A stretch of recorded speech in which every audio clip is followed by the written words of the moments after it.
anong evidentiary weight ang dapat ibigay sa kanila. So let me start by asking our lead prosecutor, Congressman, to our dear Congressman, would it be correct, sir, to say that the issuance of a subpoena merely compels the production of records and does not by itself amount to a ruling that those records are admissible, relevant, or entitled to evidentiary weight, Your Honor? Before the member of the panel for prosecutors answers, he's not the lead prosecutor.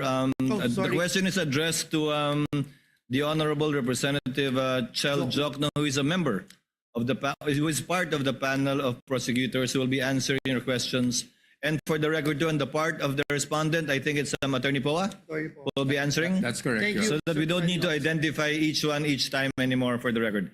The Honorable Jokno may respond to the question of Senator Judge Villanueva. You may proceed, sir, when you're ready. Thank you, Your Honor. Good afternoon to all the members of this honorable court. Naisagot na po ata yan ni dating presiding Judge Juan Ponce Enrile dun po sa Corona impeachment case. And if I may quote just a brief portion from what he said, I would like to explain that the resolution of this court was simply to authorize the issuance of a subpoena. And whether those evidence subpoenaed are admissible evidence, given the fact that they apparently appeared in violation of existing laws, is a question that must be resolved in due course. So ang ibig po sabihin, ang hiling lang po ng prosecution ay may labas ang ebidensya, pero wala pa po tayo dun sa punto kung tatanggapin ba nitong hukuman ang evidence na yun, kung siya po ay admissible o hindi. Maraming salamat po sa inyong tugon, Representative Jokno. Kaya po, nilahad ko po yan nang sa ganoon, maitanong po natin ang defense panel if that distinction is correct. Would the defense still maintain that the mere issuance of a subpoena is by itself already prejudicial to the respondent even before the court has ruled on admissibility or weight? Yes, Your Honor. Good afternoon, Honorable Senator Judges. Yes, while we agree with the position of the prosecution na hindi pa naman pinag-uusapan ang admissibility sa puntong ito, what we are questioning is really yung subpoena mismo po. Dahil sa ating pananaw, ang isang subpoena, at hindi lang sa ating pananaw, but even under jurisprudence, meron pong requirements bago tayo makapag-issue ng subpoena para maging valid yung subpoena na yun. At yun po yung napag-usapan natin nung nakarang linggo na definiteness and relevance. Ngayon, yung twin requirements na yun para po sa pananaw ng depensa ay lacking in this case. And that is why we maintain our position as regards opposing itong request ng prosecution sa pag-issue ng subpoena. Well, at least malinaw po, ang pag-issue ng subpoena, not necessarily opening of records, una. Pangalawa, to be presented in court. At pangatlo, to be admitted as evidence by this court. Before I go dun sa requirements, let me ask the panel of prosecutors, si Representative Jokno, dun po sa pananaw ng depensa on alleged fishing expedition, just for the guidance of Senator Judges, this representation would like to clarify one procedural matter. We understand that the concern raised by the defense that the subpoena may be overly broad. And at the same time, we also recognize that the court has a duty naman to determine whether the records being sought are sufficiently relevant and material to the issues before us. So, Representative Jokno, maaari po ba ninyong ipaliwanag kung paano ninyo tiniyak na ang hinihinging mga records ay hindi po simpleng paghahanap lamang ng posibleng ebidensya o tinatawag na fishing expedition, kundi ito po ay mga partikular na dokumento na sa tingin po ninyo ay meron pong malinaw at direktang kaugnayan dito po sa mga articles of impeachment? Thank you, Your Honor. Ang hinihiling po namin sa mga subpoena ay kaugnay sa Article 2, which involves charges of unexplained wealth. Kung titingnan po natin yung mga jurisprudence pagdating sa unexplained wealth, klarong-klaro po na sinabi mismo ng Korte Suprema na kailangan makita yung buong larawan, hindi lamang po ng mga salin na final ng isang lingkod bayan, kung hindi lahat ng kanyang kinita, both what we would call lawful and, if there is, illegitimate income. Ang salin po kasi ay parang snapshot lang po yan, year-end, kung ano yung mga assets, liabilities, and net worth ng isang government official. Ang ITR din po ay parang short video lang po yan ng mga transaksyon ng isang taxpayer sa kabuuan ng taon na yon. Makikita lang po natin yung buong larawan pag nailabas natin ang mga bank records. Kasi doon po yung day-to-day na lumabas at pumasok sa isang account ay mabubuo po natin. And in fact, in the case of DOF Rips versus Merencilia, ito lang pong portion ang babasahin ko. Sabing ganun ng Supreme Court, the failure of the complainant to take into consideration respondent Rafael's net worth from the time he entered government service and the failure to take into consideration all of his possible sources of income in relation to his real and personal properties do not support the conclusion that he has unexplained wealth, considering that his true net worth was not determined. Ito po ay sabi ng Supreme Court, Ombudsman, hindi nyo nagawa yung inyong trabaho. Kaya ayaw po namin tumulad sa nangyari kay Ombudsman dito sa kasong ito. We want to see the entire picture. Kaya po namin hinihingi yung BIR records, pati yung mga bank records, and even the Anti-Money Laundering Council records, para makita po natin yung buong story as far as both the assets, liabilities, and net worth are concerned, and the lawful, and if there is unlawful income acquired by the respondent. Last question no, sa prosecution. No? Sir, binanggit po kanina nung defense panel yung requirements which should be relevant and specific, and kinikilala po natin dito sa korte na yung subpoena is an important tool na available po dito sa impeachment court in the search for truth. Pero kinikilala din po natin na ang mga records na ating hinihingi ay may tinatawag na statutory protection under our laws.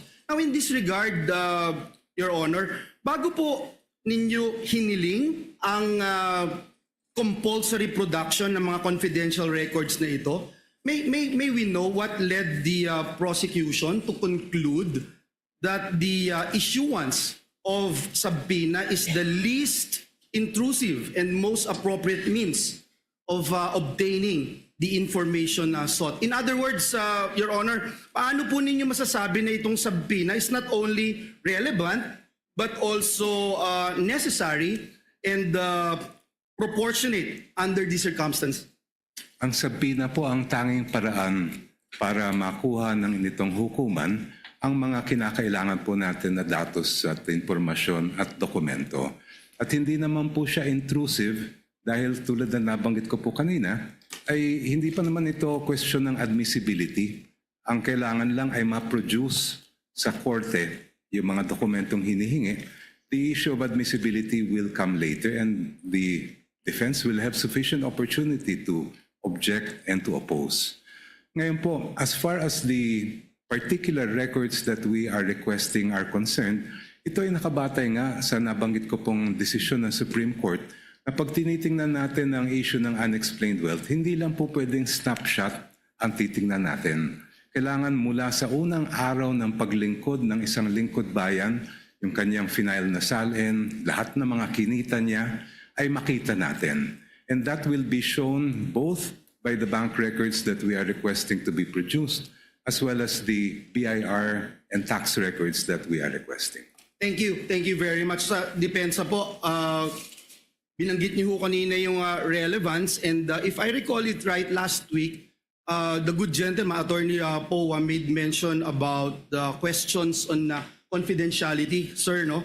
And this representation would like to better understand the legal basis of the defense position on confidentiality. We recognize that the law places a premium on protecting confidential information. And at the same time, we are also dealing with a request made in the course of a constitutional proceeding before this impeachment court. At bilang mga senator judges, it's our constitutional duty to try and decide on impeachment cases. Mr. Defense Counsel, yung Section 8-A of the Anti-Money Laundering Act, binanggit niyo po ito last time, which prohibits the disclosure of confidential information. How should this apply to records sought through a subpoena issued by the impeachment court? Because as I read, Your Honor, Section 8-A, it imposes confidentiality, but it does not expressly create an absolute privilege against the subpoena. There is a distinction between an authorized disclosure and production pursuant to a lawful order of a constitutional body. So, again, my question, Your Honor, where exactly in Section 8A does it say that AMLC may refuse a lawful subpoena from this court, Your Honor? Thank you for that question, Your Honor. Unang-una, sagutin ko lang po yung pretense ng inyong tanong. No? Sabi nyo, this is a constitutional body, hindi po ba? And as we all know, there is an old legal maxim that the spring cannot rise over the source. No? Ibig sabihin po nun, while the impeachment court is a constitutional creation, it cannot go up over and above the Constitution itself. And when we talk about the impeachment court under Article 11, we cannot read that in isolation. We have to also give due regard for all other provisions of the Constitution, specifically the Bill of Rights, kung saan due process ay isang bagay na nakatatak po doon at pinapakita doon, ano bang ibig sabihin ng due process? Due process is, kasama po sa kalakip ng due process, ay ang bawat na nasasakdal ay meron ding pribilehiyo na maging maprotect o maproteksyonan ng mga batas na isinagawa ng mismong Kongreso. So now let's go on to Section 8A.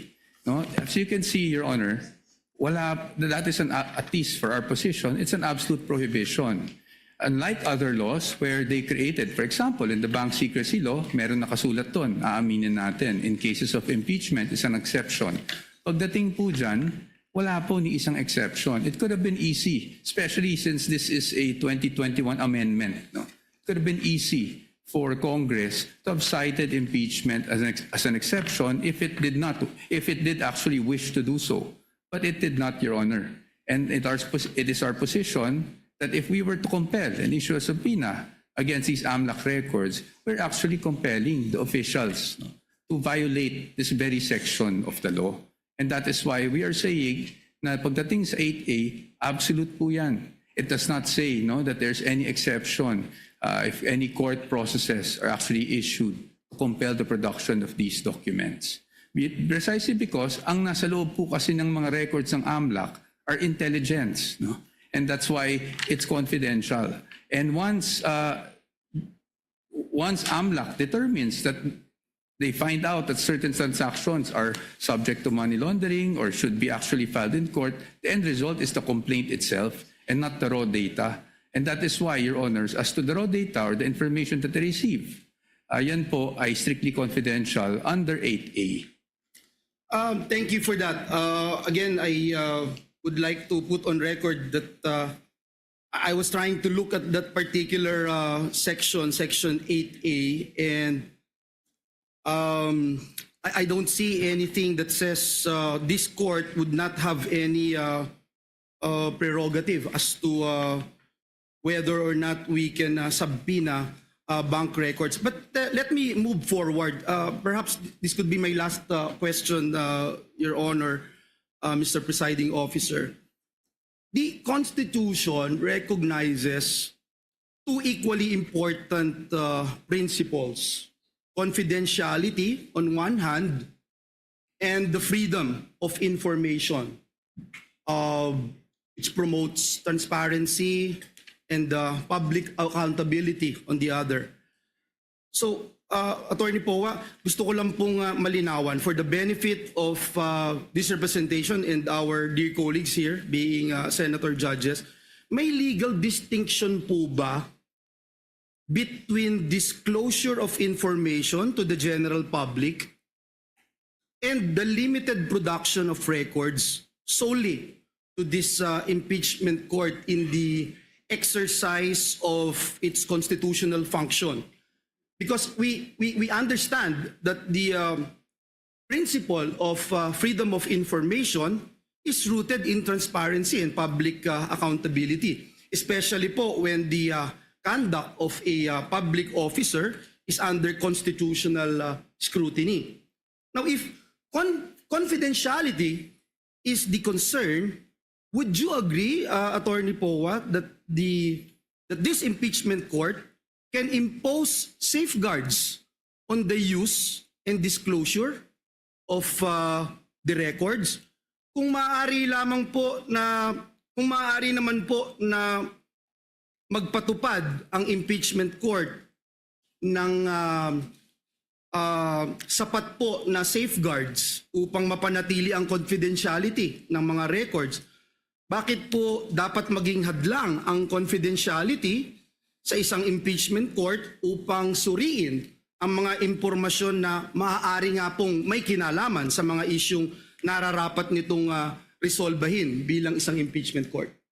Para sa atin po, no, kung ano man pong hakbang ang pwede o hindi pwedeng gawin ng isang impeachment court tulad ng nasa harap natin na ngayon, it must be confined to the limits imposed by the Constitution and the laws. No? So kahit sabihin po natin, we are not against transparency. I just want to make that clear, Your Honors. We are not against accountability.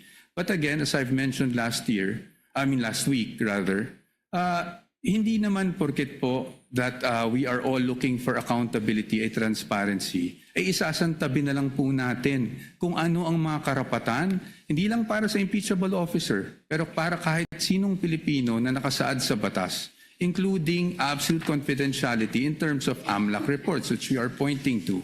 So para po sa atin, nakikita ko yung punto po ng ating hukom, no, na paano kung mag-impose na lang tayo ng certain conditions. However, Your Honors, those certain conditions may be allowed for other records, pero pagdating sa AMLAC po, absolute po kasi yung prohibition. And if we were to amend or at least suspend the provision of 8A, then it is as if this honorable court is actually doing some sort of judicial legislation, no? Because we are technically suspending this law for a specific person na hindi natin pwedeng gawin sa iba. That is why, ang sa akin lang po, ang sa amin, sa punto ng depensa, is paano po yun? Meron po bang instances na papayagan na lang natin, isang tabi natin yung batas? At merong instances na hindi. I think, Your Honors, we feel, the defense feels, Your Honors, that in the search for truth, transparency, accountability, we must still work within a framework, which means that we must work within the limits imposed by the Constitution, the laws, and the rules of the land. Salamat po, Attorney.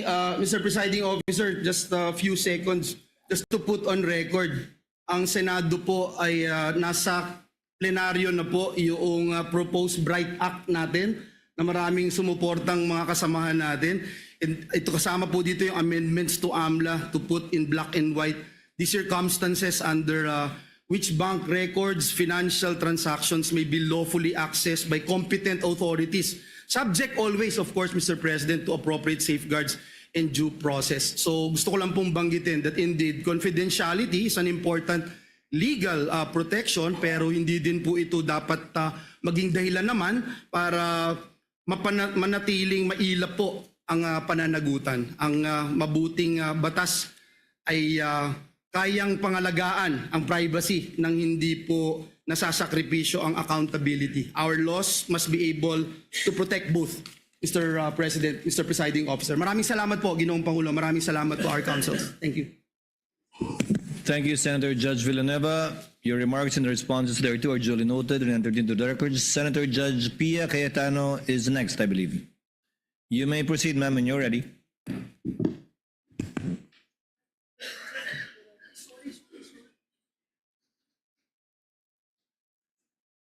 Hindi na ako mak-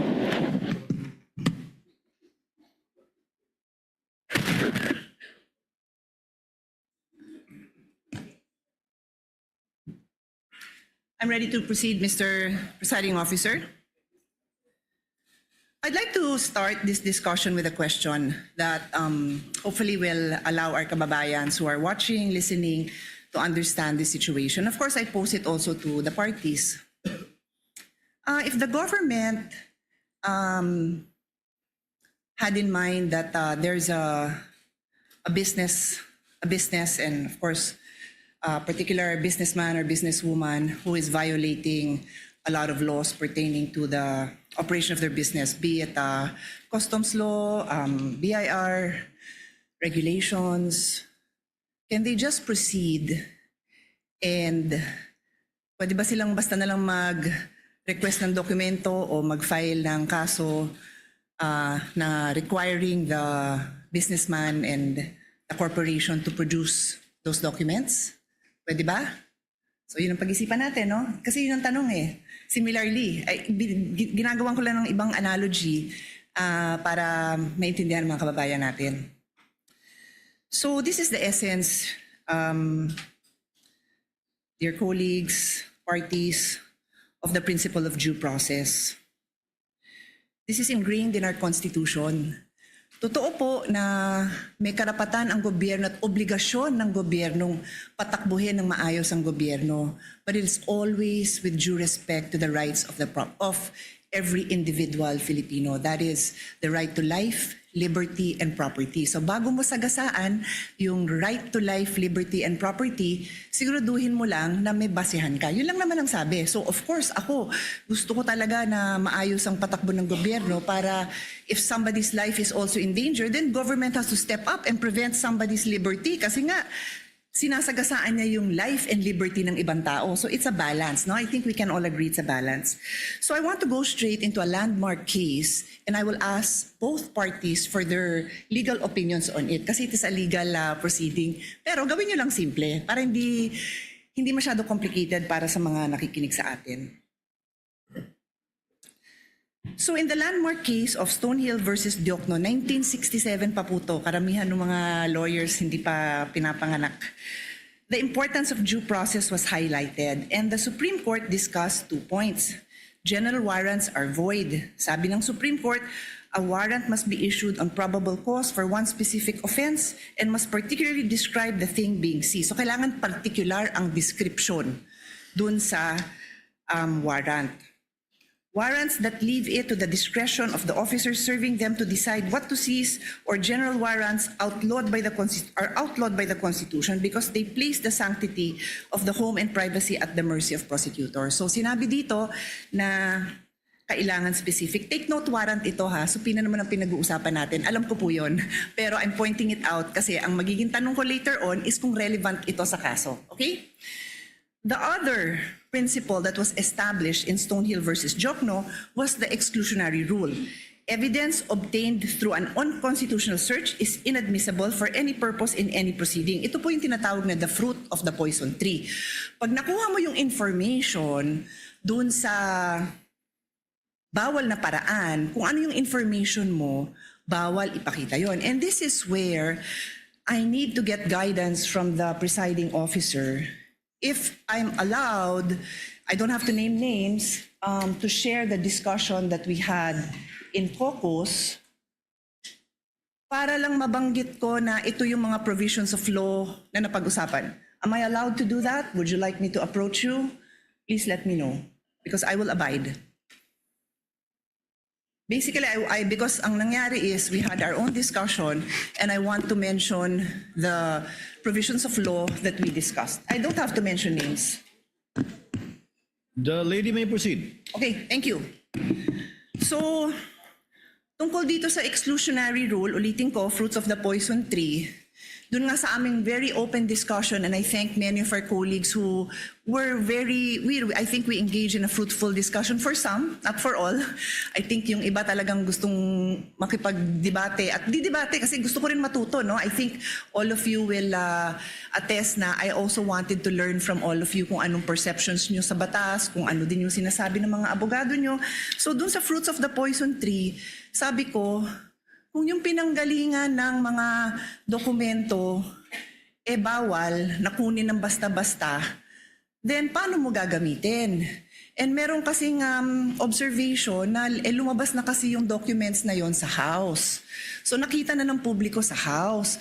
So sabi ko, pero if I will look at, and this is where I will pose the question to all of you, no? Medyo layered so pasensya na sa medyo complicated. Yung isang concern ng defense na nabasa ko is that hindi nag-allege ng ultimate facts. Hindi klaro kung ano yung naging kasalanan at hindi na-identify ng maayos itong facts na to that lead to a conclusion of law. So wala daw yun. Later on, I will ask both parties again to also clarify that.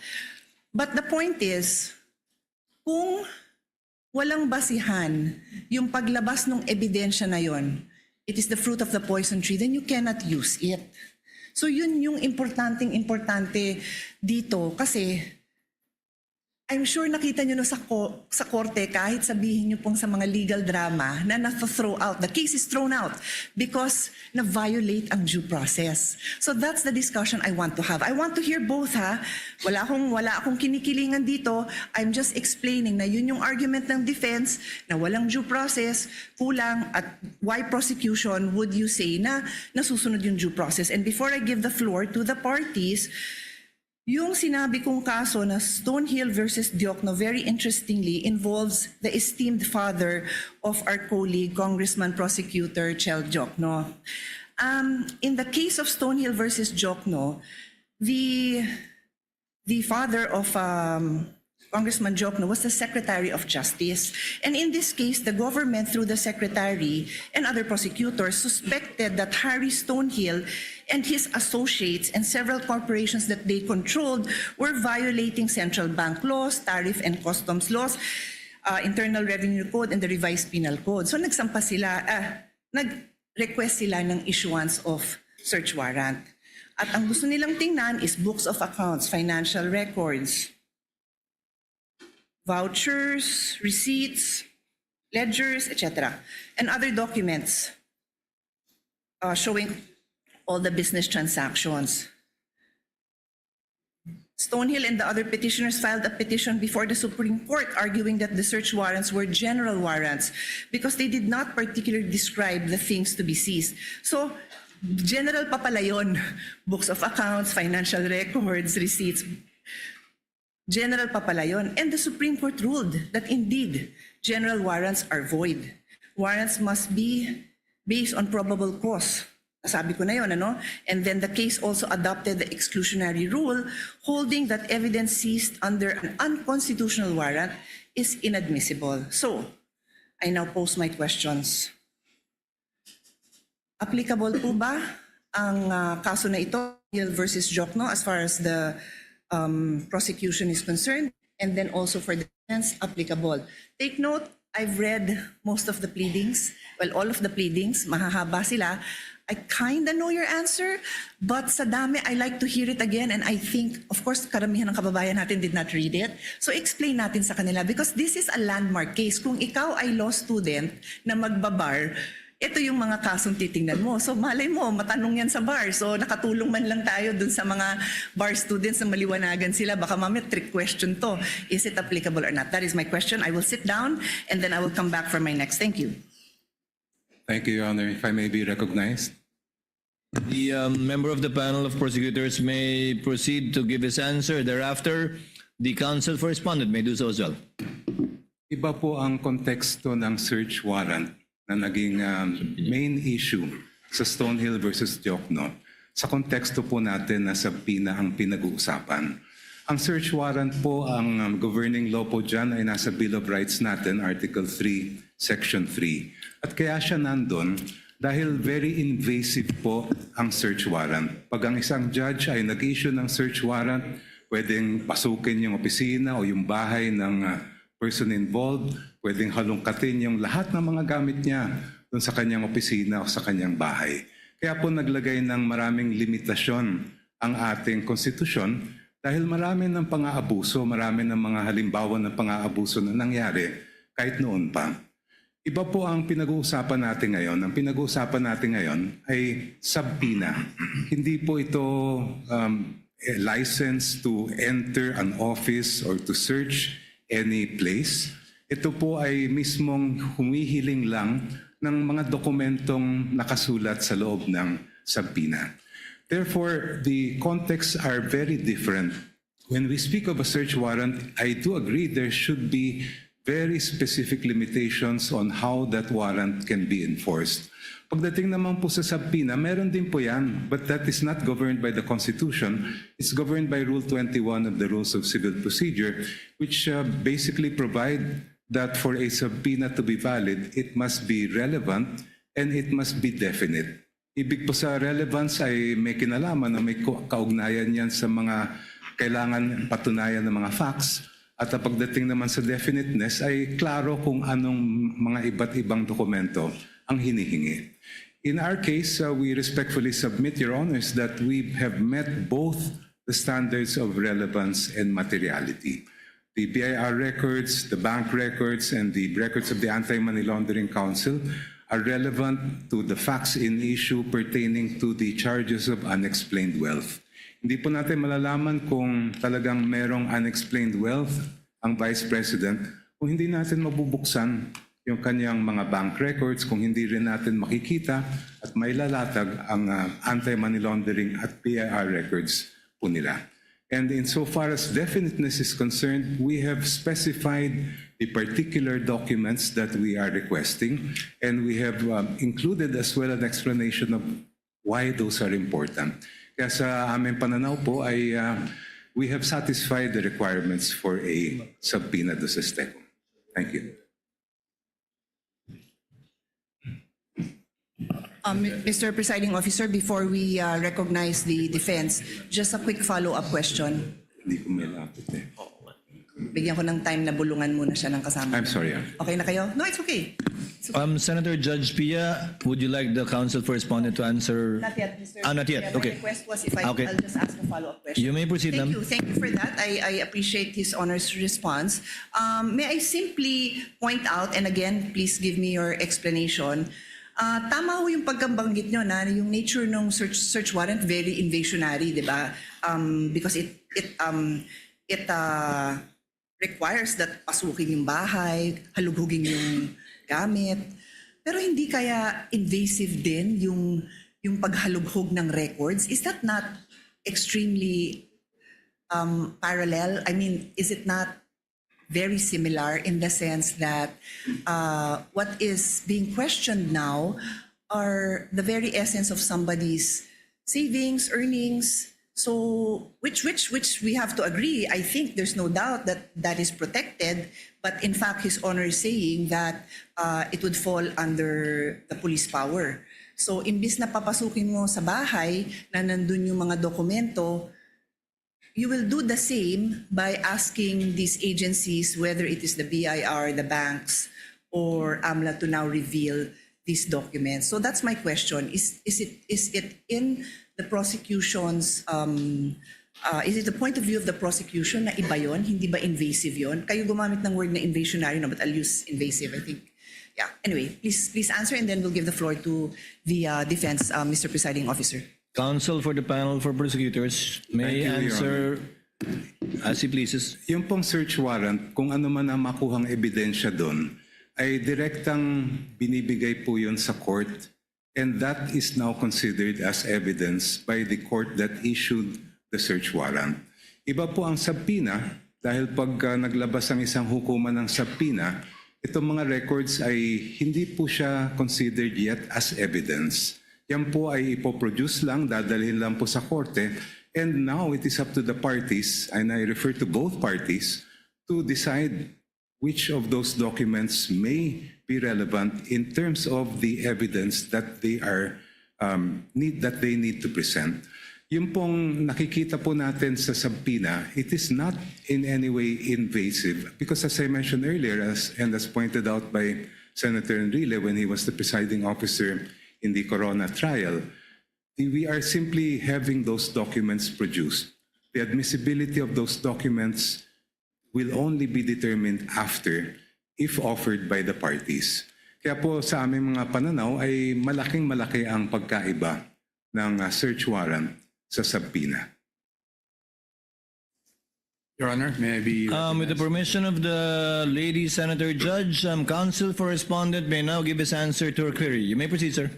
Thank you, Your Honors. Your Honors, ang posisyon po ng depensa dito ay subpoena and a search warrant are very much similar in that both are compulsory processes. So, yes, hindi tayo papasok sa bahay ng isang tao o ng nasasakdal, but it will be intrusive because we will be opening up all the financial transactions for, sabi nga dito, almost 20 years of the respondent. Kaya po, katulad ng isang search warrant, the things that we are asking for through a subpoena must be particularly described. Kanina po, nabanggit po ng aking kagalang-galang na opposing counsel na particularly described na po yung kanilang naisulat.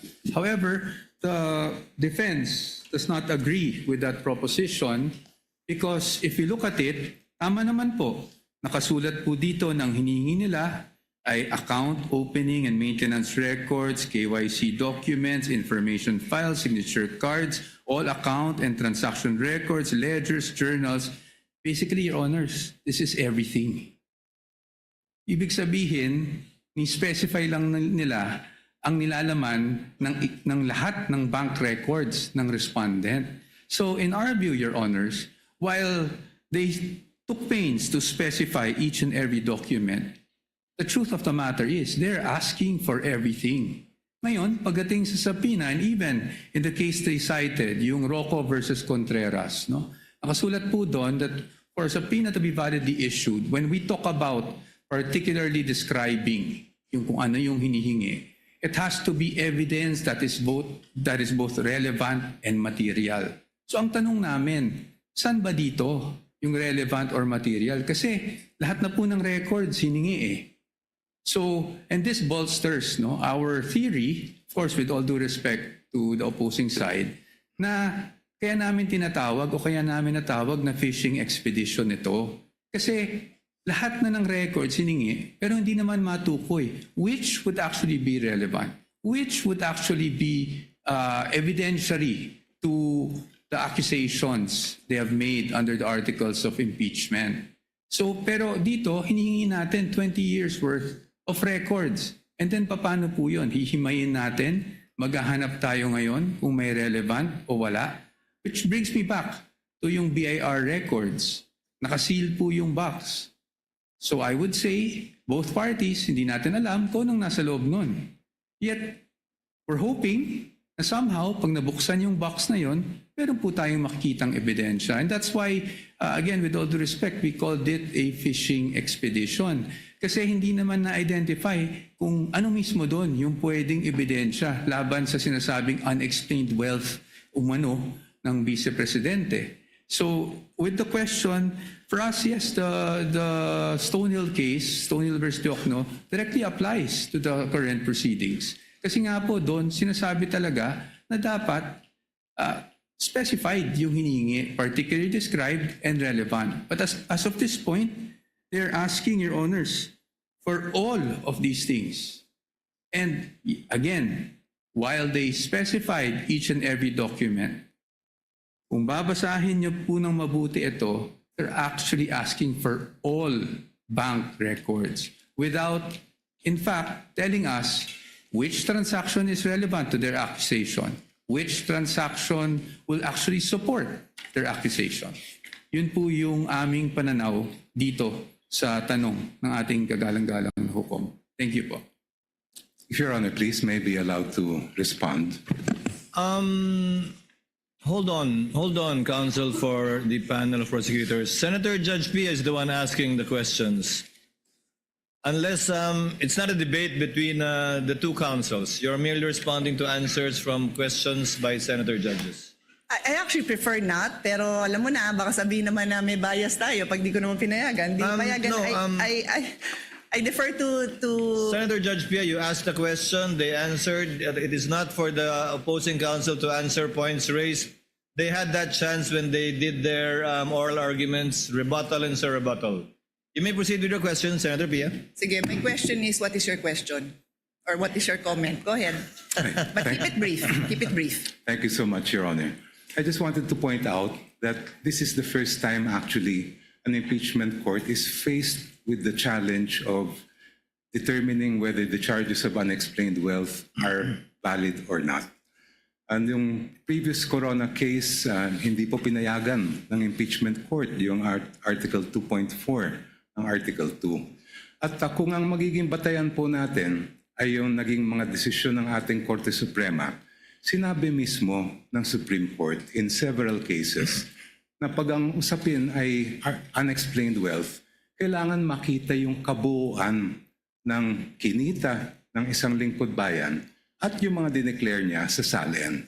Just to quote just a very short portion, sabi ng Supreme Court from the same case I cited earlier, the Ombudsman's failure to account for all lawful sources of income, including proceeds from business ventures and government benefits, further weakens the allegation that Rafael's wealth was unexplained.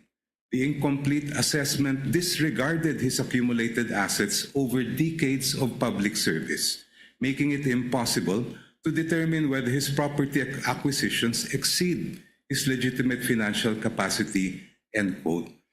Hindi lang naman po dito sa harapan nitong hukom ginagawa yung pagtingin sa kabuuan ng isang lingkod bayan. The Supreme Court has done it in this case where they looked at decades of the financial records of the person charged with unexplained wealth, and it has also happened in the cases of Rabusa and Ligot, which were decided recently by the Honorable Court.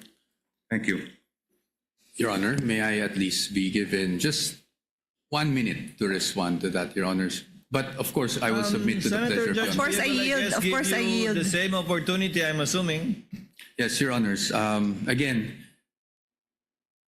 hindi ko po tinutuligsa o ino-oppose yung mga na-mention na case ng aking distinguished opposing counsel. However, those cases do not involve impeachment.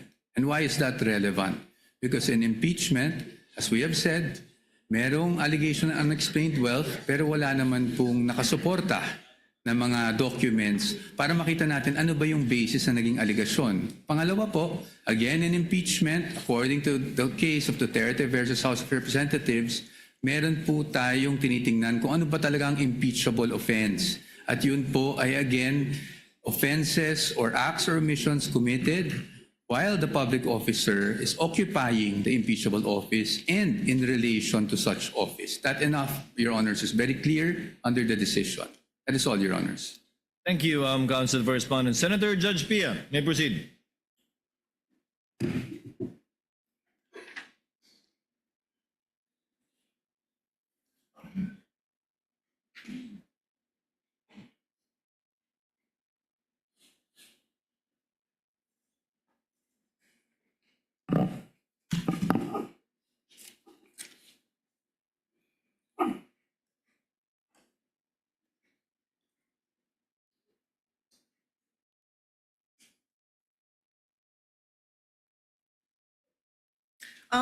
Mr. President, Mr. Presiding Officer, I'll go to my next point, but it will kind of overlap with this point as well. So bear with me.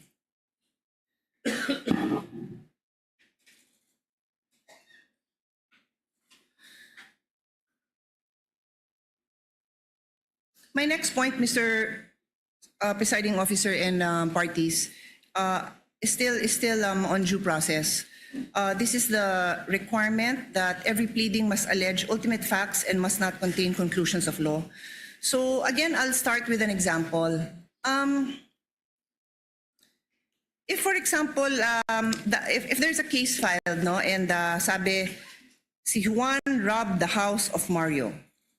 So para maintindihan ng mga kababayan natin, Juan robbed the house of Mario.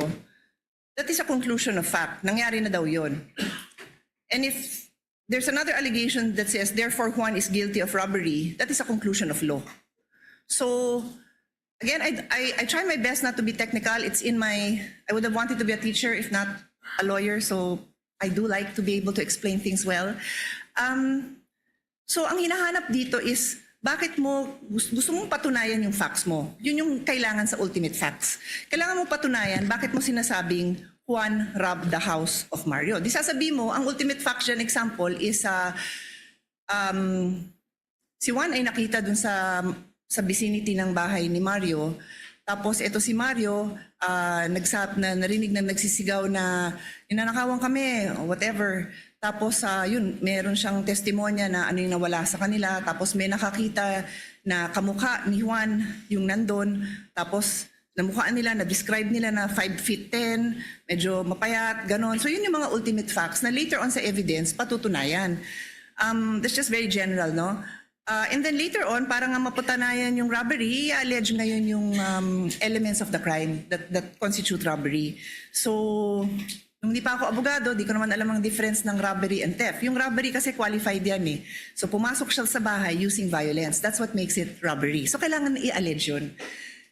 Sorry to be a bit technical. Alam kong yan ang phrase of the day. Let's not be technical. Phrase of the week, phrase of the month. But we have to be able to explain these things in a way that people understand without forgetting that these are rights of the defense and rights of the person who is being tried here, and kailangan maliwanag yung ating mga accusations. So, my question now goes to both the prosecution and the defense.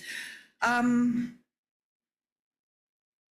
know that the defense in their answer questions the failure of the complaint or the articles to allege ultimate facts, and therefore I think they filed the case before the Supreme Court. I'll give you your time to answer because I don't really recall that I heard it mentioned in the oral argument. So again, with the permission of the presiding officer, papasadahan ko lang naman na nabanggit ko yun na nandyan yan sa nandun sa memorandum, pero hindi ko naalalang, I'm just speaking naman for myself kung ano yung mga sinabi ko dun sa aming meeting, na hindi ko naalalang nabanggit. Baka naman nasabi, hindi ko lang naalalang na-emphasize kasi nga limited yung time. But I do recall that it's in the complaint, it's in the answer, and then it's also in the memorandum. So, pinupursue nyo pa ba ito? Kasi me as a judge, importante to kasi paano ba didepensa ng maayos kung hindi nga nag-a-allege ng ultimate facts that go into the case. And then, for the prosecution naman, may I ask you kung saan because bawal ho na tanungin ko for you to state your case. I cannot do that, no? But what I'm asking is if you can point out sa inyong articles kung saan doon yung allegations of ultimate facts. Kasi public document naman yan eh. Para lang maaral ko na asan dyan yung allegations nyo of ultimate facts. And this is where, before I pass on the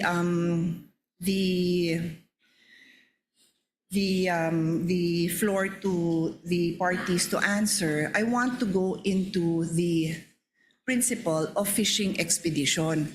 Nagkataon na I came across the trial that we had for former Chief Justice Corona, and lumabas yung issue na yon. Nasabi ko, eksakto ito yung pinag-aaralan natin for today. Yung fishing expedition, and no less than the defense had to explain it in Filipino kasi sabi, baka hindi alam yung ibig sabihin ng fishing expedition, pangingisda ba daw yun?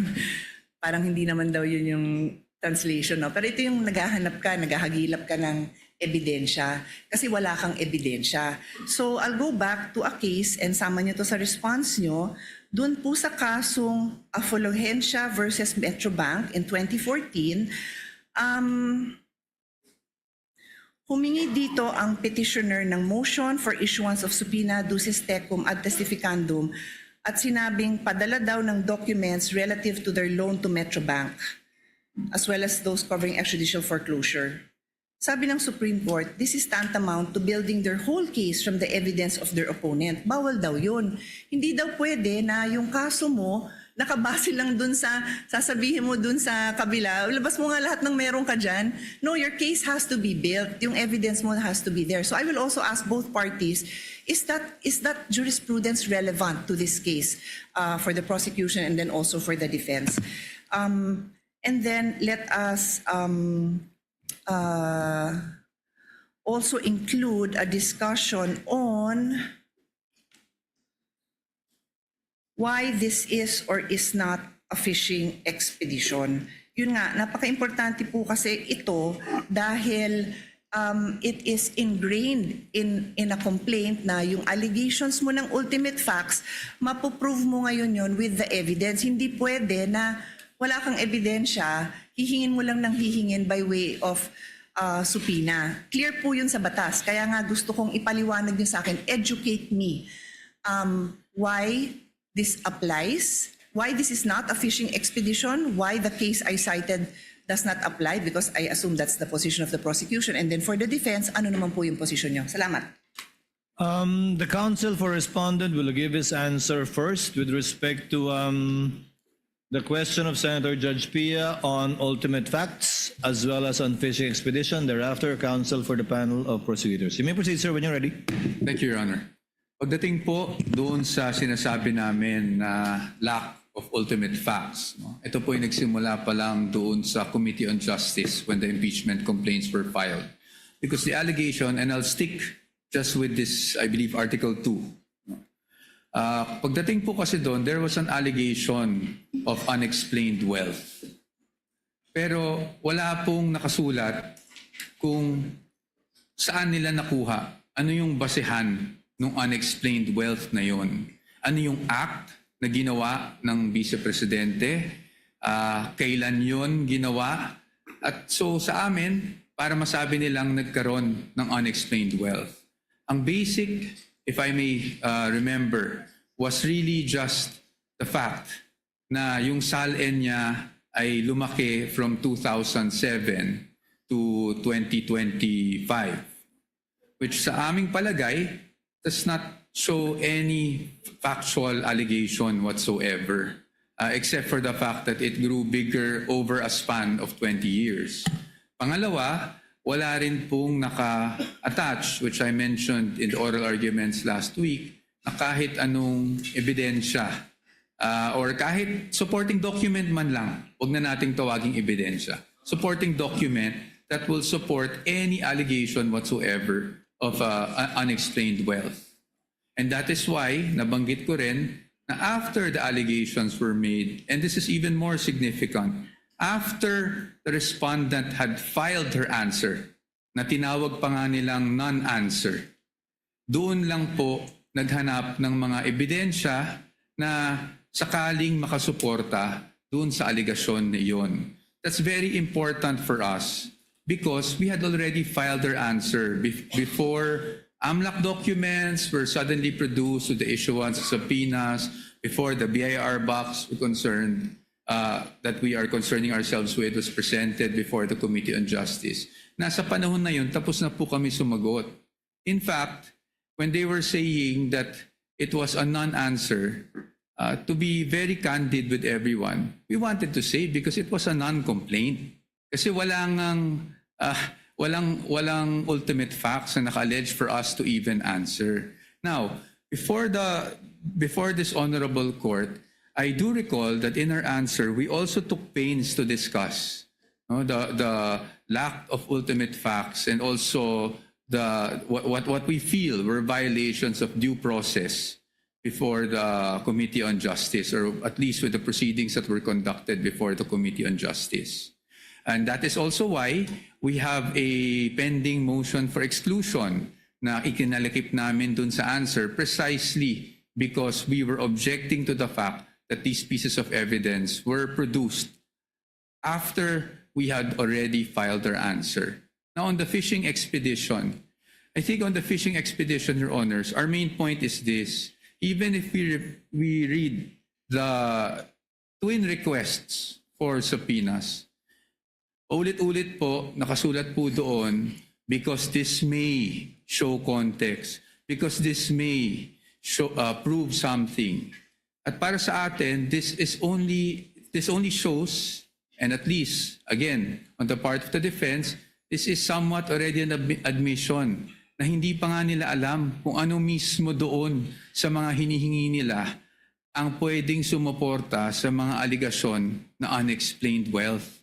And that's why, if you read the entire request, it uses the word may several times, and it even says in one paragraph, I think it's 3.24, but I might be mistaken, that at least with the request for, with their memorandum, rather, in their memorandum, nakasulat po doon that this does not assume wrongdoing, but they want those documents nonetheless to see if something there will actually help support their allegations. That is why we are calling it a fishing expedition.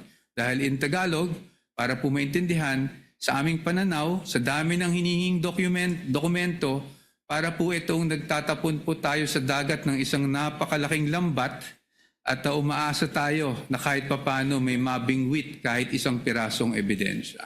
Maraming salamat po. Counsel for the panel of prosecutors, the Honorable Jokno. Thank you, Your Honors. The question propounded to this representation first is, what are the ultimate facts alleged in the articles of impeachment? Yun po ay nakasaad sa page 7 of the articles. And if I may be allowed to just read them briefly. You may do so, Counsel. Thank you, Your Honor. Respondent Vice President Sara Z. Duterte committed culpable violation of the Constitution and betrayed the public trust when she, A, amassed unexplained wealth manifestly disproportionate to her lawful income and earnings during her incumbency as a public official. B, failed to fully and truthfully disclose all her and her spouse's assets, liabilities, and net worth in her statement of assets, liabilities, and net worth, including in her salents for the years 2022, 2023, and 2024. And C, failed to divest and instead willfully continued all her business interests during her tenure as Vice President for the years 2022, 2023, 2024, and 2025.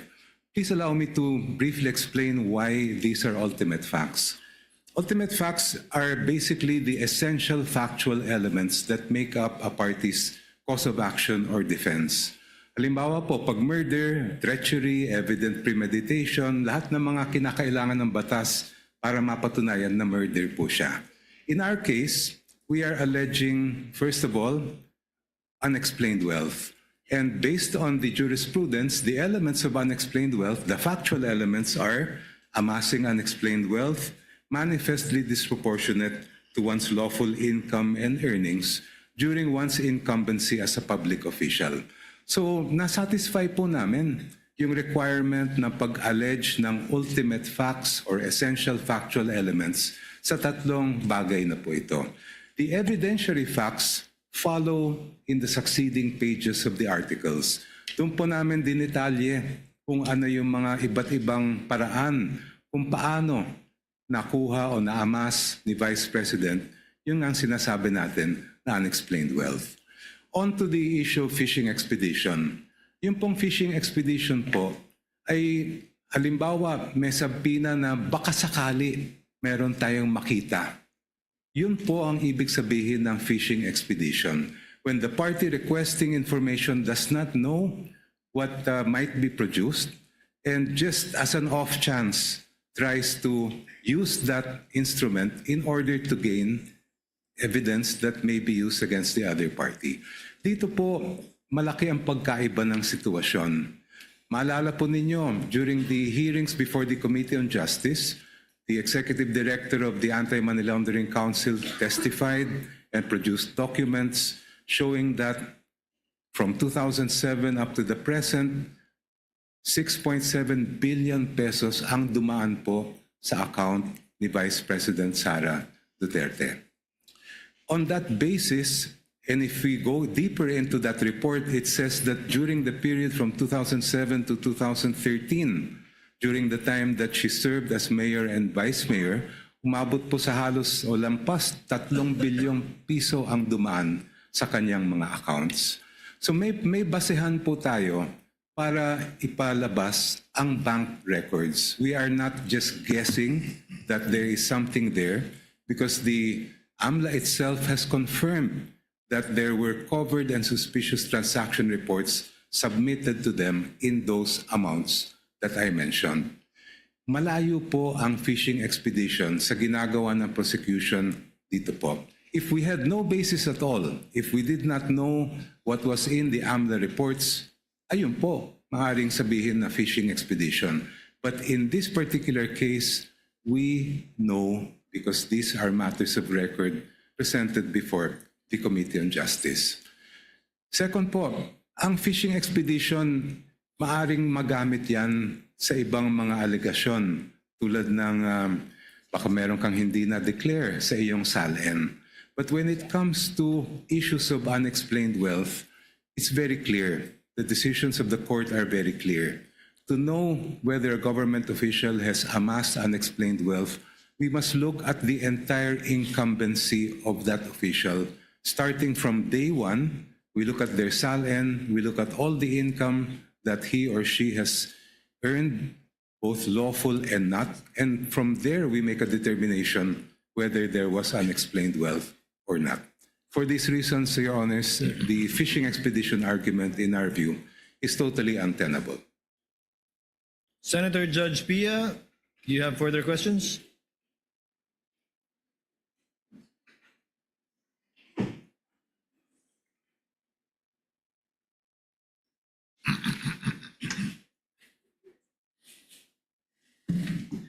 It's actually just a follow-up to what the prosecution, how the prosecution responded. I think Senator Alan Peter will go into it, but since this is my line of questioning, I'll follow up lang on this point. No, His Honor, I earlier mentioned the fruit of the poison tree doctrine. And ulitin ko, pagka yung pinanggalingan ng information nyo, bawal, hindi nyo na pwedeng gamitin yon. So, His Honor said, I'm referring to Congressman Prosecutor Chel Jokno, they know the contents of the AMLA report, something to that effect, because it was presented in the impeachment hearing in the House. That is correct, right? That is your statement? Yes, Your Honor. Yes, oo. And I asked my question, and again, I will give both parties the opportunity to respond. Ano yung basihan na i-reveal ng AMLC and their representatives sa inyo in the impeachment hearing in the House? Because ang nakasaad sa law, I don't even want to use my understanding of the law because it's what is read in the law. And I won't take up the time of this court na isa-isahin ko yun. Pero nakasulat doon na confidential ito. So ano yung basis na mailabas yun doon sa impeachment court? Because, and since the presiding officer has given me the permission to share in general the discussion in our caucus last week, isa dun sa napag-usapan namin precisely was yung information na lumabas doon. Kung yan ay walang basihan na ilabas, walang legal basis na ilabas yung information, hindi yan pwedeng idugtong dun sa mga allegations na meron kayo. So that's my question. And during our caucus, isa din sa lumabas na discussion, pero allowed ang AMLC and the specific officers to share that information. But the specific provision of the law, and please, both counsels, please respond, please elaborate on how this supports or does not support your case, a specific provision dun sa batas, yung sharing of information na yon, sabi, oy, kayo AMLC Council, mag-develop kayo ng rules kung paano kayo makakapag-properly share sa agencies. I believe, and again, you feel free to elaborate on this or correct me, that's referring to the bank institutions, the AMLC hierarchy, and the agencies they deal with, not in court. Because, ulitin ko, nakasulat doon, confidential. So, I will leave this here, that if it is confidential, it does not allow that this be divulged in the manner it was divulged. Then how do you use that? Because that is precisely the doctrine of the fruit of the poison tree. Please take your time to tell us why that information is not the fruit of the poison tree, and obviously for the side of the defense, they will tell us why they believe that it is the product of the fruit of the poison tree. Thank you, Mr. President. Counsel for the panel of prosecutors will please respond.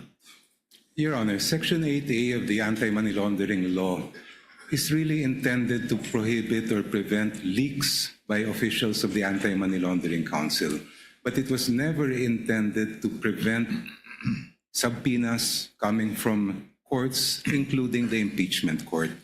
Almost every week, the Sandigan Bayan issues subpoenas for AMLA records. And despite what would appear to be a very categorical prohibition contained in that section, every time subpoenas are issued by the Sandigan Bayan, they are honored by the AMLA and no one is questioning them. Ganun din po itong impeachment court. The subpoena issued by this impeachment court is for the purpose of determining accountability based on the power that is expressly given by the Constitution. Ang amin pong paniwala is that confidentiality cannot trump accountability. Thank you. Counsel for respondent, may Thank you. reply. Thank you, Your Honor. I cannot verify if indeed the Sandigan Bayan, as mentioned by opposing counsel, issues subpoenas against AMLA every week. So that I will not comment on because I cannot verify that. What is clear to us, Your Honors, as we have demonstrated last week, is that 8A is an absolute prohibition. And again, this was the latest amendment of the law back in 2021. And for us, Your Honors, that is why when this was presented, the House Committee on Justice, we had our objections to such matter. And in fact, Your Honors, it is a subject of our petition, the Supreme Court, and aside from that, a subject of our motion for exclusion before this honorable court. Ngayon po, sa atin, talagang yung tinutumbok natin is it is in fact within the fruit of the poisonous tree. In fact, I'm surprised, Your Honors, because, Your Honors, nabanggit na rin po ng aking distinguished opposing counsel na nakita na nila, may records na sila. In fact, if I'm not mistaken, it was also attached to the articles of impeachment. So kung meron na pala, bakit pa nila pinapasapina ngayon sa impeachment court? Is it because, I don't want to speculate, maybe I just won't go there. But ang sa akin lang po is, we have questioned this all throughout. No? Why? Because to us, unang-una, bawal siya. Pangalawa, hindi siya relevant. Bakit hindi siya relevant? Your Honors, transactions do not equate to wealth. Transactions do not equate to net worth. Especially if tinatali natin siya sa SALN. Because transactions happen over the course of the year, and in this case, years. Well, when you talk about SALN, we talk about net worth on a specific date in time, which is December 31 of every year. So sa atin po, ang aming pananaw dito ay hindi po relevant at hindi po, it will not directly show anything about wealth. Kasi, again, AMLAC transactions do not equate to net worth of a certain person. And that is why, Your Honors, we have opposed this. And we have opposed this since the time it was being presented at the House level. Thank you, Your Honors. Just for the record and for the information of the Senator Judges, I'm not sure about the Sandigan Bayan issuing a subpoena every week as well against AMLAC. But I'm well aware, the court is well aware of cases decided by the Supreme Court precisely on subpoenas issued by the Sandigan Bayan vis-a-vis the AMLC. Senator Judge Pia, can you wind up? You're done? At this juncture, Chair will now recognize Senator Judge Alan Cayetano for his interjection and questions. You may proceed, sir, when you're ready. Before I ask question, Mr. Presiding Officer, may I thank you, the Senate President Win Gatchalian, former Senate President Tito Soto, and the whole court, because in our caucus, you did three things. One, you allowed us to have the weekend to review all of the laws so that we can ask more intelligent questions. Two, you allowed to hear the discussions, mostly by Senator Pia, Senator Pangilinan, Senator Lacson, and former Senator Soto. And then number three, we discussed how a complex, or what word did you use a while ago, Mr. Presiding Officer, that it's two motions, but there are There may be issues underneath. issues and underneath. sub-issues. So that after we ask questions and after you make a ruling, we'll, instead of asking for a division of the House just in case we do not agree, I'll make a manifestation, and then if others agree on how we can manifest or submit in writing in what parts of the ruling we agree or disagree for the record. May I proceed, Mr. Duly President? noted, Your Honor. You may proceed, sir. Good afternoon, Attorney Jokno and Attorney Poa. Afternoon. Yeah. So I really want to be enlightened. I have no illusion na magkakasundo yung dalawang side today because you have the eloquent Attorney Jokno on one side and the eloquent no joke on the other side. So sa pangalan pa lang baliktad na. But I think the discussions are very important. And I do appreciate your opening, Congressman Jokno. I appreciate your oral arguments because I've been pondering these questions. What if, hindi ko na sabihin this administration, let's say in future administrations, this exact thing happens, 5 years, 3 years, 10 years, iba ang SALN, iba yung income ng COA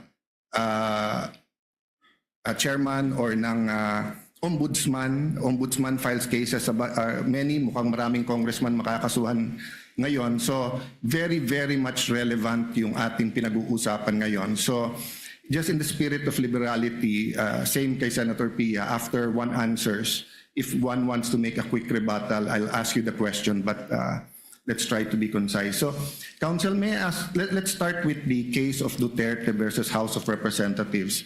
Thank you for reminding us about certain precedents and how I voted last time. But you would agree, di ba, that when you have legal proceedings, even in legislation, you follow what the latest law is. So, for example, if you're allowed to issue a general warrant before Stonehill versus Jokno, but after Stonehill versus Jokno, so if before Stonehill versus Jokno walang doctrine of the fruit of the poisonous tree, then some policemen will still submit evidence that was illegally acquired. But after that, we have to follow. So you did make your point about obiter dictum. I'll go to that. But I just want to start out by saying the fact is there is a Duterte versus House of Representatives. So with your permission, let's start discussing that. So this case of Duterte versus House of Representatives came out after the impeachment of CJ Corona, correct? Yes, Your Honor. And the two elements was discussed in this case. The act charge must be impeachable under Article 11, Paragraph 2 of the Constitution, and 2, the act committed must be committed during the term of the impeachable officer. You commented on that. Can you elaborate or give your stand regarding, I think you agree with letter A, right? That the charge must be an impeachable offense. I mean, we all agree on that, right? Well, I would distinguish, Your Honor, please, between what we would call ratio decidendi, or the rule in that particular case, and obiter dicta, which are side comments or incidental remarks made in the opinion of the court. If we are speaking of the ratio decidendi of the Duterte versus House of Representatives case, I would have to disagree that it relates to the statements that you mentioned. My understanding of that case is it really relates to the first mode of impeachment and the procedures that must be followed, the one-year ban provided in the Constitution, how that will be applied when impeachment complaints are filed by at least one-third of the members of the House of Representatives. Yung pong nabanggit nila that the basis of any charge must relate to the incumbency of the official, in my view, that is obiter dicta, not necessary I for the appreciate your decision answer. of the We'll go to case. that. But regardless of the Duterte versus House of Representative ruling, we do agree with letter A. The act charged must be an impeachable offense under Article 11(2) of the Constitution. I would agree, but if Yes. I may be allowed to just qualify No, this is just a that. general. This is not a trap question. So, No, Your diba, Honor. so the officer has to be impeachable, and the acts charge should be an impeachable offense. And since you have betrayal of public trust, that's quite broad. No? So this is not a trap question. This is just laying the basis. But go ahead if you want to comment on that. Yes, the acts charged must constitute an impeachable offense, and that power to decide what is an impeachable offense is lodged exclusively with this honorable court. Okay. So you disagree that part of the ratio decidendi is the act must be committed during the term of the impeachable officer. Thank you for bringing it up now, because I think all throughout the trial, especially in the articles where we will bring up acts before 2022, this discussion will be relevant, no? So by discussing this, it will pass upon the whether or not including proof like bank records, financial documents before her term can be inquired into. The prosecution says it cannot, right? Because you believe it's an obiter dictum. I'm just restating. You can say it in your words. You believe that the statement that the act must be committed during the term of the impeachable officer is not the law of the land. It's an obiter dictum. In the first place, if Your Honor, please, that was not the exact statement of the court. Okay. The court said the basis of the charge must relate to the incumbency of the Okay. impeachable official, Yes. which does not rule out the presentation of evidence of acts or omissions that occurred before the person became an So impeachable let's officer. take the judicial notice of the, as you said more eloquently and correctly, that the acts, no, during her term. So can you define, you defined this in your opening statement, but for the sake of this discussion, an obiter dictum is what? It's a side comment, Your Honor, that is not necessary for the resolution of that case. Yeah, and I agree with that, and it's a remark made or opinion expressed by a judge in a decision upon a cause, or it's a by the way, that is incidentally or collaterally and not directly upon the question before him, or upon a point not necessarily involved in the determination of the cause, or introduced by way of illustration, analogy, or argument, such are not binding precedents. No? Just for the public and for all of us, di ba? Yes, So sir. ang sinasabi, yes, there can be a Supreme Court decision, but that part could be an obiter dictum, meaning hindi yan yung doktrina that will bind us in making decisions, whether it's issuing the subpoena or admissibility. But are you aware of the Villanueva versus Court of Appeals, GR 142947, March 19, 2002? I won't take it against both of you if you do not. There are thousands of cases. It talks about what is obiter dictum. Have you passed about on this, both counsels? For me, Your Honor. Yeah, so the prosecution characterization of the requirement that the basis of the charge must be for impeachable acts or omissions committed in relation to their office during the current term of the impeachable officer as an obiter dictum. But in the Court of Appeals, in Villanueva versus Court of Appeals, in that case, the Supreme Court held an adjudication on any point within the issues presented by the case cannot be considered an obiter dictum, even where the point is only incidentally involved. So we agree if it's incidental, pwedeng obiter, but if it's on point within the issues, Sabi ng Villanueva case, it is not. So long as it is presented and decided in the regular course of the consideration of the case and led up to the final conclusion, or is a statement as to the matter of which the decision is predicated.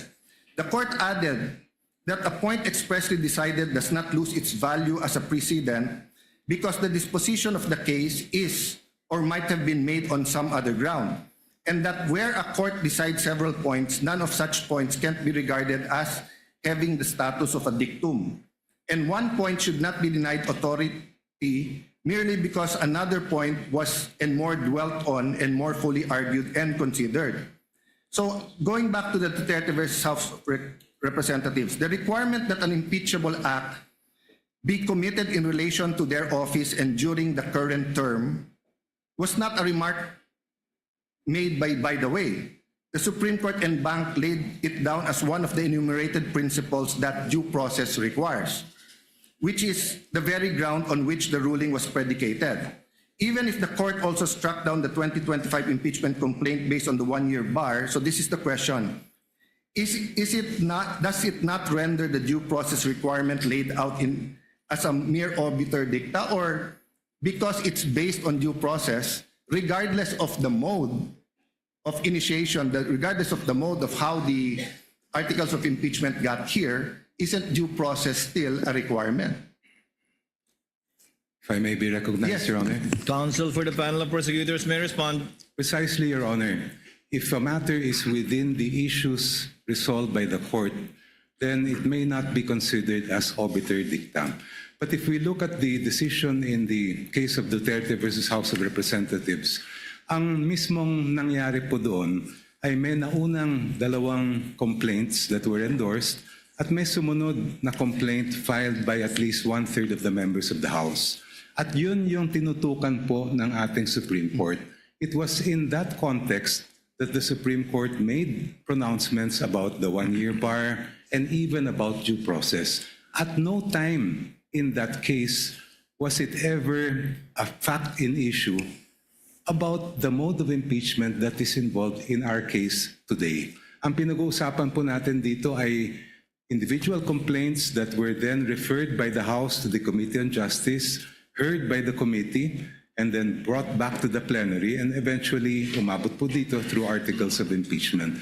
So kahit may sinabi ang Supreme Court about impeachable offenses in relation to the charges, kami po ay naniniwala na hindi po yan pumapasok o sumasakop sa issues that were decided in that case. I'll not argue with you because that's not my job here. I'll follow the Pia Cayetano style and move to the defense. But just a follow-up question on that. So I respect your belief on that. But my point is, the legal principle of due process applied to that mode, is it not logical that it's the same legal principle on due process even if you use another mode?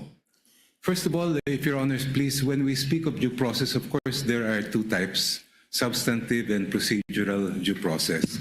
And when we speak of substantive, we're talking about protections to life, liberty, and property. Wala naman pong ganun na issue po dito sa atin because office is not a property. We're not talking about the life or liberty of the respondent. Ang pinag-uusapan po natin dito kung due process ang issue ay simply fundamental fairness. And I do believe that this proceeding does require fundamental fairness, but at the same time, it does not require that this court be hamstrung in terms of how to decide whether an offense is impeachable or not. That power is exclusively given to this court at dapat kayo lang po ang magdesisyon at magpasya kung ano nga ba yan. So when we speak of what is an impeachable offense, may kaugnayan po yan doon sa nabanggit ninyong the basis of the charge must relate to the incumbency. Because in our view, that is really something that each member of this honorable court will have to decide when the time comes. Yeah, later on, I'll ask you that question, whether or not, what, if ever, can the Supreme Court decide, or what of their pronouncements will be applicable to this court and that. But my point is, if we're saying that pag ang mode of initiation is by one-third na pumirma diretso at ang nakalagay doon committed in relation to their office during the current term, wouldn't it be illogical if you use another mode and pwedeng hindi committed in relation to their office and during their current term? I don't think the Supreme Court would be illogical in saying this is the principle for due process in this mode but not in this other mode.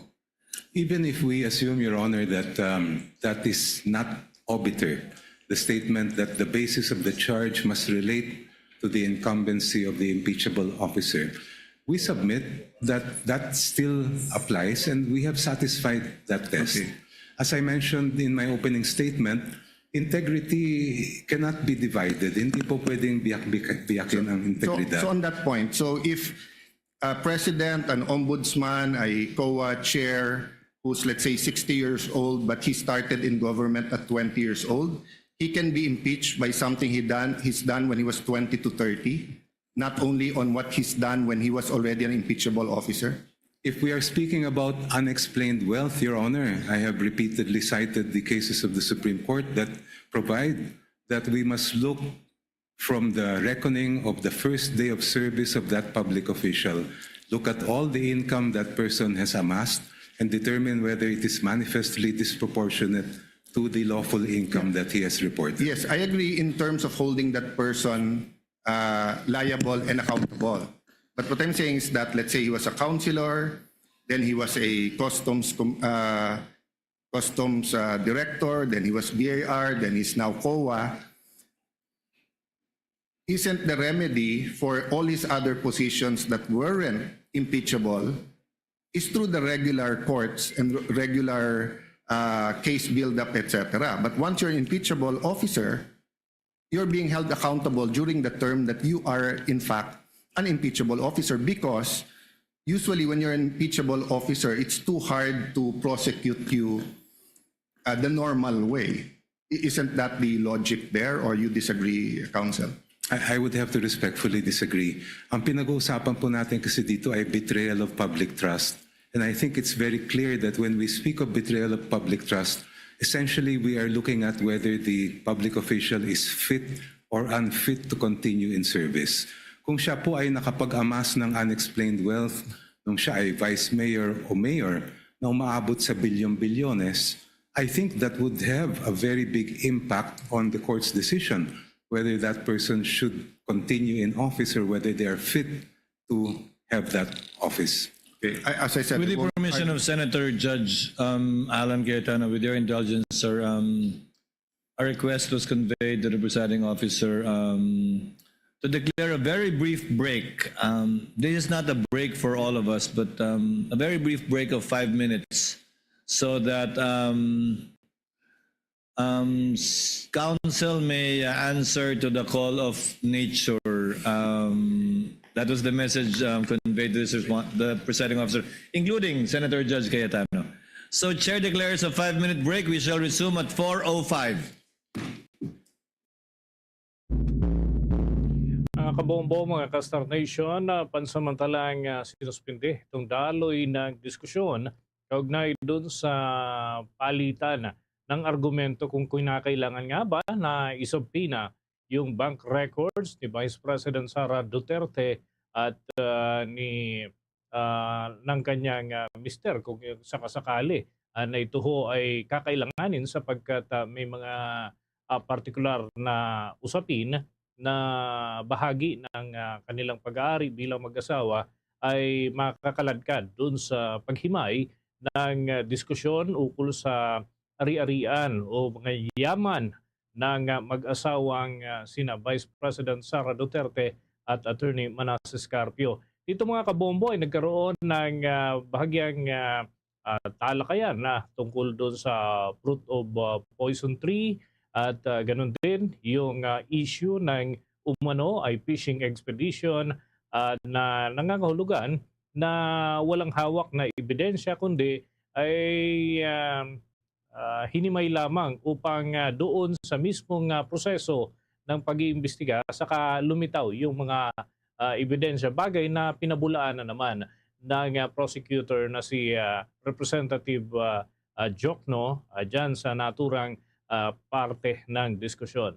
Kuha tayo ng mga karagdagang update mula ho dyan sa Senado. Nariyan pa rin si Bombo Angelo Aganan.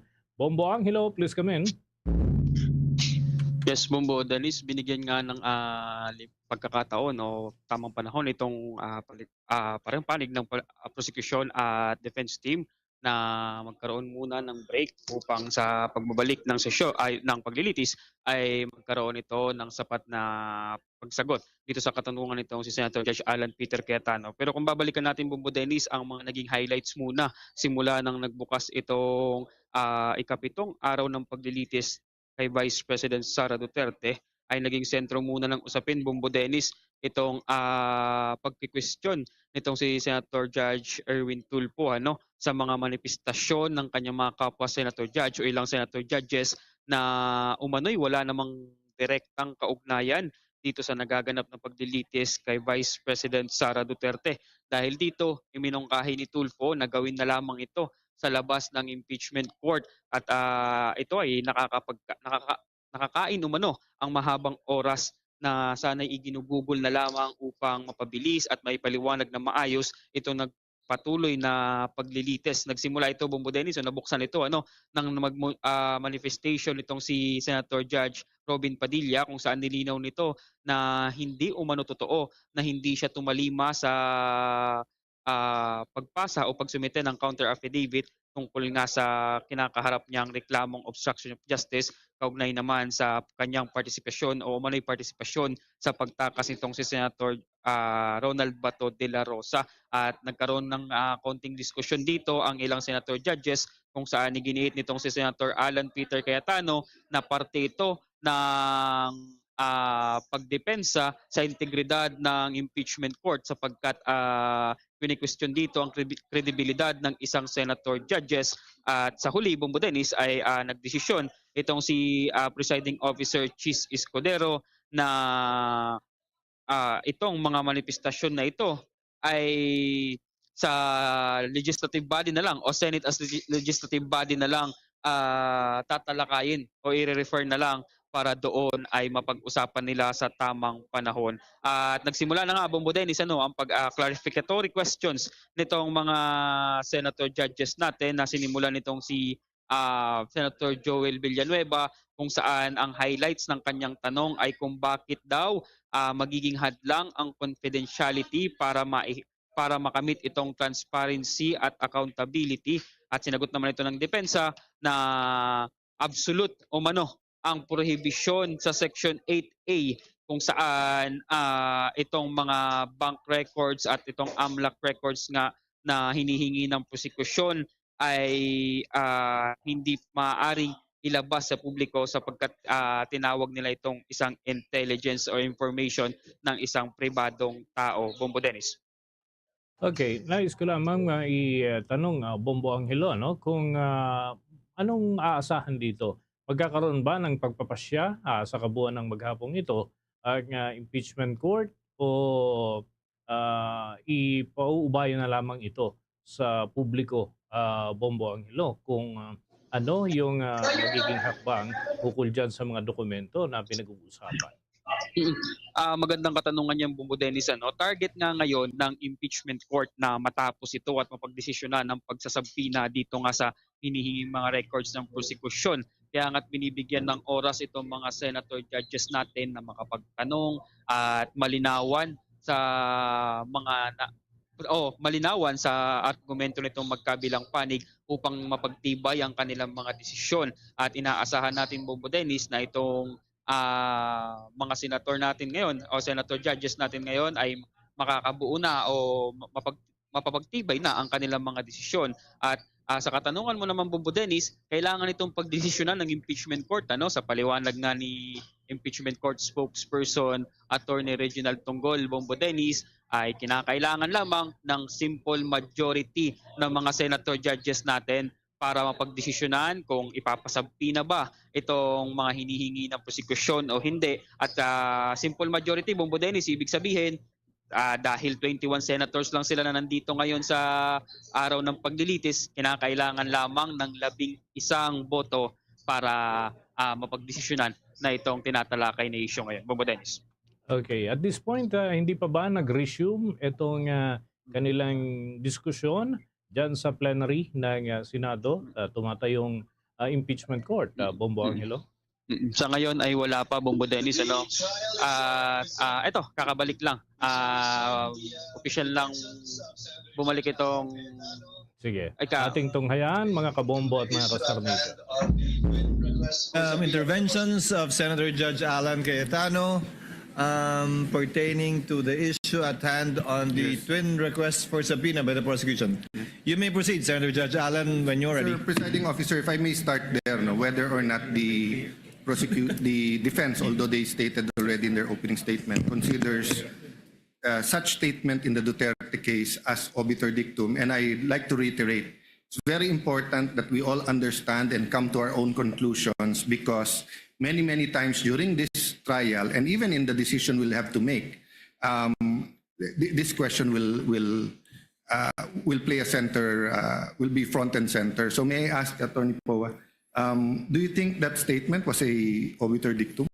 As stated, Your Honors, thank you for the question. As stated last week, Your Honors, it is our position of the defense that that is not obiter dictum, precisely because, Your Honors, it is our theory that when the Supreme Court decided the case of Duterte versus HOR, the point that the one-year bar was triggered is precisely because there was a violation of due process.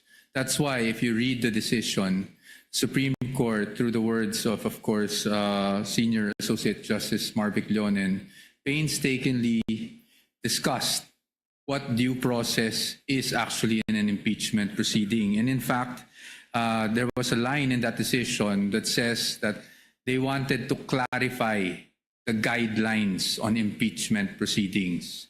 Further to that, Your Honor, hindi lang po sa decision, pero pati po doon sa binibigay na primer or summary ng Supreme Court bago nila ilabas yung buong decision, they enumerated the guidelines, which were around 7 points, if I'm not mistaken. And the 6th point is actually on what is an impeachable offense.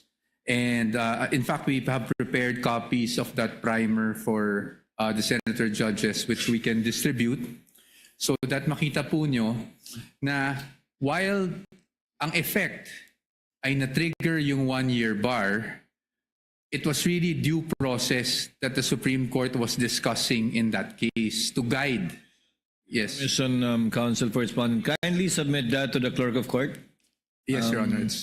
Thank you. You may proceed, sir. So while as I was saying, Your Honors, while yung ang end result is na-trigger yung one-year bar, and that's why void yung naging first round of impeachment, ang talagang pinag-uusapan ng Supreme Court dito is the observance of due process in every stage of the proceeding. And that is why it is very important na mapag-usapan natin na yung kasama doon is really kung ano ba talaga ang isang impeachable offense. At nakasulat doon, if I may quote, the basis of any charge must be for impeachable acts or omissions committed in relation to their office, meaning in relation to their impeachable office and during the current term of the impeachable officer. So that is why, Your Honors, it is the view of the defense na hindi po obiter lang itong pronouncement ng Supreme Court na to as to what constitutes as an impeachable offense. Yes.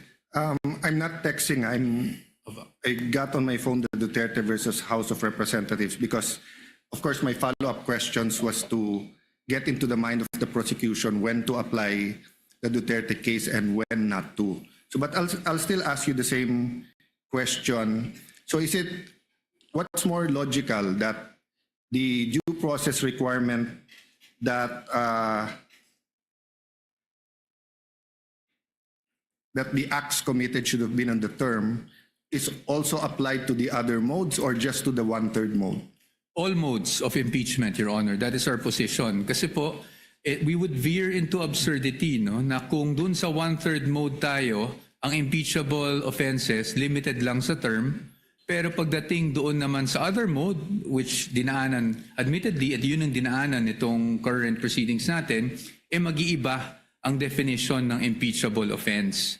I do not see any logic on why there's a difference because an impeachable offense is an impeachable offense. So para po sa atin, that should apply. And in fact, the Supreme Court did not make a distinction as to the guidelines that it laid down in that decision, Your Honors, please.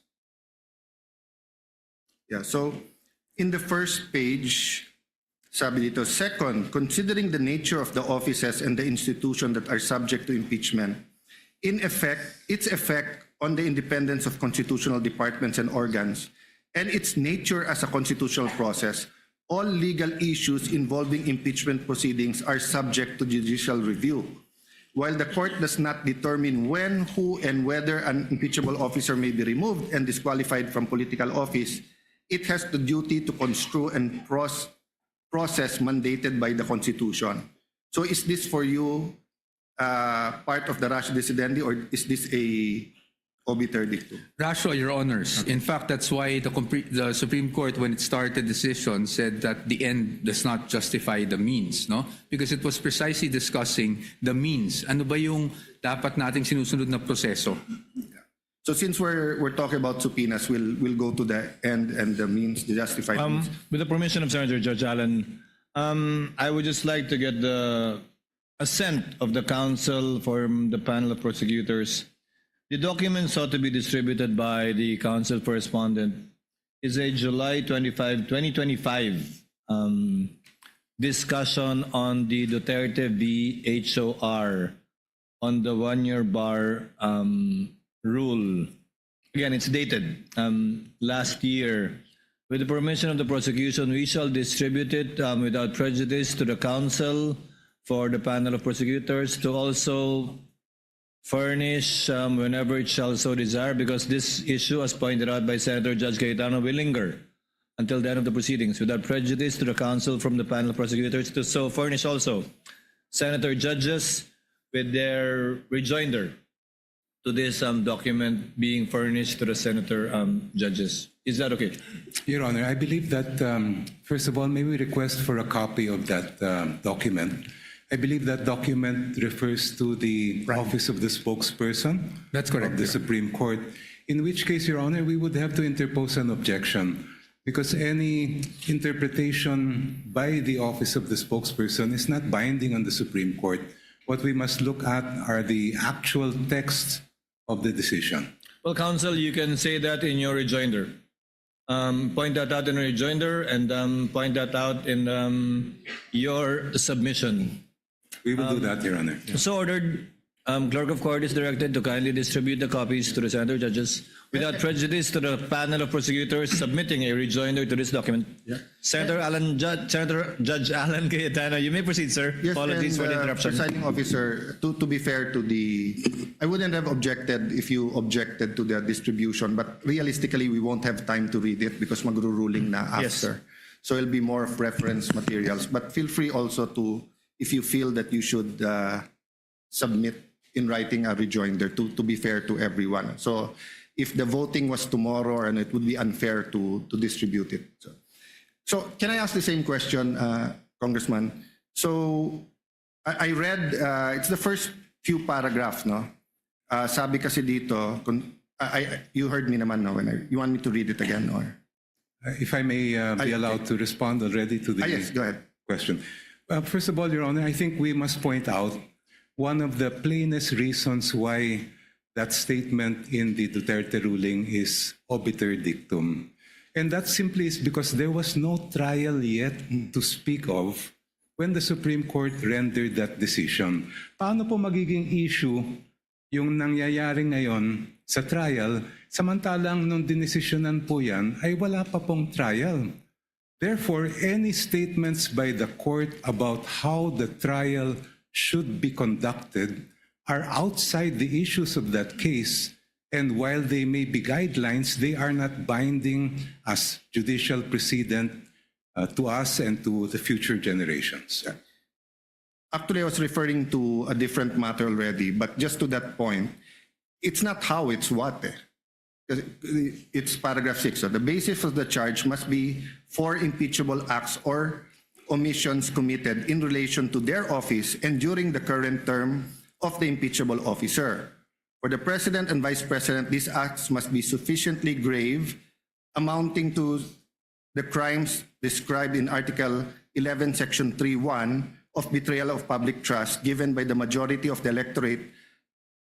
For the other impeachable officers, the acts must be sufficiently grave that they undermine and outweigh the respect for their constitutional independence and autonomy. So this doesn't really tell us how to conduct the trial. This basically tells us is that if we don't follow that, we're endangered of having a trial that's void ab initio. I would have to respectfully disagree, Your Honor. I Anyway, believe- we've gone through that argument, and I won't argue with both of you. Going back to this is what I read, no? Second, considering the nature of the offices and the institutions that are subject to impeachment, its effects on independence of constitutional department and organs, and its nature as a constitutional process, all legal issues involving impeachment proceedings are subject to judicial review. I'll stop there. Kasi nabanggit mo kanina, may I speak English Filipino? Nabanggit niyo po kanina na that's for us to decide, and my interpretation, and I've felt like that many times, diba, na zealous dapat ang impeachment court sa powers niya kasi not only because it's sui generis, wala tong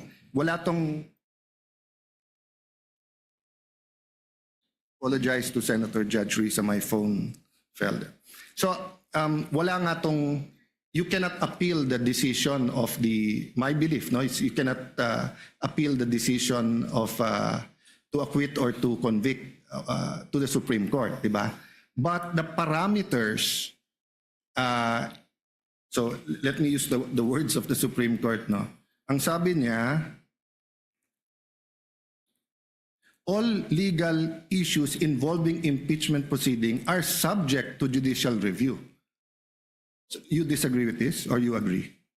In context ng sinabi mo kanina na it's within our power to make these decisions. I believe what is the controlling decisions there, Your Honor, are the cases of Gutierrez and Francisco. Because in those cases, the issue of what is an impeachable offense was squarely brought before the court. And the court said very clearly that that is purely a political question that's not within the judicial power for us to decide. And I believe that that should be the controlling jurisprudence. So let me be more specific. So for example, we issue some subpoenas and we do not issue some. Can one or both of you, meaning the prosecution and defense, go to the Supreme Court and question it? Well, there is always the possibility that some side, perhaps the defense, may claim that there is a grave abuse of discretion, I believe, as they have done in their other petitions filed, and therefore make an attempt to stop the proceedings before this court. But as I have said last week, Your Honor, in our opinion, it is this court has the sole and exclusive power to decide what an impeachable offense is, and no one, not even the Supreme Court, can dictate on this court in making that decision. Yes. Same answer. No, Your Honor. No, I have a different... So, okay, you can go back to that question. Then my follow-up question was, so let's say certain orders of the court, can the prosecution or defense go up to the Supreme Court and question its constitutionality? Yes, Your Honor. It is our position that either of the parties can do that. Why? Because sa atin nga, ang sabi natin kanina, that the Constitution cannot be read in isolation. So while the Constitution gives the sole power to the Senate to try an impeachment case, to try and hear an impeachment case, we must read this in conjunction with, again, Article 3, Bill of Rights, and Article 8, specifically Section 1, which is the power of the judicial review. So pag sa tingin po ng isang panig, merong grave abuse of discretion na naganap, we are of the position that, in fact, this is a justiciable issue and can be brought before the Supreme Court, Your Honor. So at least in that small point, I think we all agree that if we think there's grave abuse of discretion, there's a possibility that the Supreme Court will take it up. I'm not referring to the subpoena, I'm talking in general. So I'll skip a few pages of my questions precisely because I wanted to elicit your opinions or your stand regarding the fact that the impeachment court is supreme, but it's not true that we can do anything or we can just make decisions that are not based on statutes and on legal orders. In fact, when the Supreme Court issued a TRO regarding the foreign accounts or the dollar account in the Corona case, the impeachment court voted to respect the TRO. No, but of course we did vote. So there could have been a constitutional crisis if we voted not to, and then of course we know because of history, nag-waiver na lang si Chief Justice Corona. No. So can I go now to the ultimate facts? No. I don't know if Senator Joel, but Senator Pia asked a little bit about this. Just a quick review, or maybe so. We're also governed by the rules of court when it comes to ultimate facts. This is what Section 1 says. In general, every pleading shall contain in a methodological and logical form a plain, concise, and direct statement of the ultimate facts, including the evidence, on which the party relies on his or her claim of defense, as the case may be. If a cause of action or defense relied on is based on law, the pertinent provisions thereof and their applicability to him or her will be clearly and concisely stated. So does the two councils agree that sa ultimate facts, you have to include the evidence? I would make a distinction, Your Honor, between what we call ultimate facts and evidentiary facts, which are the pieces of evidence that could be used to come to the conclusion or to decide whether those ultimate facts are present in the case or not. Yeah, I think all of us lawyers agree with that. There's a difference between ultimate facts and evidentiary facts. But the rules of court says, including evidence. Kasi kung walang including evidence, ang kailangan mo lang i-file ultimate facts. Pero pag sinabing kasama ang evidence, for me, it doesn't mean that every single testimony in every single document should be attached. But so let me go to my second question. So pwede bang sa articles of impeachment, ultimate facts lang, walang naka-attach na evidence? Ang requirement po sa pleading ay doon na dapat nakasaad ang ultimate facts. But if you look at the articles of impeachment that are before this court, it also contains evidentiary factual allegations to support the ultimate facts that are contained therein. Thank you for that answer. Actually, that was my next question. Did it contain? And you answered it. So with respect to the Saballa and Cabrera impeachment complaints, is it correct that there was no authentic records that were attached when they were filed? Factual lang tong tanong ko. If Your Honor, please, first of all, I would have to raise an issue with respect to whether this honorable court is acting as an appellate or review court of what happened during the House proceedings. The power to initiate an impeachment complaint is exclusively lodged with the House, while the power to try and decide that the impeachment case is exclusively lodged with this honorable court. And I don't believe that it is part of the function to go back to what may have happened during the proceedings before the House, since the articles have already been transmitted to this honorable. Well, Counsel, even your students, colleagues recognize that you are a brilliant man. You're very well learned sa law, but minsan mabilis. Kasi actually, that's not where I was going. Binaliktad ko lang. So two of my colleagues started with, or in your discussions, ano yung fishing expedition going down to ultimate facts and evidentiary. Ako, I wanted to distinguish when is it a fishing expedition and when it's not. So I just wanted to know as a fact. Or can we take judicial notice that there was no authentic records in the Saballa and Cabrera?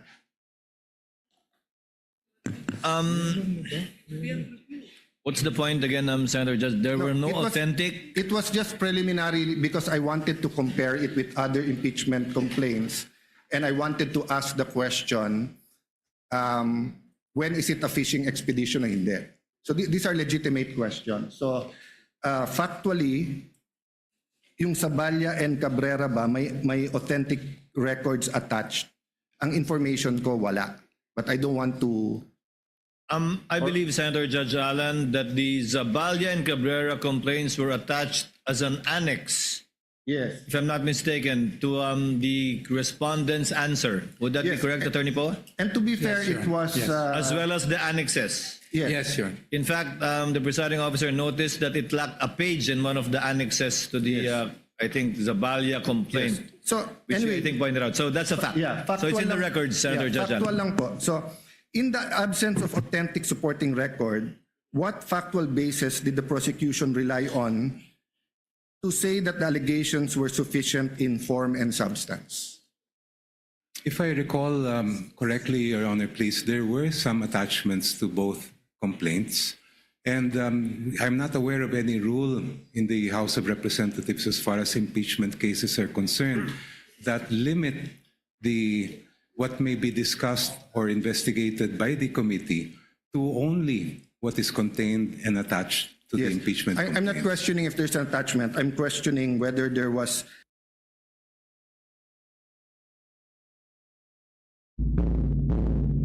Oras natin mga kabombo, mga Kastar Nation, 27 minuto. I'm makalipas asking ang question. I'm not ikaapat ng even hapon. questioning. Ituloy natin ang takbo ng impeachment discussion dyan sa Senado. The complaint against President Bongbong Marcos, the finding was the complaint failed to establish any factual nexus between the president and an impeachable offense.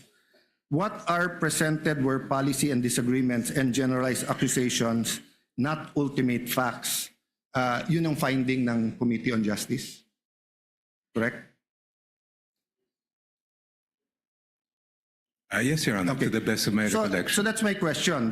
After answering that question, does the prosecution agree that the requirement of alleging ultimate facts applies equally to all impeachment complaints, regardless of it's the president or the vice president, regardless if it's the ombudsman or the COA chairman? Yes, Your Honor. And as I recall, when the members of the committee examined the complaint filed against the president, the conclusion of the committee was, in fact, that there were only conclusions of law contained in that complaint, not allegations of ultimate facts. Yes. Yet in that complaint, there were documents attached, authentic records, and the House did not ask na masupina yung AMLA, BIR, and bank records of the president. The requirement, if Your Honor, please, of ultimate facts is really based on what is alleged in the petition or complaint But itself. what was the exact words of counsel? Ang katotohanan ay hindi Confidential. confidential. So why in the case of President Marcos is the katotohanan confidential, but in the case of Vice President Sara, it's not confidential? Wala naman po akong maalalang ruling ng committee in the case of the president na meron silang sinabing confidential.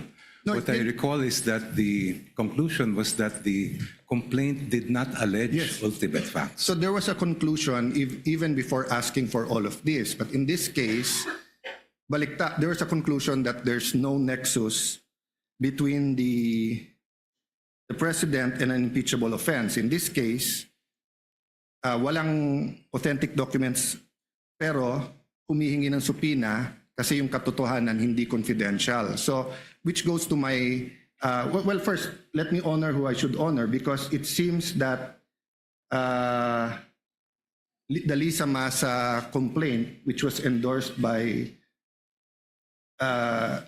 ACT party list, was here kanina, and I think Antonio Tino, I think Sara Elago was here the last week, and I think Representative Ko was here. So in their case kasi, I can say walang selective justice because they wanted the same standards of president and vice president. So that's my next question. We want fairness for everyone and for the Filipino people, but would it be unfair to require 20 years of documents from AMLA, BIR, and bank accounts from Vice President Sara without requiring the same from President Bongbong, considering that all of these scandals is happening during his administration? If the allegations of the complaint against the president did in fact contain ultimate facts, I would see no reason why the Committee on Justice should not have proceeded with it. So I'll take that answer. May I ask the same question Rule 8, ultimate facts including evidence. So the answer of the prosecution was that basta't may evidentiary facts. But ang nakalagay kasi sa Section 1 ng Rule 8, including evidence. What is the position of the defense on this? The defense follows strictly the rules, Your Honors. While I agree with the distinguished opposing counsel na iba yung ultimate facts and evidentiary facts, no? I don't want to blur that line. Tama naman po yung sinabi ng ating opposing. But yun nga po yung punto namin, no? In the Zavala and Cabrera complaints, wala pong ultimate facts at wala din pong evidence or evidentiary na nakakalakip doon po sa mga complaints, and which is the very issue that we brought up to the Supreme Court, Your Honor. So if you were representing now the president and the opposing counsel was also asking for 20 years of records of AMLA bank accounts and BIR, would you still have the same position? Your Honors, That unless it is relevant and definite, I read in your pleadings, di ba, and in your position paper na yun yung... So kasi I'll ask na rin my next question. Why is it definite in your view? Opo. So on the first question, yes, Your Honor. Even if I were to be representing the president now, I would have the same view, no? Na hindi po pwedeng ganun ka 20 years ang span ng mga documents na hiningi, precisely because the jurisprudence provides that for a valid subpoena to issue, it must be particularly described, plus yung sinasabi po natin na relevance. Now, to the second question as to why it is not particularly described, Your Honors, unang-una, let's start with the bank accounts. No? Yung bank accounts na naka-enumerate sa kanilang request, it is our position na yun po yung natawag kanina na fruit of the poisonous tree. Because as you can see, lahat po ng pinanggalingan na accounts na yan ay yung AMLAC. But which we are contesting. No? Sa amin po, unlawful po yung naging disclosure sa Committee on Justice. But more importantly, pangalawa, aside from just the mere bank accounts, the documents they're asking, Your Honors, while they are specified, kung titingnan mo talaga ng mabuti kung anong hinihingi nila, they're asking for all bank records without any assertion as to why all of these are relevant to prove whatever allegation they have stated in the articles of impeachment. I'll skip many questions here and go to that question. But to be fair, Congressman Dioknos, you said that's an exclusive authority, right, power of the House. So if I want to question the difference, I'll do that in either the Senate or as a private citizen. So I won't go into that. But I ask that now in context of whether or not the certain parameters in the subpoena you're asking for is valid or not. So let me just go to this series of questions. This is really a discussion into what is substantial facts, what's ultimate facts, what's essential facts, what are, and as you said, Attorney Powa, we don't want to bore everyone with that, but it's important in terms of due process. So basically, diba, the ultimate facts are that establish the charge, in this case, unexplained wealth. So let me put it this way in my question to Attorney and Congressman Prosecutor Jock. No. So like if I say that may kilala akong politiko, commissioner ng ganito or congressman, senator, whatever, ang SALN niya was 1 peso or what's a reasonable amount. SALN niya was 1 million, 20 years later it's 20 million versus the commissioner of BIR in 5 years, it gained 50 million compared to this congressman nito. Then I said, eto lang income niya, unexplained wealth yan. In your view, is that sufficient na for the impeachment court and to issue the subpoenas? Or do you have to specify na, for example, you say that that commissioner, sa SALN niya, he only had 2 cars, but he actually has more than 4. Therefore, penging subpoena para sa LTO. O that commissioner, ang sabi niya, isa lang ang bahay niya.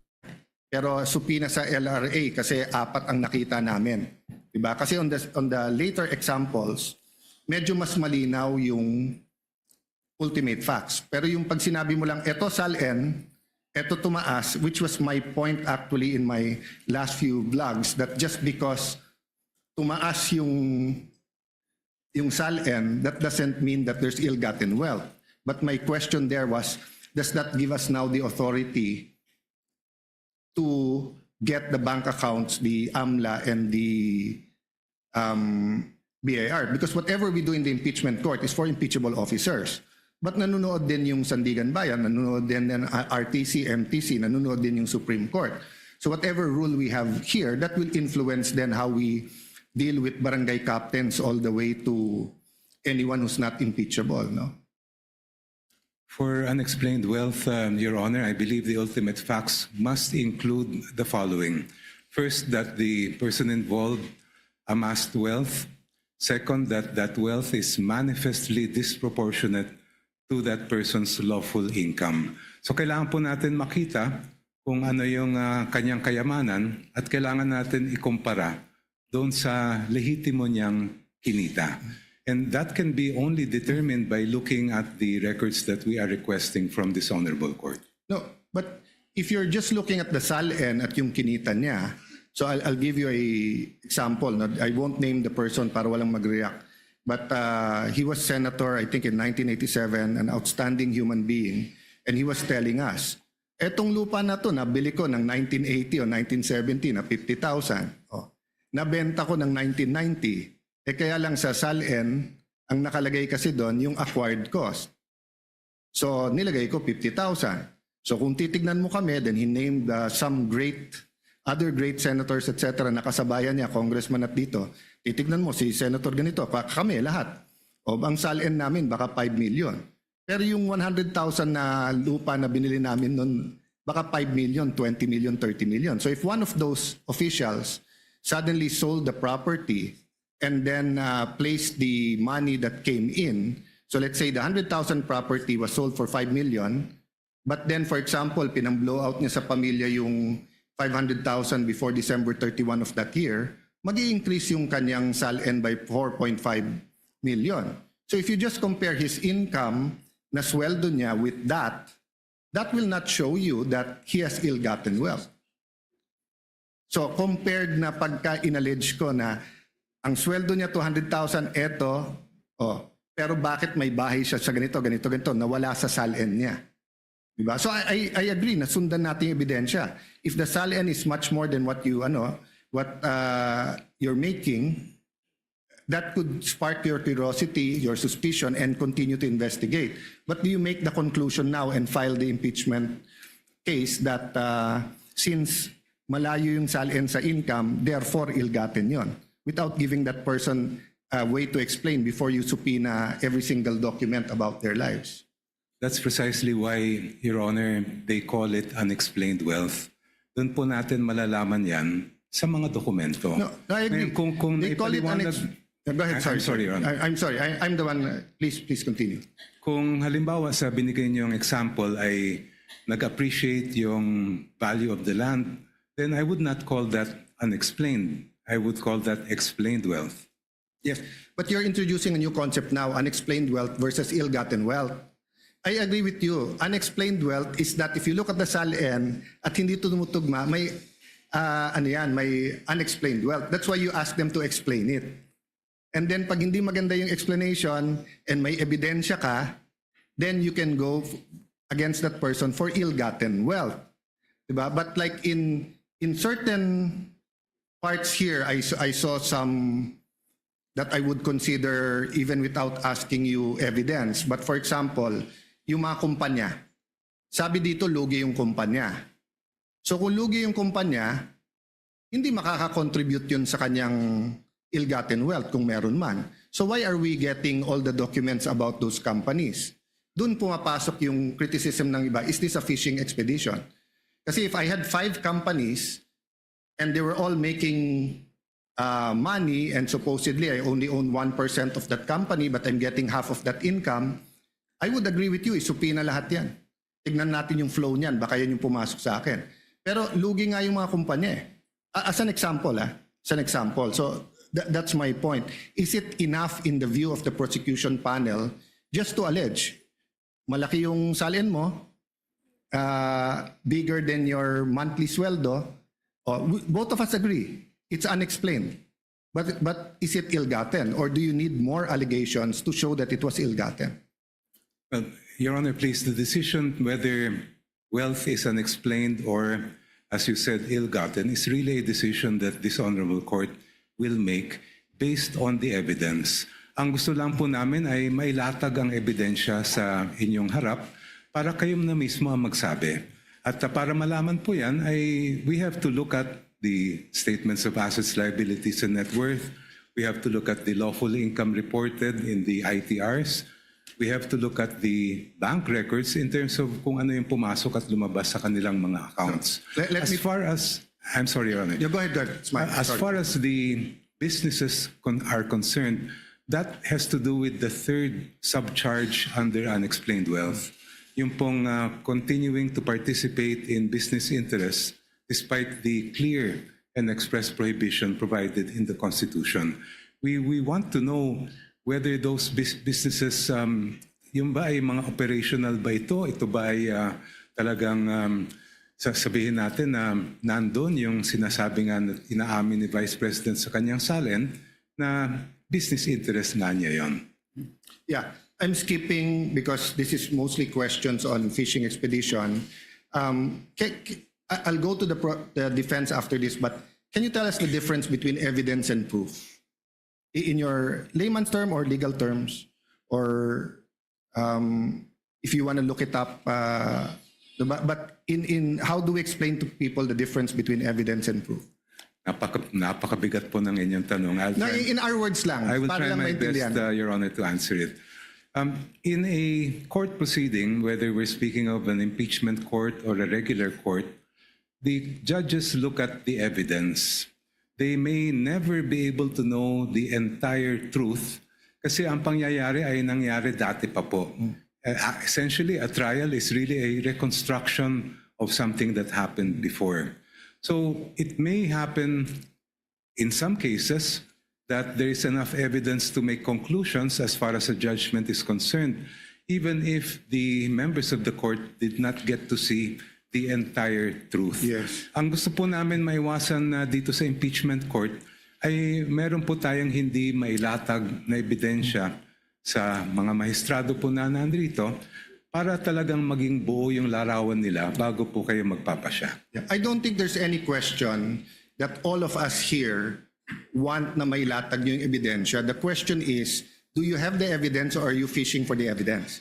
And that's a question not only for you, but for every single impeachment process, not only the umabot dito, because myself, Senator Subiri, Senator Chis Escudero, then later on Senator Villanueva, has been in the House many times during impeachments of presidents and chief justices. No? But the reason I ask between evidence and proof is because if you have the evidence, you want the opportunity, diba, to bring it here, show the relevancy, connect it to the crime, we admit it so that if it's true, then we can convict. The opposite sides na will either question, hindi admissible yan, or admissible pero walang relationship yan, etc. No? So what I'm saying is that if you're going to prove your case with no evidence except that if you get all of that, then magiging arbitrary yung House of Representatives sinong gusto nilang i-impeach, because almost any public official who's been there for a long time, you will see discrepancies in their SALN because unang-una iba yung acquisition cost at iba yung current value at iba din yung deadline ng December 31, no? Which after this I'll ask the defense to answer, then I'll go into the AMLA, which is different from bank accounts, no? So if you're coming to the court with evidence already, but kinukuha mo yung subpoena na yan, di ba, to further prove your point, I don't think there'll be a question there. As Attorney Powa said kanina na kung yung BIR box na yan, alam natin yung laman, and dapat gamitin dito, they inallege nyo na. Pero kung hindi alam yung laman, are we fishing there if there's a tax evasion or wala? I don't know the answer. I'm asking you the question. You can answer it in any way you're comfortable in answering. If I may briefly narrate the procedure that the House might had to undergo for the articles to reach this honorable court. When the complaints were filed before the House of Representatives, the Committee on Justice was tasked not with conducting a trial, not with ferreting out all the evidence, but simply determining whether there was probable cause to proceed with the case. So hindi po namin hinanap yung kabuuan ng ebidensya dahil hindi po namin tungkulin yon. Yes. When we made the determination that there was sufficient probable cause to proceed with that case, then that is what we submitted in terms of the articles of impeachment that reached this honorable court. Ngayon, syempre po, just like a preliminary investigation conducted by a prosecutor, ang hawak lang po niyang ebidensya, ang titingnan lang po niya ay kung merong probable cause. Not all the evidence yet is before that prosecutor because wala pa pong trial. The presentation of evidence, even the subpoena or compulsion to present evidence will only happen when the trial takes place. And yung tinutukoy po ninyong fishing expedition, yun ay maaaring sabihin natin nangyari kung only if the party requesting the evidence or documents ay nagbabakasakali lang. Baka may makuha tayo dito. In our case, I have to disagree that there was any sort of fishing expedition because based on what the Committee on Justice and later the plenary of the House found was sufficient, there was enough cause to proceed with the I'll case. go to probable cause, but yung sinabi mo, baka sakaling may makukuha dito. You said hindi ganon. So anong makukuha natin if we grant all the subpoenas you're requesting? The evidentiary facts, Your Honor, that were not yet, hindi pa nakita ng House nung ang ginagawa lang po namin ay determinahin ang probable cause. So nagbabaka sakali din? Hindi po. No, kasi you said... Because there is basis for requesting for the So what bank will you records. see? You still don't know what you'll see. We are basing the request for the bank records on the evidence and information provided by the Anti-Money Laundering Council, which appears to show that there were billions of pesos that went through the accounts of the Vice President during that Let's go period to that of time. with the permission of the defense then. I think you're listing down naman. So the Anti-Money Laundering Council, no, does not deal with income. They deal with flow, right? So pag sinabing billion, that doesn't mean that a certain official has billions in their account. So meaning if I have ₱1 million deposit on January 1, and then on January 5, I take it out and put it in time deposit for 1 month, and 1 month later it comes out with 2% time deposit, hindi na 1 million yon. 1 million in, 1 million out, 2 million, 1 million in the time deposit, 3 million. Paglabas na may 2%, 1 million 2 pesos, 1 million 2,000 pesos, 4 million na yon. So hindi evidentiary yun, speculation sa ikot ng pera. Meaning, all I have to do is find someone with a bank account and give them a long enough period, and I will say that they have hundreds of millions or billions. Precisely, Your Honor, that is why we want the bank records to be produced. Because, as you mentioned, the only reports submitted by the Anti-Money Laundering Council pertain to covered and suspicious transaction reports. They do not show us the exact balances that were contained in those bank accounts. And it is only the bank records that will provide that information. Agree. And it's suspicion. When you say suspicion, that does mean necessarily suspicion that it's attached to a AMLA crime. But it could be suspicious meaning 6 months walang gumagalaw. Biglang everyday ngayon gumalaw. Diba? Yun yung definition ng part ng definition ng AMLA. But if you cannot connect AMLA and the bank accounts, that's precisely what the defense and other people are saying. Aren't you nga fishing between the three? Fishing means hindi mo pa hawak, so you're trying to get a fish, in this case, a very big fish. Diba? So, pag sinabing hindi fishing expedition, meron ka ng ebidensya, but you want to prove that in court, and you need that to prove it, but you know what to prove already. If we bring Your Honor's logic to its conclusion, that would mean that the Committee on Justice would have to conduct a full-blown trial, get all the evidence at that level, so that we do not have to fish anymore when we get to this court. When that is not the contemplation of the procedure for impeachment under the I Constitution. won't argue what the what the House. With the permission of the gentleman of the floor, Senator Cayetano, Last two questions.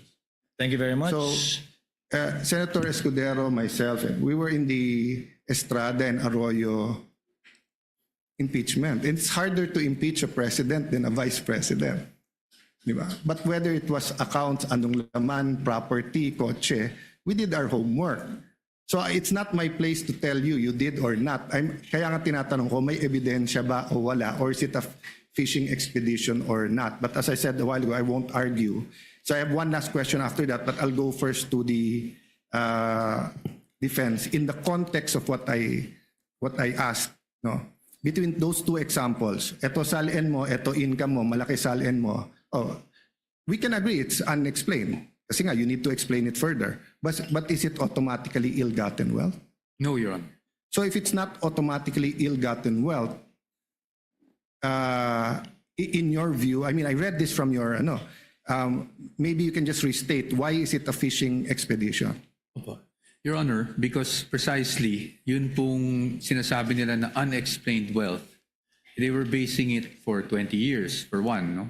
Pangalawa, they couldn't pinpoint exactly bakit mo nasabing may unexplained. Alin dito sa properties yun unexplained, no? Third, and if I may elaborate from our memo, if you look at the articles of impeachment, it presupposes that the Vice President earned 30 million over a span of 20 years. Yes, they did not think about the Vice President not being in public office from 2013 to 2016. They didn't think about the income that could have been generated by being married to a lawyer who had his own law office. So to us, it was basically a conjecture, speculation, conclusion of law and fact to say, biglang, uy, may unexplained wealth po dito. No? That's basically our point. And then secondly, the decision earlier, it was mentioned by distinguished opposing counsel, decision rests upon this court to determine kung meron ng unexplained wealth. I disagree with that. The ultimate decision rests upon this court, that is true. But the initial decision rests with the person accusing, di ba? Pero nung nag-accuse yung tao sa Sabalian Cabrera complaints, wala man lang nakasulat po doon. Kanina na-mention po yung should the Committee on Justice now conduct a full-blown trial? No, it shouldn't. It should just evaluate the complaint. Parang nga pong piskal, parang preliminary investigation. Pag tayo po pumunta sa piskal at ang dala lang natin doon ay puro paratang, wala man lang supporting document, what will the fiscal do? Dismiss the case outright. Yan naman po ang totoo. No? So that was our point to begin with, and that is why we're saying fishing expedition ito. Kasi hindi mo man lang ma-pinpoint kung anong transaction yung sinasabi mong nag-amass ang Vice President natin. Anong taon na nag-amass yung Vice President natin ng ill-gotten wealth or unexplained wealth. At dahil doon ngayon, we're asking for records spanning 20 years, both BIR records, bank records, AMLAC records, which they already have actually from the Committee on Justice. Pero hindi natin ma-pinpoint alin ba talaga dito. We cannot specify kung ano yung act, ano yung omission na ginawa niya na nakapag-amass siya ng unexplained wealth. Talking about both parties talking about the fiscal or prosecutor, actually binago na rin ngayon. Probable cause with reasonable certainty mako-convict. So meaning you go to the fiscal's office that you point out ano yung crime, sino yung gumawa ng crime, and yung preliminary evidence mo might not be enough to convict at that time, but enough to say na hindi lang to marites. So if I go to the fiscal's office or ombudsman saying this senator has 150 million in SALN, 10 years ago it was 50 million, therefore it's ill-gotten wealth, and then wala pa akong ibang dala except yung magkano sweldo dito, I doubt the fiscal will file that case. But if I tell the fiscal that he has 2 cars in his SALN, but eto, I see him using 4, then give him the opportunity. But I can subpoena the LTO. Na kanino ba yung plate number na yan? Baka namang nasa kapatid talaga niya, no? But the last set of questions, I'll just ask it once, no? So I think everyone understands naman the subpoena regarding the Vice President. The issue was really the dates and how specific or hindi. The corporate, actually 2 questions. The corporations, do you not have to pierce the corporate veil, considering there's no allegations in the articles that these companies were used to amass ill-gotten wealth? In fact, I haven't read everything, but so far sa binasa ko, is hindi kumikita tong mga kumpanya na to. Because there's a Supreme Court decision that if it's a joint account, may rights din yung isa. And I don't even know if we informed all of those companies that we might subpoena their records. So did we give them that opportunity? Isama ko na yung last question, Mr. Presiding Officer, and I won't follow it up, no? But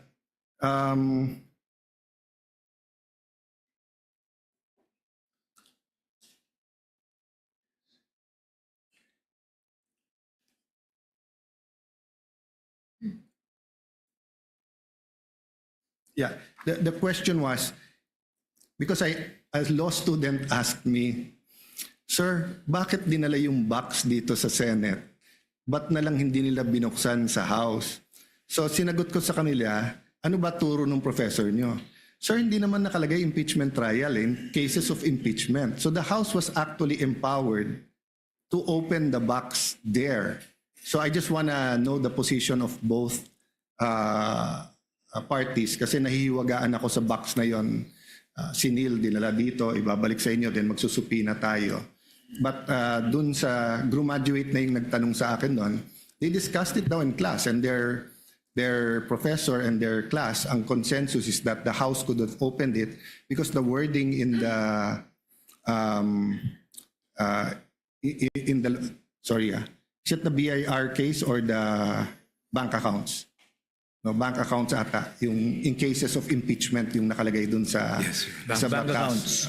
Secrecy of bank deposits. Yes. So ang question niya, let me rephrase, is that, did you do that there? Kasi if you did that there, hawak nyo na ngayon.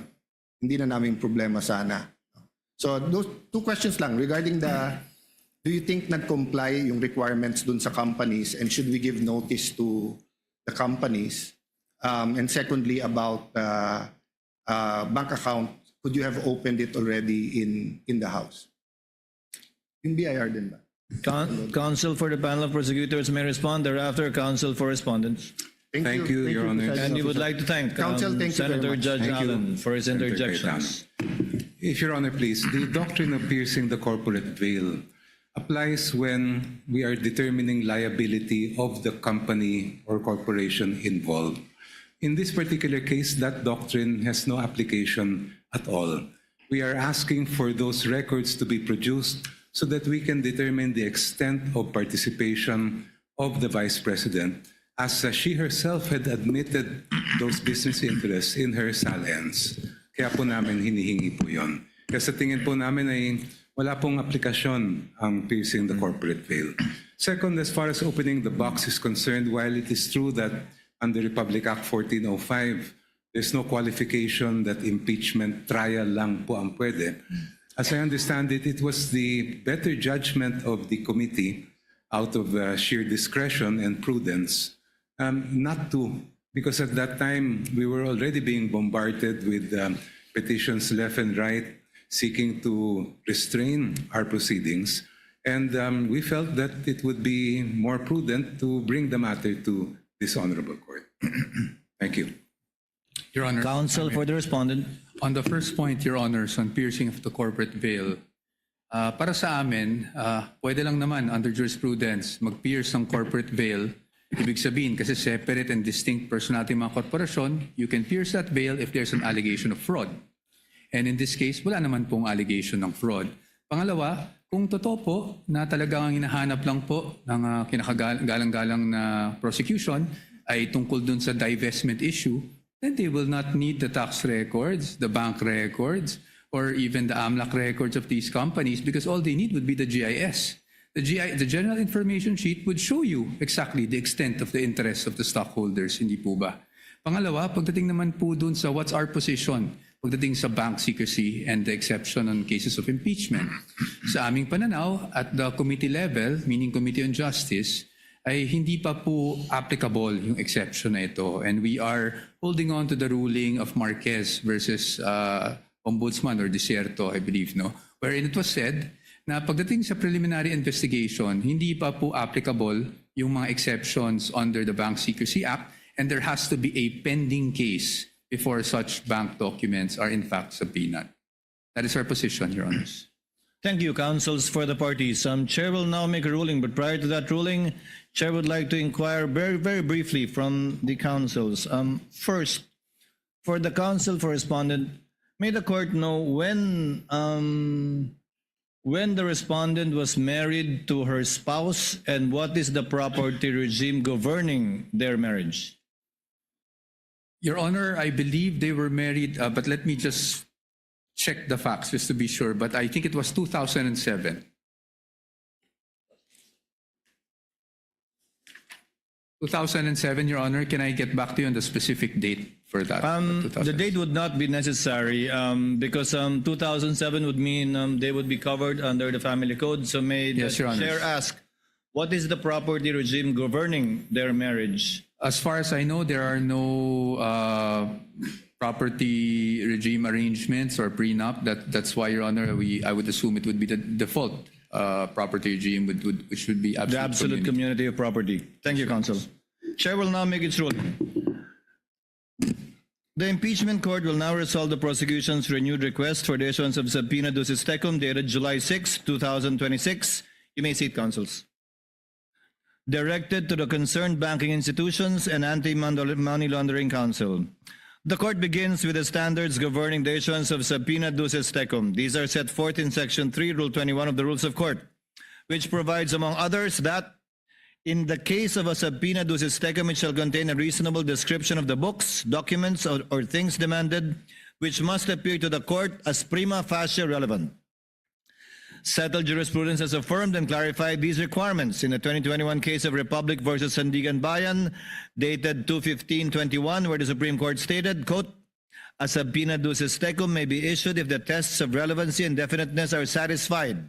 The court must ensure that, number one, the books, documents, or other things requested must appear prima facie relevant to the issue, subject of the controversy, the test of relevancy, and number two, such books must be reasonably described by the parties to be readily identified, the test of definiteness. In the case of BSB Group Inc. versus Go, GR number 168644, the court stated that evidence is relevant when it bears such a direct relation to the fact in issue as to induce a belief in its existence or non-existence, and when it relates to a collateral fact from which the existence or non-existence of the principal fact may logically be inferred.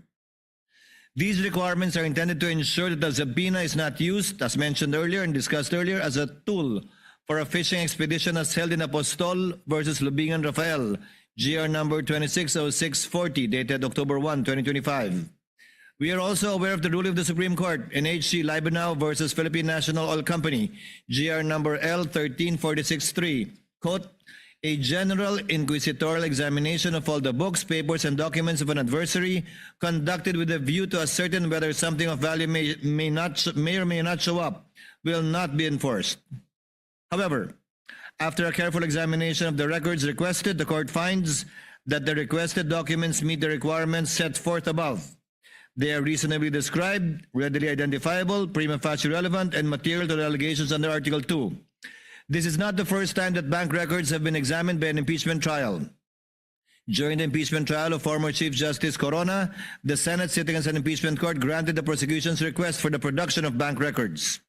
In granting that request, the court cited Section 2 of Republic Act number 1405, which expressly recognizes cases of impeachment as an exception to the confidentiality of bank deposits and the rights to privacy of depositors.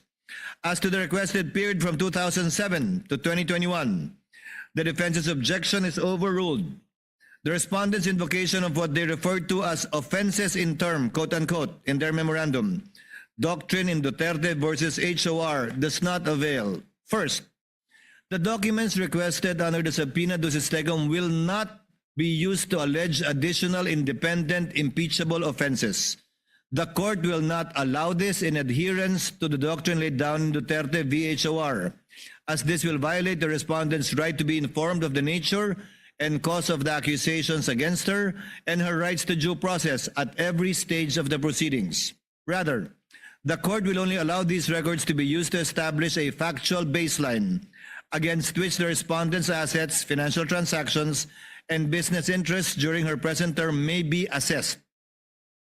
Establishing such a factual baseline is recognized in settled jurisprudence involving allegations that a public officer's wealth is manifestly disproportionate to the lawful income and financial capacity of the officer and the officer's spouse. As held by the Supreme Court in Concerned Taxpayer versus Doblada Jr., dated 8 June 2005, quote, in determining whether the properties acquired were manifestly out of proportion to the lawful income of the spouses, necessarily requires comparing their value with the spouse's salaries, benefits, other lawful income, and revenues from legitimately acquired properties or businesses. Further, in the case of Ombudsman v. Bernardo, GR number 18-1598, quote, respondent's beginning net worth must be considered for purposes of determining whether his disposable income was more than sufficient to justify his property acquisitions and foreign travels for the covered period, and whether he possesses the financial capability to acquire or purchase properties as reported in his SAL-N. Quote, such net worth of the respondent as declared in the statement filed by him or her from the first day of his employment with the government shall be considered as his true net worth as of such date for purposes of determining his capacity for future property acquisitions during his tenure as a public officer. Any unexplained increase in his net worth thereafter may fall within the ambit of the presumption provided for in Republic Act number 1379. The production, therefore, of the records from 2007 to 2021 is authorized strictly for that limited purpose only. Their admissibility and evidentiary use shall remain subject to the prosecution establishing their connection to the alleged unexplained wealth during the respondent's present term in relation only to Article 2 of the Articles of Impeachment. Now, with regard to the bank records held separately by Attorney Manasseh Carpio and jointly by him and the respondent, the defense's objection is likewise overruled. The respondent's reliance on Republic v. Eugenio is unavailing. That case involved only an ordinary civil inquiry into spousal assets that were not statutorily aggregated. On the other hand, Section 8 of Republic Act number 6713 requires public officials to disclose their assets, including that of their spouses. Their financial interests are therefore statutorily intertwined for purposes of disclosure. Respondent likewise insists on the separate legal personality and distinct right to privacy of Attorney Carpio, but this is likewise untenable. Article 75 of the Family Code explicitly provides, which is why the presiding officer earlier asked the property regime governing them, in the absence of a marriage settlement or when the regime agreed upon is void, the system of absolute community of properties established in this code shall govern. Under this regime, Article 91 dictates that community property shall consist of all the property owned by the spouses at the time of the celebration of marriage or acquired thereafter.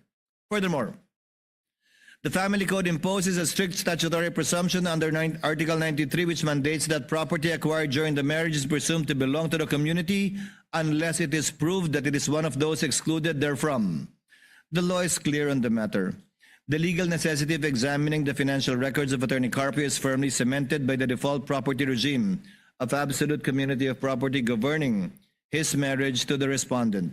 Absent any proof of a different property regime governing their marriage, any funds deposited in the bank accounts of Attorney Carpio are legally presumed to form a single, indivisible mass of community property jointly owned with the respondent vice president.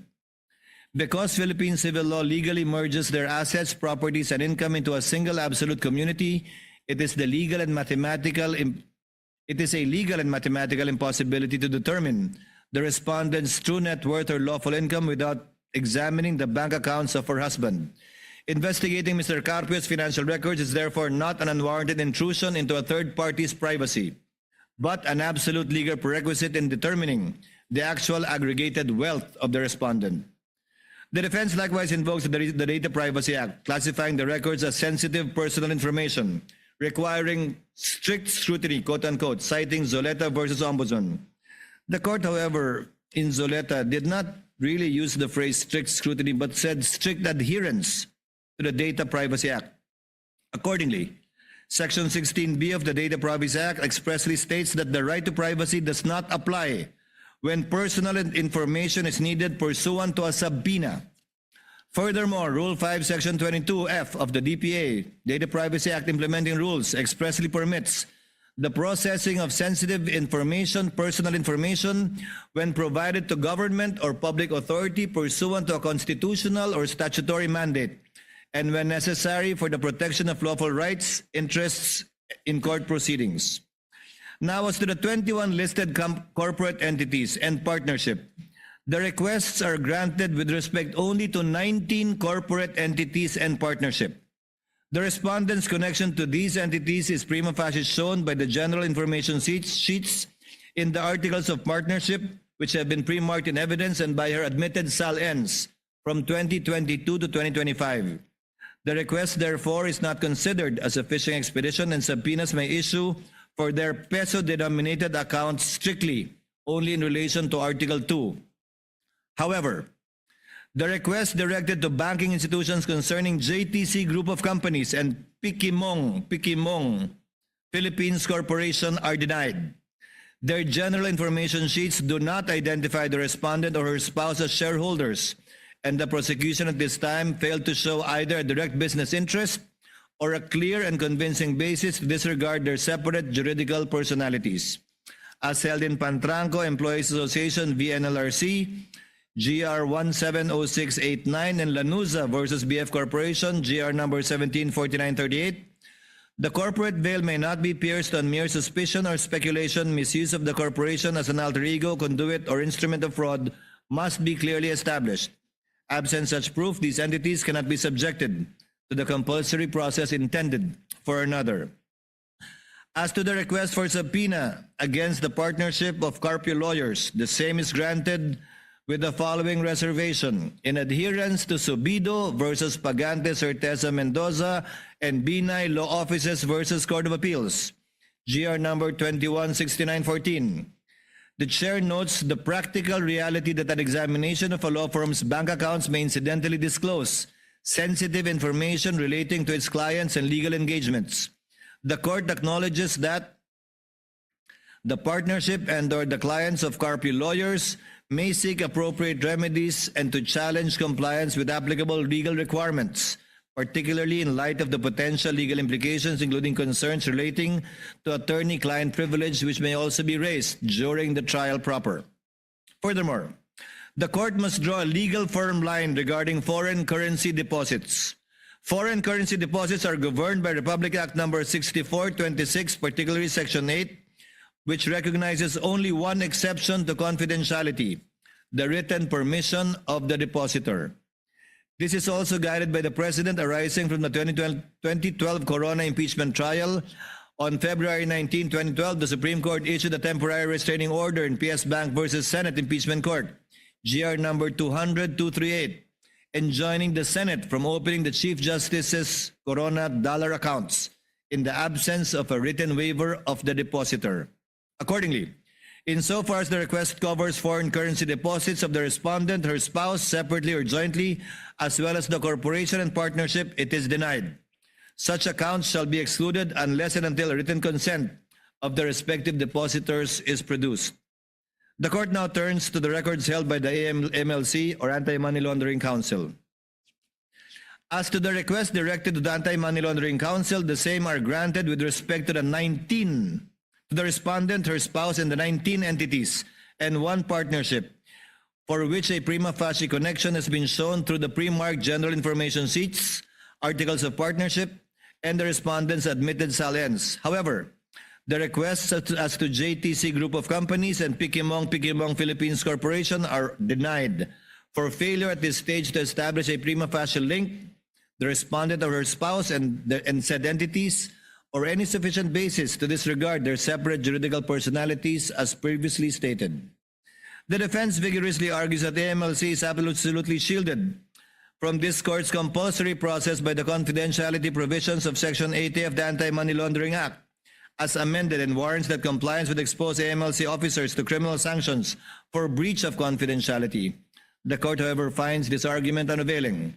Section 8A regulates unauthorized and arbitrary disclosures by AMLAC personnel.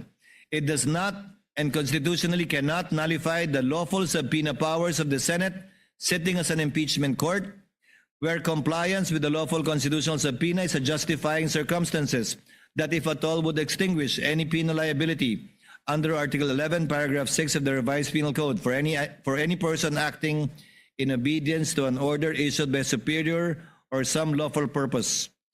In the landmark case of Republic versus Sandigan Bayan, GR 2322724, the Supreme Court explicitly rejected the AMLC's attempt to quash a subpoena ducis tecum, ruling verbatim, quote, "The Anti-Money Laundering Council is not merely a repository of reports and information on covert and suspicious transactions.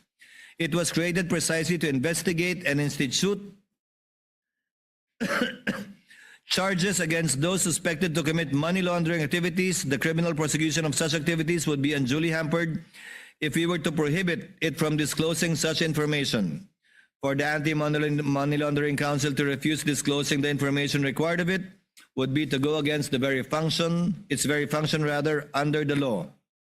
Further, as held by the Supreme Court in Sabio versus Gordon, GR number 174340, by parity explained that statutory provisions on confidentiality and exemptions from inquiry cannot be invoked to deny access to information by Congress in aid of legislation.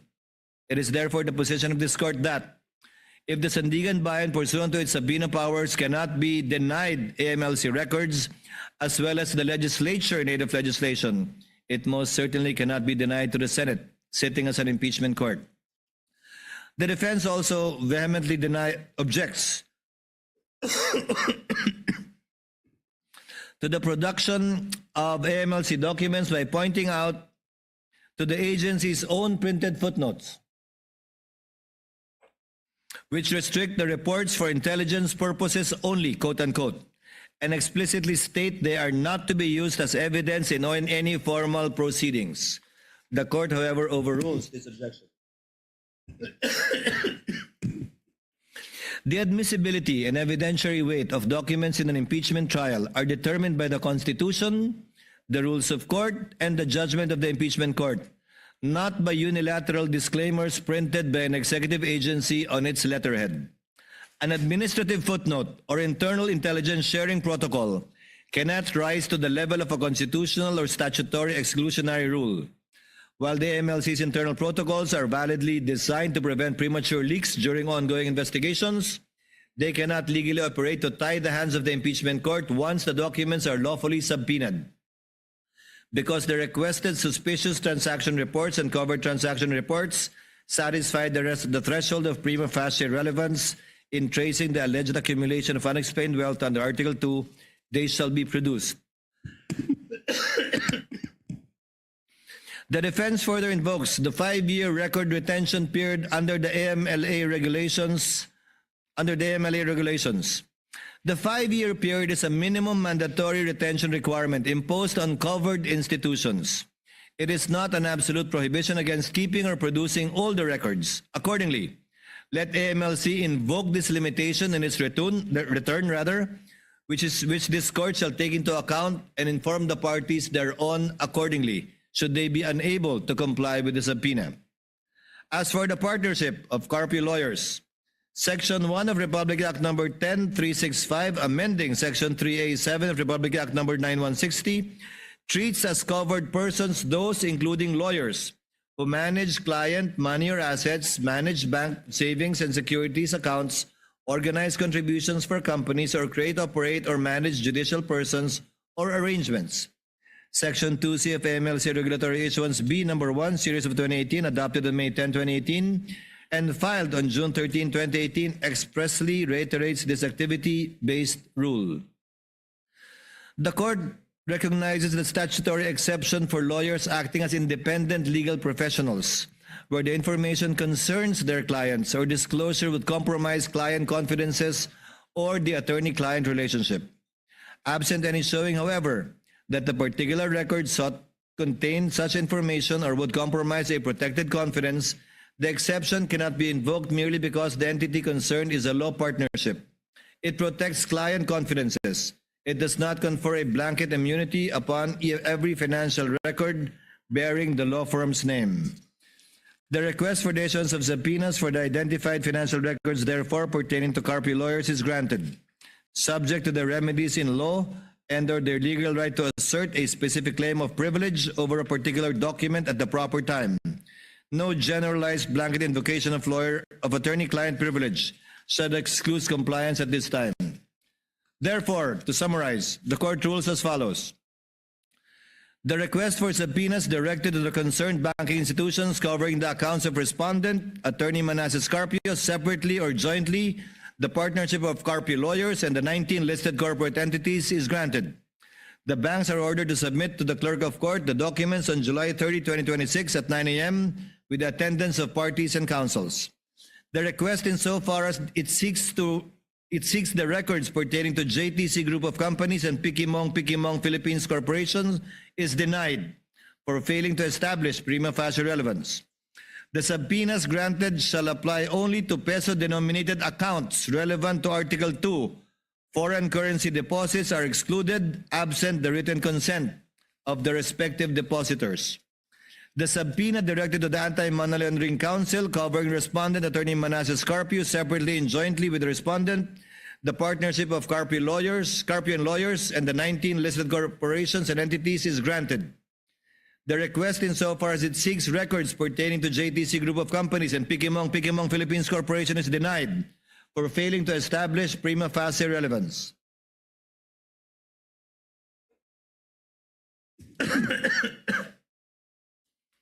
Finally, the court is cognizant of the Supreme Court ruling in Almonte v. Vasquez GR 95367, where it stated that a government privilege against disclosure is recognized with respect to state secrets, and it is not amiss to state that even matters of national security have been inquired into in appropriate in-camera proceedings by the court.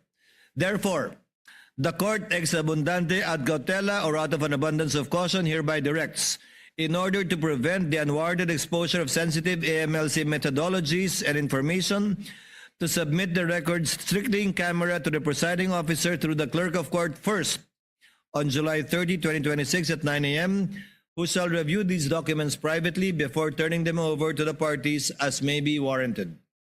The parties are directed to be represented by counsel on the aforementioned time and date for the proper inspection, comparison, photocopying, and/or marking of these documents as the case may be. So ordered. Moving now on. BR. The impeachment court will now resolve the prosecution's request for the issuance of subpoena dated July 6, 2026, directed to the Commission or Internal Revenue. At the outset, the presiding officer reiterates and adopts by reference the court's citation of applicable rules regarding the issuance of subpoena ducis tecum, which forms an integral part of this order. The foregoing standards are deemed reproduced and shall govern the course of disposition of the present subpoena requests. After examining the records sought, the court finds that the requested documents meet the requirements set forth. They are reasonably described, readily identifiable, and prima facie relevant and material to the allegations under Article 2. However, the court, similarly, requests insofar as it seeks the records of JTC Group of Companies, Philippines Inc., and Pikimong Philippines Corporation. The prosecution failed to establish a prima facie nexus between these entities to either the respondent or to her spouse. The records sought, therefore, do not at this time satisfy the requirement of prima facie relevance under Rule 21 of the Rules of Civil Procedure. The court also resolves the respondent's objection to the requested period from 2007 to 2021. They anchored their opposition on the Supreme Court's pronouncement in Duterte v. HOR that the basis of any charge must be for impeachable acts or omissions committed in relation to their office and during the current term of the impeachable officer. The argument, as stated earlier, fails because first, the documents requested under the subpoena ducis tecum will not be used to allege additional impeachable offenses. This court will not allow it. For the same reasons discussed in the court's earlier order, consistent with the same jurisprudence which are hereby adopted by reference, the court likewise holds that the requested records are sought to establish respondents' financial baseline and capacity only, not to inquire into or prosecute alleged impeachable acts occurring outside the present articles of impeachment. Accordingly, these records are required to establish a factual baseline against which the respondent's assets, financial transactions, and business interests during her present term may be assessed. We are also not without precedent. During the Corona impeachment trial, the Salens, prior to his appointment as Chief Justice in 2010, were presented on the January 18, 2012 hearing of the court. Likewise, evidence and testimony concerning properties and transactions before his appointment as Associate Justice were presented before the court on March 13, 2012. Therefore, the production of records from 2007 to 2021 is therefore allowed and authorized strictly for purposes of establishing a comparative baseline only. They shall not be used as proof of another independent impeachable offense. Their admissibility and evidentiary use shall remain subject to the prosecution establishing their connection to the alleged unexplained wealth during the respondent's present term. The defense's invocation of the Race to the Privacy Act is likewise unavailing. As previously stated, Section 16B of that law expressly states that the right to privacy does not apply when personal information is needed pursuant to a subpoena. Furthermore, Rule 5, Section 22F of its implementing rules expressly permits the processing of sensitive personal information provided to government public authority pursuant to a constitutional or statutory mandate and when necessary for the protection of lawful rights and interests and court proceedings. The court is likewise unconvinced by respondents' argument that the issuance of the subpoena will usurp the authority of the BIR under Section 5 of the NIRC. This court is not determining the tax deficiencies or civil liabilities which remain within the province of the BIR. It is exercising its constitutional mandate to determine public accountability under the Articles of Impeachment. Neither does the pendency of a BIR audit suspend or limit the Senate's exclusive jurisdiction to try impeachment cases. The respondent invokes Section 270 of the National Internal Revenue Code to prevent the production of the requested records. The objection is overruled in part. The Supreme Court expressly ruled in Dipad v. Spouses Olivan, GR 168771, that Section 270, quote, of the NIRC obviously does not address the confidentiality of ITRs. It merely penalizes the unauthorized disclosure of taxpayer information, except as otherwise provided for by law. It does not bar the production of the documents. However, the respondent correctly invokes Section 71 and other provisions of the NIRC which recognizes only 3 instances in which a taxpayer's records may be opened for inspection. Number 1, upon order of the President or authorization of the President. Number 2, upon the request of a foreign tax authority with the approval of the President. Or number 3, upon the taxpayer's waiver. Nevertheless, the existence of these statutory limitations does not at this stage preclude the issuance of the requested subpoena. The issuance of subpoena is merely a preliminary procedural step and does not by itself authorize the disclosure, inspection, or admission of the requested tax records into evidence. In fact, this issuance is the order that shall set, if at all, things in motion. Upon service, the BIR Commissioner may refuse compliance, very much like what they did with the House, or comply by invoking any of the exceptions under the NIRC as previously mentioned, without a satisfactory showing of faithful compliance with any of the enumerated exceptions. This court shall not receive any subpoenaed records from the BIR, similar to what was done when the sealed box ordered by this court to be returned to them. There is also a precedent during the 2012 Corona impeachment trial. The Senate issued the subpoena and thereafter awaited the return of the BIR Commissioner. The requested records were produced only after the requisite presidential authorization had been obtained, one of the recognized exceptions under Section 71 of the NIRC. The respondent, however, is not without recourse nor remedy. In the event the requested tax records are lawfully produced pursuant to any of the statutory exceptions, the respondent may at the appropriate stage of the proceedings raise any and all objections concerning their relevance, materiality, authenticity, admissibility, and other evidentiary infirmities. The issuance of subpoena should not be construed as a ruling on the admissibility of the documents ultimately produced. On this basis, the subpoena shall therefore be issued, and we shall await the return of the BIR Commissioner, at which time the court shall take such action as may be deemed necessary and appropriate. Accordingly, in view of the foregoing, the request for the issuance of subpoena directed to Commissioner Carlito Martin R. Mendoza of the BIR is hereby granted. The request insofar as it seeks the records pertaining to JTC Group of Companies, Inc. and Pikimong Philippines Corporation is hereby denied for failure to satisfy the requirement of prima facie evidence. The Commissioner is directed to make the appropriate return to this court in accordance with the law on July 30, 2026 at 9 a.m. before the Clerk of Court. The court shall await the return before taking any further action as may be warranted. The parties are likewise directed to be represented by counsel on the aforementioned time and date for inspection, comparison, photocopying, and or marking as the case may be. So ordered. Senator Judge Alan Cayetano is recognized. Thank You were you seeking for that recognition earlier. exhaustive ruling, Mr. Presiding Officer. I won't ask you to repeat it. Because you explained both in the caucus and here that there are only two motions. There are parts, I'm talking about myself first, but I think some feel the same way. There are some parts that we agree, some parts we disagree. For example, to subpoena the certain records between 2022 to 2026. Then in my case, I agree with the know your client opening balance just for reference so that you have a starting point. So may I suggest that instead of objecting, I don't know if I'm alone or with others, I will not manifest anymore, but may I submit in writing which parts of the ruling I disagree, and if anyone wants to either manifest or submit in writing. But I do have one question to the presiding officer. So you narrated everything. In the page 2 of the request for subpoena for 004,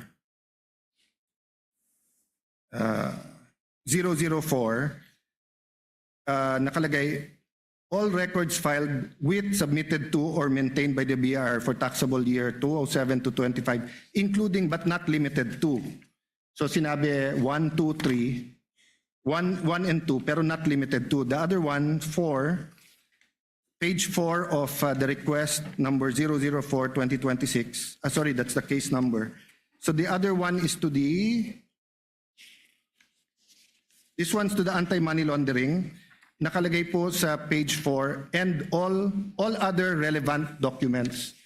So I just like to ask, was your narration exclusive? Because you did say that it's specific enough, but I don't think specific yung all other relevant. The test of if it's definite is that wala nang iisipin yung kinadalan mo ng subpoena. So kung anong nire-rate, yun ang kukunin. That is a common practice perhaps used by lawyers, but the understanding of the court, and let this be part of the ruling of the court, is that only the documents specifically mentioned Thank you for that. and will not include that catch-all phrase, because I doubt too if the banks, the BIR, AMLC, would be able to supply the and such others unless it was specified. So with the permission of the court, I'll submit my, where I agree and disagree. Permission granted, and any other senator judge who wish to submit the written explanation in regard to the twin orders may do so. Senator Judge Marcos and Legarda are both raising their hands, so the same applies to them. Submit. Senator Judges Marcos, Legarda, and Villar Camille are manifesting that they will be submitting their manifestations in regard to the twin rulings of the court, and the same is allowed and will be made part of the records.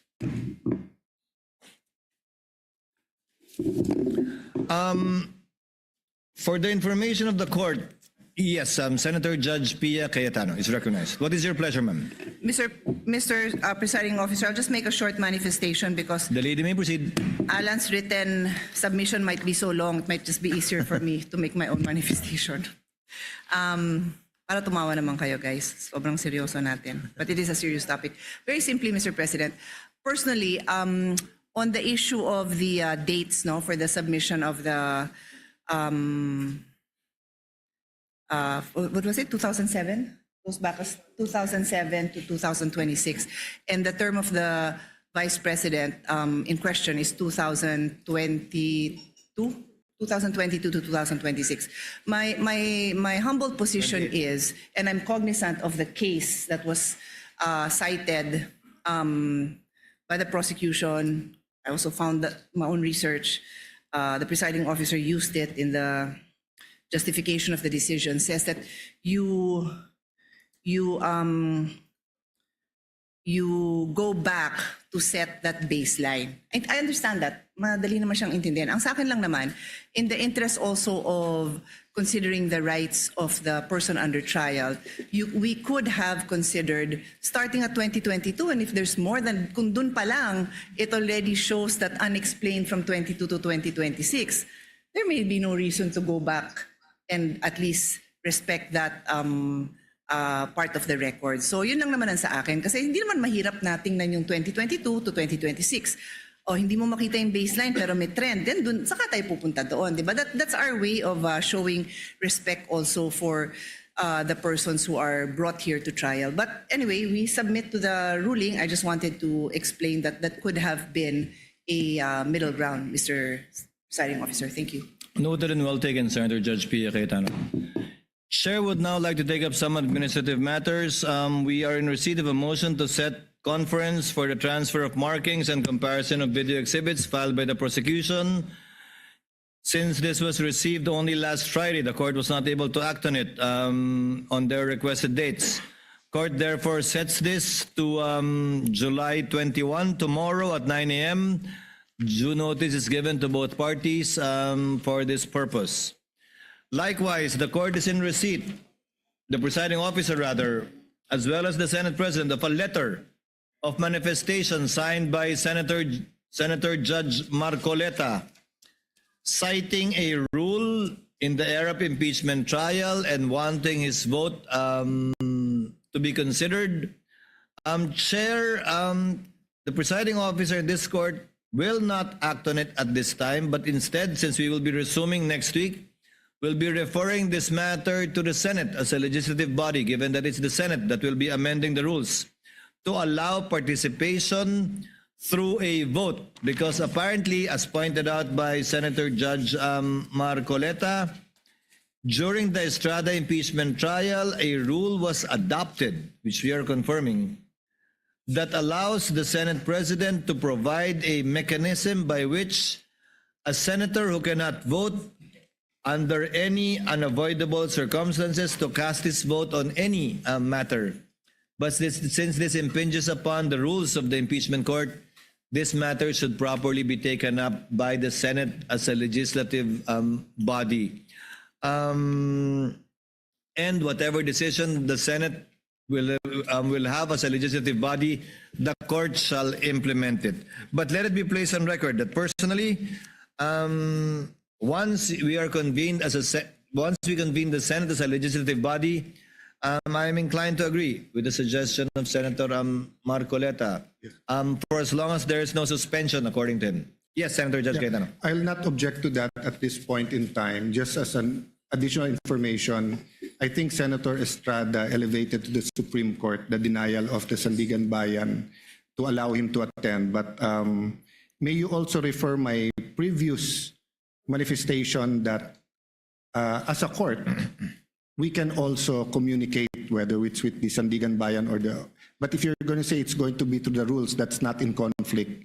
But maybe we can take it up whether in caucus once the Senate convenes. The point of Senator Judge Allen is well taken. We shall do so at the appropriate time.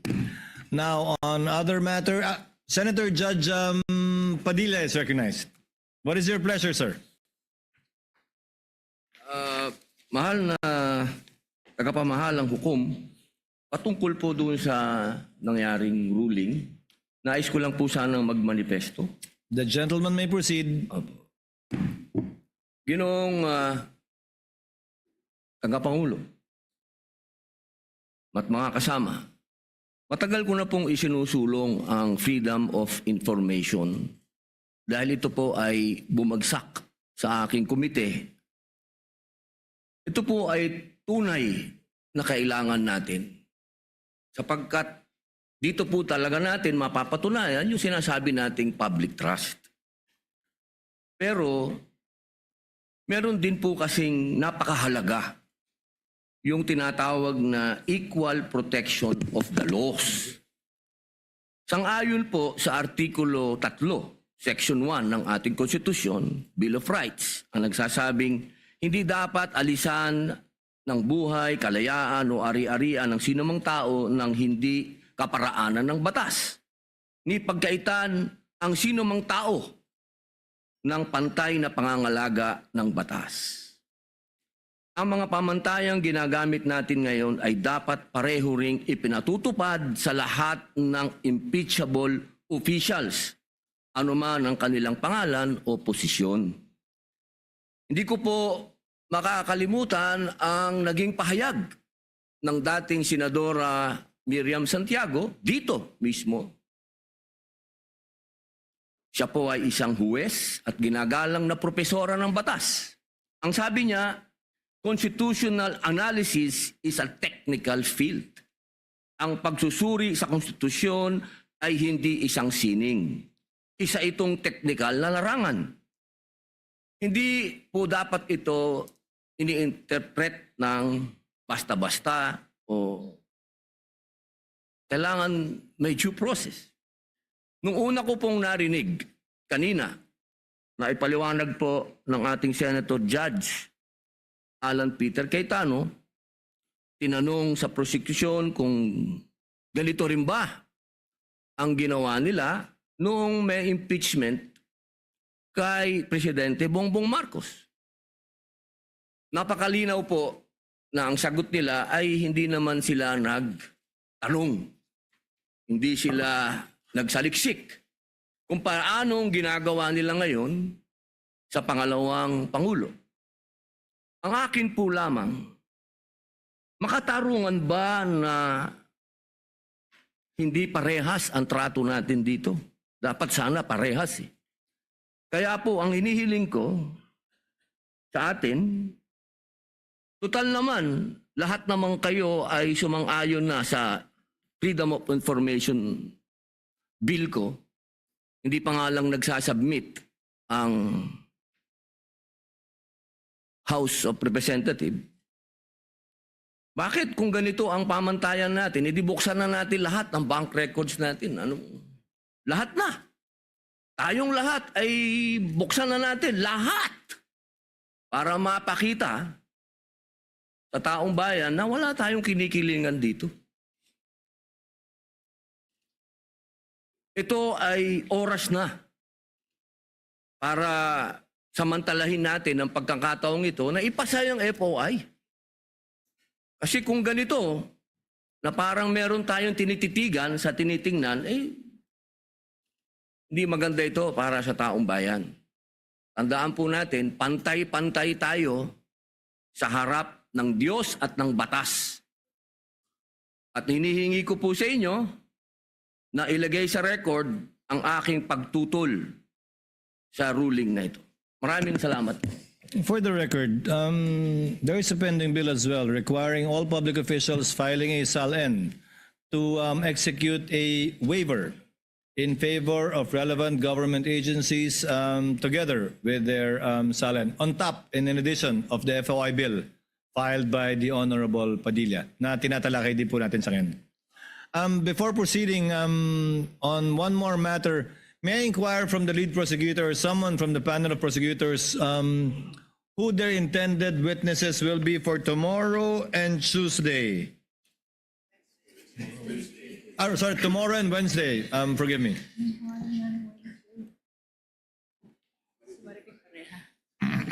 Your Honor, Our intended witness for tomorrow is Attorney Melvin Matibag, the NBI Director. And for Wednesday, Your Honor, it will be Marivic Pareja of the Legislative Archive Office of the House of Representatives, Your Honor. And on Wednesday, the bank officials? In addition, Your Honor, but considering that we only have Tuesday and Wednesday for trial, but after Marivic Pareja, we will also be presenting the two land bank officials, Your Honor. Yes, because we issued a subpoena ad testificandum against these two bank officials to attend tomorrow and Wednesday. Yes, Your Honor. So for the information of the two bank officials, if they are listening, they may simply attend the Wednesday trial, not the trial tomorrow, although the subpoena indicates tomorrow and Wednesday. Would that be okay, counsel for Yes, Your Honor. panel for prosecutors, lead prosecutor rather? Yes. So Attorney Melvin Matibag tomorrow, and if at all, Ms. Marivic Pareja and Ms. Marivic Pareja and the two bank officials on Wednesday. Counsel for the respondent, ma'am. Good afternoon, Your What Honor. is your pleasure, ma'am? May I be recognized, Your Honor? Yes, ma'am. This is regarding what matter, ma'am? Just two administrative matters, Your Honor. The Please, first ma'am. one with respect to the motion to set conference for the transfer of marking and comparison of video exhibits. We would also like to request that the respondent be allowed to also mark additional documents at the appointed time tomorrow. In effect, we're asking Also at the 9 same o'clock. latitude. Yes, Your Honor. In fact, some of the documents that we intend to mark tomorrow would be also our copies of some of the listed items in this motion, Your Honor. Of And- course, that motion orally made by counsel for respondent is hereby granted. The respondent, in similar fashion to the prosecutor, may also mark Thank you, Your Honor. or change the markings or mark any pieces of evidence they wish to do so in order to facilitate the trial. So ordered. Thank you, Your Honor. And just to place on record the additional marking of evidence and whatever transfer of markings that the prosecution will do tomorrow is without prejudice to Section 3, Administrative Matter Number 2026-001 of this impeachment court with respect to the guidelines for the conduct of the pretrial conference, which explicitly states that the marking is without prejudice to any questions on admissibility, relevance, etc., Your Honor. That is the understanding, counsel. Yes. And the second The matter, chair Your confirms that.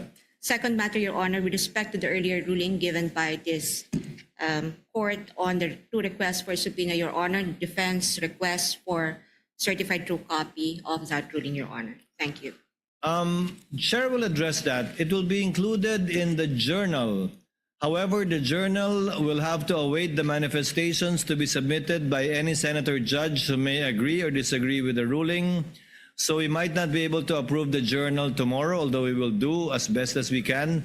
But as soon as the journal is approved, we shall make it available. But the TSN can be made available perhaps by tomorrow. Thank you, Your Honor. That's all, Your Honor. Your Honor, may I make a short manifestation with regards to the order of presentation, Your Honor, earlier mentioned by the prosecution? Of witnesses? Yes, Your Honor. Subject to the limitation mentioned by Senator Judge Allen the other week, if you remember. Yes, Your Counsel, Honor, I understand. the lady may proceed. We are maintaining the presentation of NBI Director tomorrow, that is Tuesday, July 21. And then following the NBI Director, Your Honor, will be the two land bank managers in the person of Violeta San Constantino of Shaw Branch Manager and Denita Camposano of DepEd Branch Manager. As to the presentation of the Legislative Archive Officer, we will be determining the appropriate time when to present her, Your Honor. So the court recalls or withdraws the earlier statement that the two bank officials may appear on Wednesday. The subpoena stands, therefore, requiring their appearance to respond to the subpoena ad testificandum tomorrow, July 21 and July 22. We confirm, Your Honor. So noted. Any other matters that any of the parties wish to raise? There being none,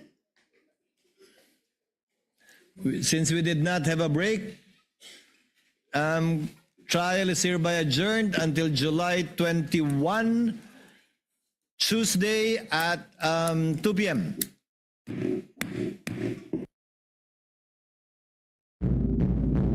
Mga kabombo, mga Castor Nation, nag-adjourn na itong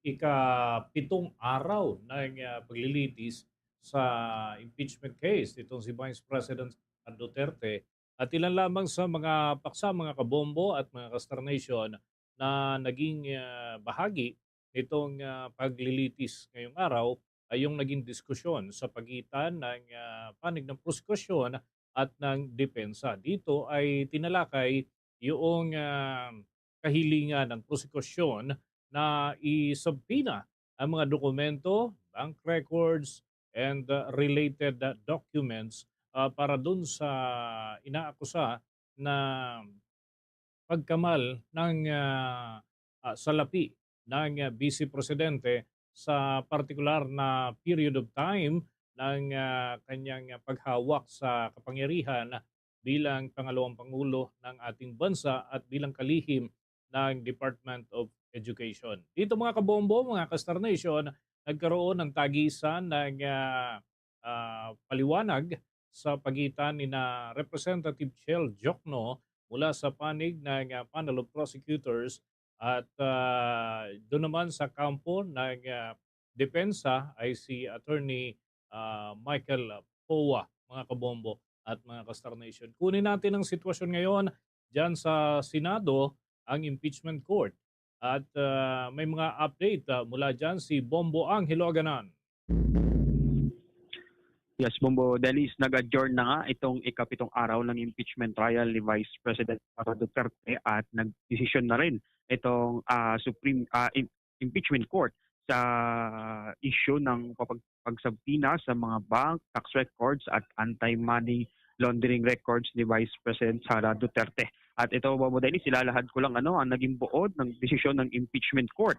Pinagbigyan ng impeachment court ang kahilingan ng prosekusyon, Bombo Dennis, na maglabas ng sabina sa mga bangko, anti-money laundering council records at BIR Commission, Bureau of Internal Revenue records ng prosecution upang makuha ang mga record na may kaugnayan sa Article 2 ng Articles of Impeachment ni Vice President Sara Duterte. Sa mga bangko, Bombo Dennis, inatasan ng mga ito na isumite sa July 30 ang mga record ng peso-dominated bank accounts ni Vice President Duterte at ng kanyang asawa na si Attorney Manasseh Carpio at ng Carpio Lawyers at ng 19 na korporasyon at partnership na inuugnay sa kanila.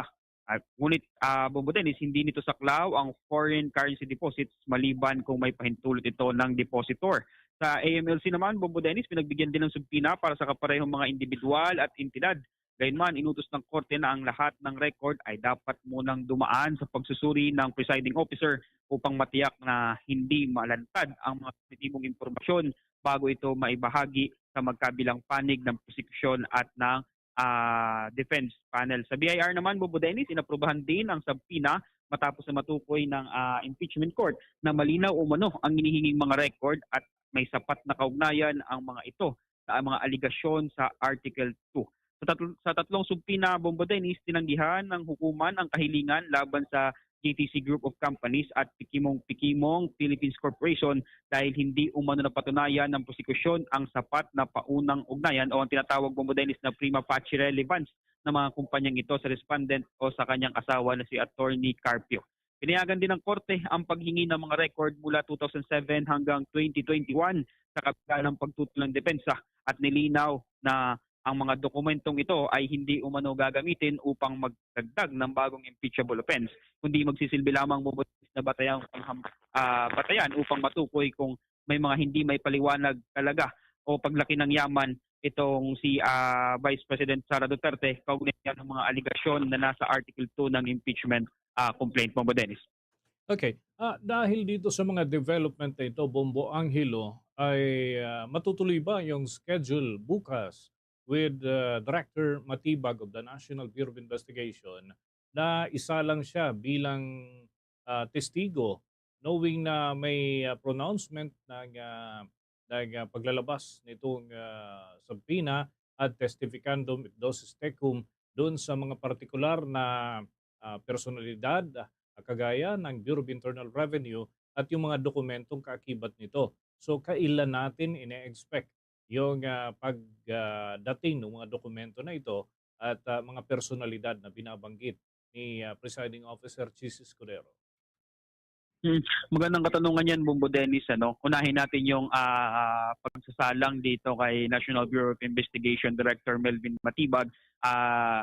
Tama ka dyan, Bombo Dennis. Itong si Director Matibag ay inaasahan na haharap na bukas dito sa impeachment court pagkatapos i-anunsyo kanina ni Presiding Officer Escudero na magpapalabas na ang korte ng subpoena para sa NBI Chief at kinumpirma din ito ng House Prosecution Panel na makakadalo ito bukas si Director Matibag. At doon naman, Bombo Dennis, tinatanong mo kung kailan natin ine-expect na itong mga records na ito ay maipadala dito sa impeachment court. Ayon nga kay Presiding Officer Senator Judge Francis Escudero ay naatasan ng impeachment court itong mga records na ito, ang Anti-Money Laundering Council, ang mga bangko at ang BIR na isumite ito sa July 30 ng alas 9 ng umaga sa pamamagitan ng Clerk of Court o ang magre-receive nito, Bombo Dennis, ay itong si Senate Secretary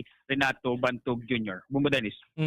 Okay, so nangangahulugan na susunod yung mga nakaschedule sa kalendaryo ng impeachment court, Bombo Angelo, at hindi ito na-disrupt despite ng mga diskusyon at ilang antala dahil sa iba't ibang factors, pero may mga adjustment din tungkol dun sa mga kinansila na mga testimonya ng nasa tumulang ay 6 na mga testigo na hindi na isinalang. So to cut it short, on track pa rin yung schedule ng impeachment court, Bombo Angelo?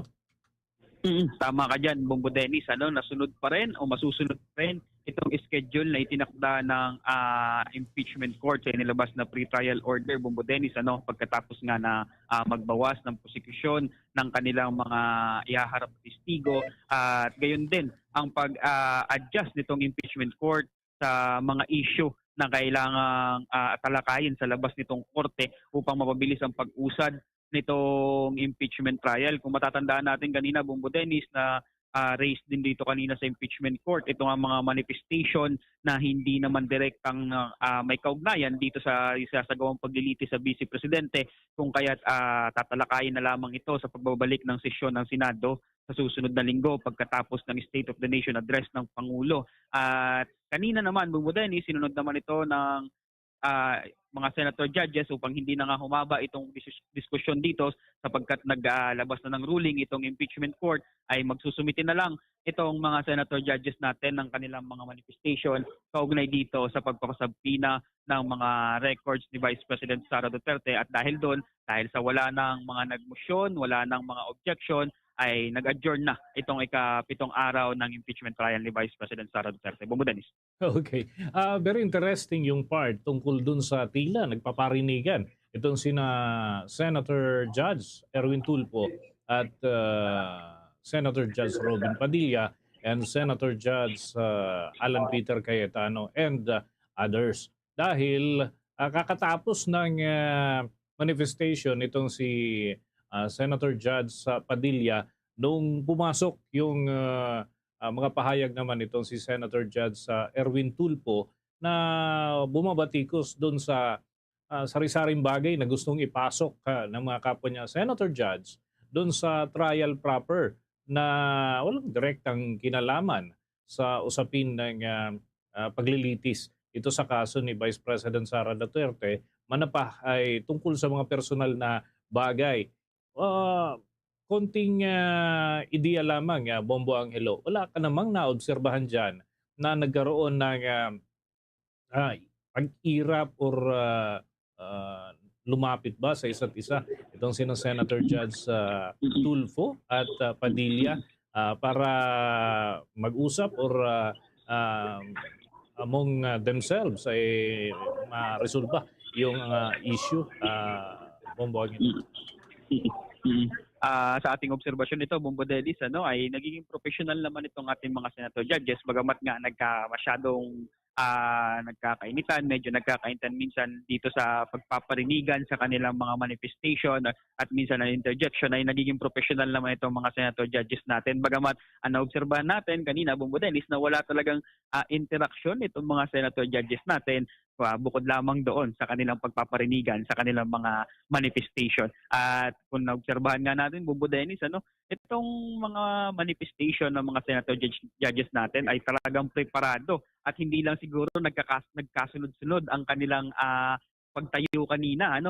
Kung mapapansin natin, itong si Senator Alan Peter Cayetano, pagkatapos na tumayo nitong si Senator Padilla ay magsasalita din siya, ngunit naunahan nitong si Senator Erwin Tulfo. At itong si Senator Erwin Tulfo naman, kung mapapansin natin, Bombo Dennis, ay talagang handa ang kanyang sasabihin. Nauna lang siguro sa kanya si Senator Padilla at yun ay tuloy-tuloy na ang kanilang parinigan doon sa naging manifestation nila, Bombo Dennis. Mukhang ang hugot nitong si Senator Judge Erwin Tulfo ay hindi yung kanina lang, kundi back to the previous trial day, last week, kung saan ay tila other matters ang tinatalakay at mukhang naubos yung oras doon sa paghimay. Although, importante rin naman na paksa. At tama rin naman ang sinabi ni Presiding Officer Chis Escudero na wala naman din kasing ibang venue na makapagsalita ang mga senador kundi itong impeachment trial dahil wala naman ngayong sesyon, regular na sesyon ang kanilang kapulungan. So nagiging daan na rin itong impeachment trial para dun sa mga sari-saring paksa na nais din nilang i-brought out. Yun nga lang ay sa impeachment court ito na dadala at naililista sa record, bagay na wala naman talagang direktang kaugnayan. By the way, Bombo Angelo at mga kabombo, mga ka-Star Nation, pumasok na ho tayo sa ating period para sa Bombo Network News. Ang sumasa inyo sa inyo pong sinusubaybayang kaganapan dyan sa Senate Impeachment Court.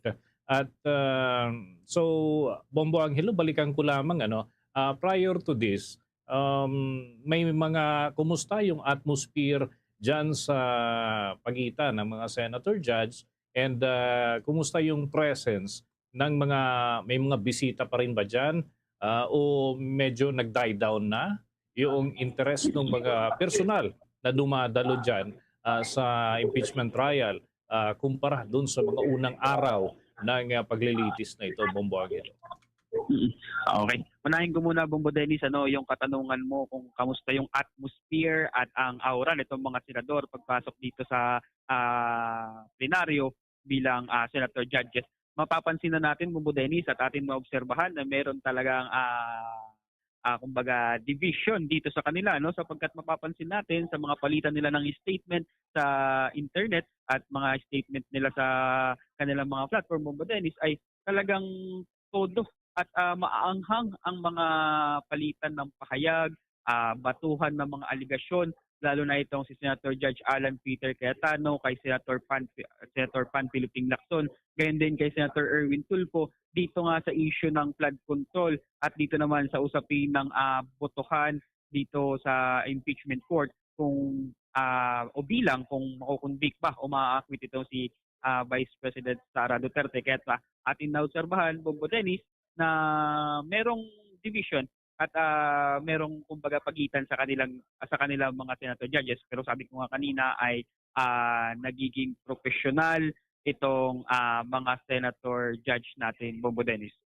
Sabagay, yun naman talaga yung dapat, kahit papaano, although may mga initial pronouncement na, but of course ngayon pa lang dinidinig yung mga argumento ng magkabilang panig and dapat ay impartial yung ating mga senator judges. By the way, Bombo Angelo, yung isa pa sa mga nais nating maitanong, yung presentation bukas dito kay Director Melvin Matibag of the National Bureau of Investigation sino yung mga ngasiwa nito doon sa panig ng prosecution sapagkat testigo nila ito, no? Sino yung maglilid sa kanya o kung saan ay magda-direct examination para dito kay Director Matibag at mula doon sa panig ng prosecution. Ito ba ay mula mismo sa panel o private prosecutor pa rin, Bombo Angelo? Kung ating mapapansin sa mga nakaraang direct examination nitong prosecution doon sa sa una-unang testigo, sa dalawang naunang testigo na NBI agents at regional director, ang naglilid dito, Bombo Dennis, ay si Attorney Virgilio Ligutan, kaya tinaasahan natin na siya pa rin ang maglilid dito sa pagtatanong o pagdirect examination kay Director Matibag sapagkat itong si Attorney Ligutan ang nakatalaga dito sa Article 2, Bombo Dennis, na ngayon ay tinatalakay ng impeachment court. At balikan ko na lang din, Bombo Dennis, kanina ang iyong katanungan kung ang mga dumadalo ba dito ay ganun pa rin simula noong unang araw hanggang ngayon sa ikapito. Actually, Bombo Dennis, batay sa ating obserbasyon dito sa loob, ay unti-unti na nababawasan yung mga public viewers natin, o yung mga pumupunta dito sa Senado mula sa publiko na gustong manood dito sa impeachment court. Kaya ang iba natin ditong mga bisita ay kumakaunti na, Bombo Dennis, so nababawasan na at meron ng mga bakanting upuan. Kaya kung may mga gusto pa rin pumunta dito ay maaari na silang pumasok basta mag-register sila, Bombo Dennis, sa VMS ng Senate pagkat kailangan nila yon para makapasok dito sa gusali. Bombo Dennis. Okay, with that, maraming salamat, Bombo Angelo. Babalikan ko yung linya mo para sa iba pang mga development, unless may mga tagubilin itong presiding officer mula dun sa hanay ng mga senator judge. Meron pa ba bang caucus ngayong after ng impeachment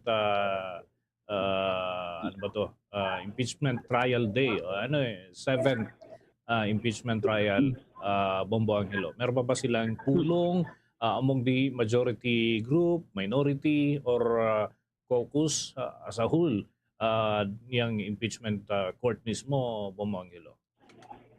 Yan ang ating kukumpirmahin, Bombo Dennis, kay impeachment court spokesperson Attorney Reginald Tonggol sapagkat magsasagawa siya mamaya ng kanyang press con para sa natapos na paglilitis ngayong araw. Pero bagamat ating naobserbahan na pagkatapos naman itong trial, pag-adjourn naman, Bombo Dennis, ay sabay-sabay naman itong mga senator judges na pumapasok doon sa executive lounge kung saan sila nagpupulong-pulong. So ang ine-expect lang natin, Bombo Dennis, ay magsusumite itong mga senator judges natin, yung ilang mga senator judges ng kanilang mga manifestation ukol dito sa naging ruling ng presiding officer kaugnay nga sa usapin itong pagpapasabina ng mga bank, tax records at anti-money laundering council records ni Vice President Sara Duterte. Balik sa'yo, Bombo Dennis.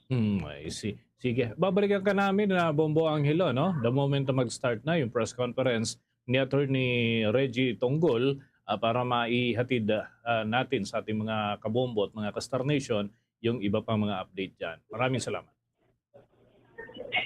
At yan muna ang mga latest mula dito sa Senado. Ako si Bombo Angelo Ganan and this is Bombo Radio Philippines, the #1 radio network in the country. Your trusted source of news and information.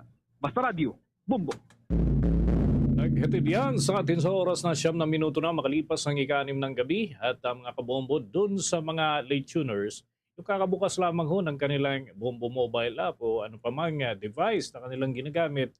Sumasa inyo po ang ating special coverage kaugnay pa rin ng impeachment trial. Doon pumasok na ho tayo sa oras ng Bombo Network News. Inihati pa rin po natin ang mga update kaugnay ng kaganapan ngayong araw, ikapitong araw ng impeachment trial sa kaso ni Vice President Sara Duterte. At at this point, tunguhin natin ang panig naman ng depensa. Ibig sabihin yung kampo nito si Vice President Sara Duterte kung ano ang kanilang saloobin doon sa naging ruling at ganoon din yung iba pa mga development ngayong araw. Doon nabigyan naman ng tsansa itong si Attorney Michael Powa na makipag-argumento dito kay Representative Chel Jokno mula sa panig ng prosecution panel, mga kabombo. So alamin natin ang iba pang mga update mula po sa panig ng depensa. May balita si Bombo Jaira Hangayo. Yes, Bombo Danis, isang mahalagang hakbang ang ginawa ng Senate Impeachment Court matapos apurbahan ni Presiding Officer Francis Chis Escudero ang kahilingan ng House Prosecution ay pasapina ang ilang bank records at anti-money laundering council records ni Vice President Sara Duterte ng kanyang asawa na si Attorney Manasseh Carpio, pati na rin ang mga dokumento ng Carpio Law Firm at 19 na pribadong kumpanya na iniuugnay sa Vice Presidente. Ayon kay Escudero, ang mga dokumentong hinihingi ay reasonably described, readily identifiable and prima facie relevant sa mga aligasyong nakapaloob sa Articles of Impeachment. Gayunman, hindi isinama sa sabina ang mga foreign currency deposit accounts at ilang corporate entities. Mahalagang bahagi rin ng desisyon na pagtanggi ng korte sa argumento na depensa na isa lamang itong fishing expedition.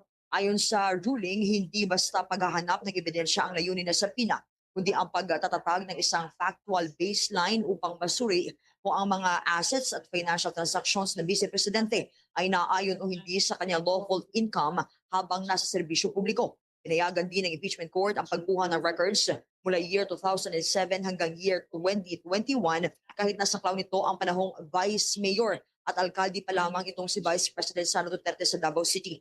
Gayunman, nilinaw ng korte na ang mga record na ito ay maaari lamang gamitin bilang baseline sa pagsusuri ng kanyang financial history at hindi bilang batayan upang magpakilala ng mga bagong impeachable offenses na wala sa Articles of Impeachment.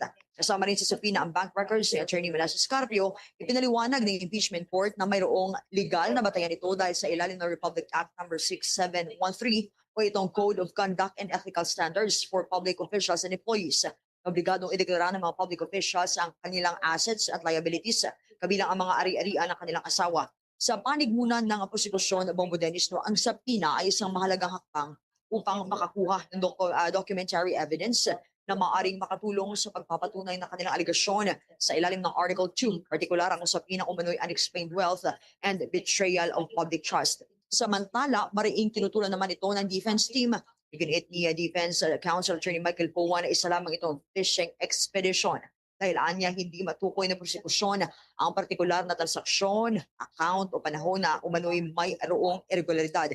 Binigyan din ni Attorney Michael Powa na hindi isinasaalang-alang ng impeachment complaint ang kabuang financial circumstances ng Vice Presidente. Anya may mga taon na wala itong si Vice President Sara Duterte sa isang impeachable public office at hindi rin umano isinama sa pagsusuri ang maaring legal na kita ng kanyang pamilya, kabilang ang kita ng kanyang asawang abogado at ang kanilang law firm. Sa puntong ito, malinaw na magkaiba ang legal na pananaw ng dalawang panig. Para sa prosekusyon, kailangan munang makuha ang mga dokumento upang malaman kung may mga basehan ng aligasyon. Para naman sa defense na side, hindi maaaring gamitin ang sabina bilang paraan upang maghanap pa lamang ng ebidensya kung wala namang malinaw na partikular na batayan. Sa kabuuan, ang naging desisyon ng Impeachment Court ay isang mahalagang procedural ruling na maaaring magkaroon ng malaking impluensya sa susunod na yugto ng paglilitis. Ngayong pinayagan ang sabina, nakatuon na ang pansin kung ano ang magiging laman ng mga financial records at kung paano ito gagamitin ng prosekusyon o sasalungatin ng depensa sa pagpapatuloy ng impeachment trial. At balikan natin, Bombo Dennis, yung nangyari kanina bago itong nagkaroon ng desisyon ang Senate Impeachment Court. Iginiit ng kampo ni Vice President Sara Duterte na naaangkop ang Stonehill versus Jokno case sa usapin nitong sabina para sa bank and tax records ni Vice President Sara Duterte at ng kanyang asawa na si Attorney Manasseh Carpio. Ayon kay Defense Counsel Attorney Michael Powa, bagamat magkaiba ang search warrant at sabina, pareho umano itong maaring maging mapanghimasok sa karapatan sa privacy. Anya dapat partikular ang mga dokumentong hinihingi, ngunit sa kasalukuyang motion ng prosekusyon ay tila lahat na lang umano ay nais nilang kunin na rito. Pakinggan natin ang naging pahayag kanina ni Attorney Michael Powa. Applicable po ba ang kaso na ito, Hill versus Jokno, as far as the prosecution is concerned, and then also for the defense, applicable?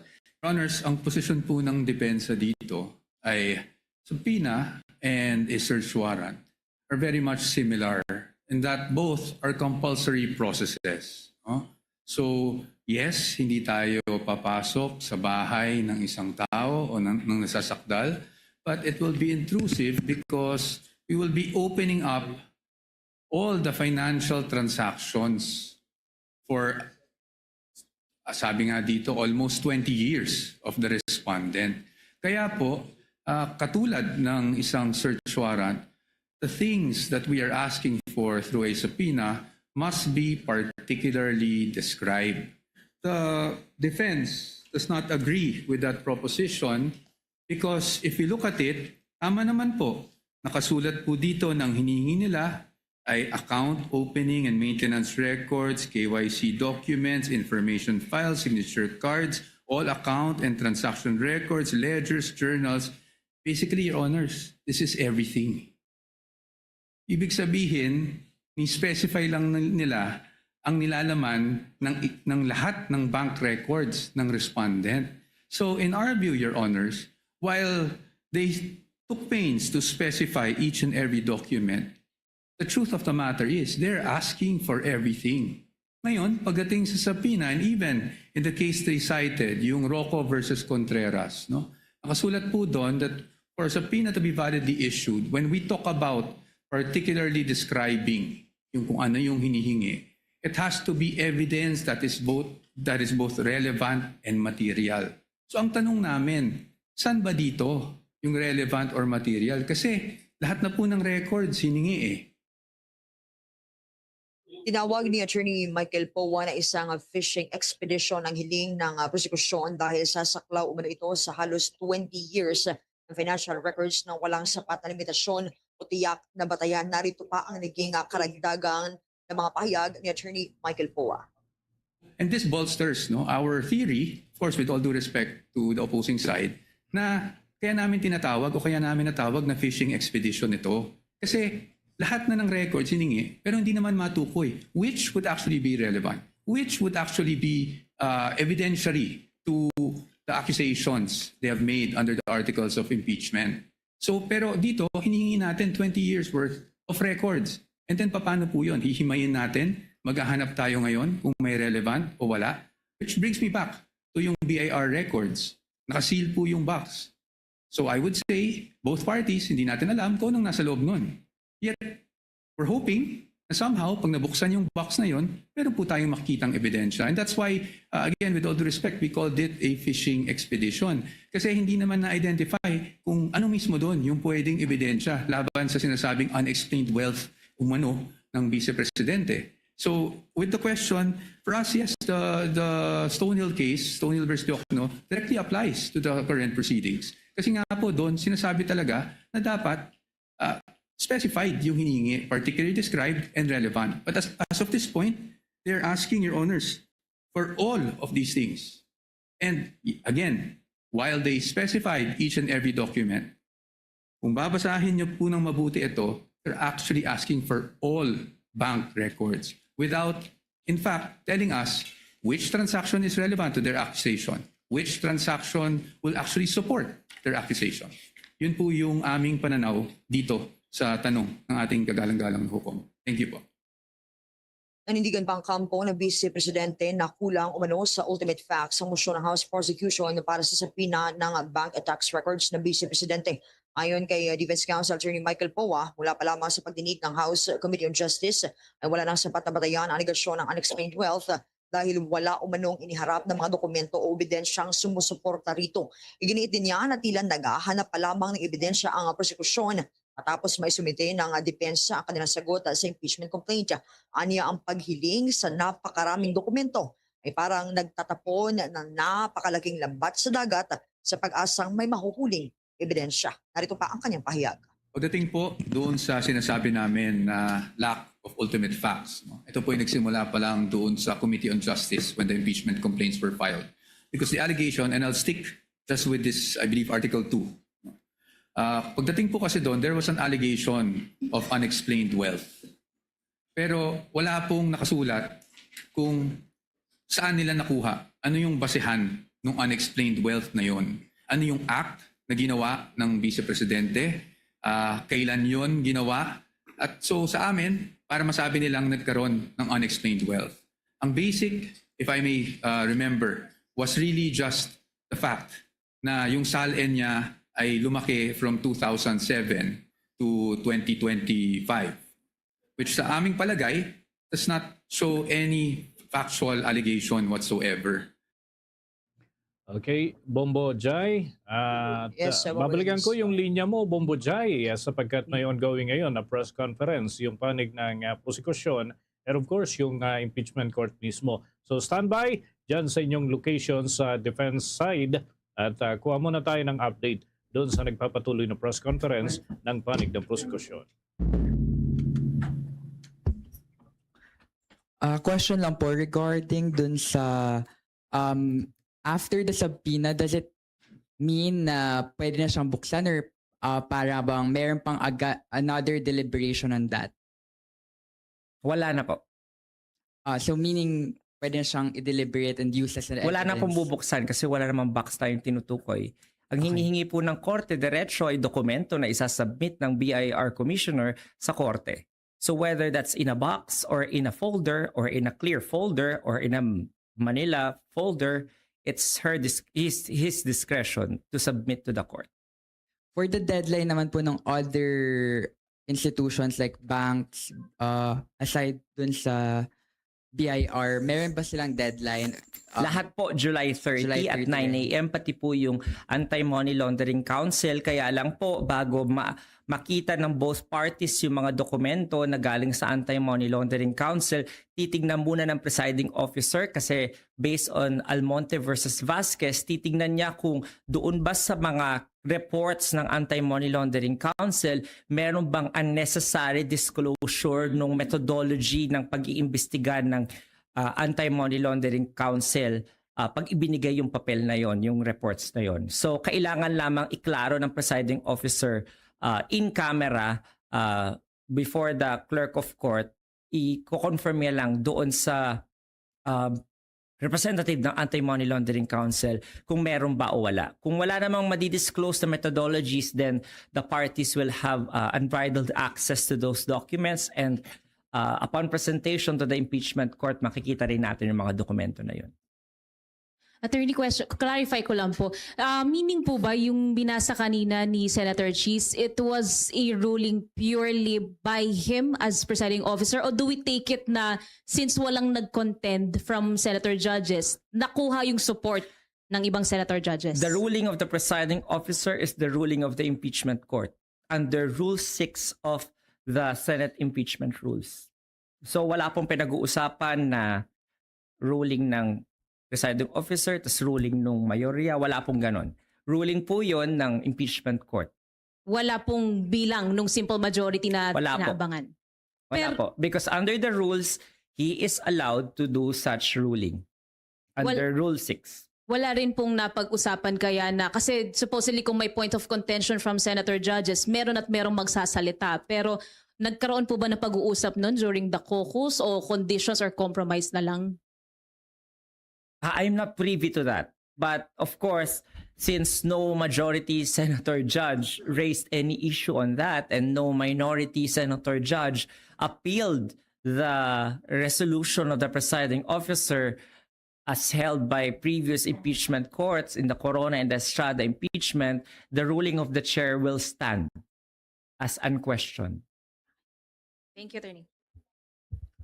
Sir, no, just to paint a picture dito sa subpoena, no, is there a possibility na, or allowed ba na mag-decline si President Bongbong Marcos? And if so, if he declines, what happens? Of course, that is within the realm of possibility, but President has already shown, I mean, in history has already shown that merong basihan naman yung ating presidente para i-issue yun. And as I said, it is not really an act against the vice president. I think that will be unfair to characterize the president's giving permission to the BIR commissioner for the disclosure to be seen as an act against the vice president.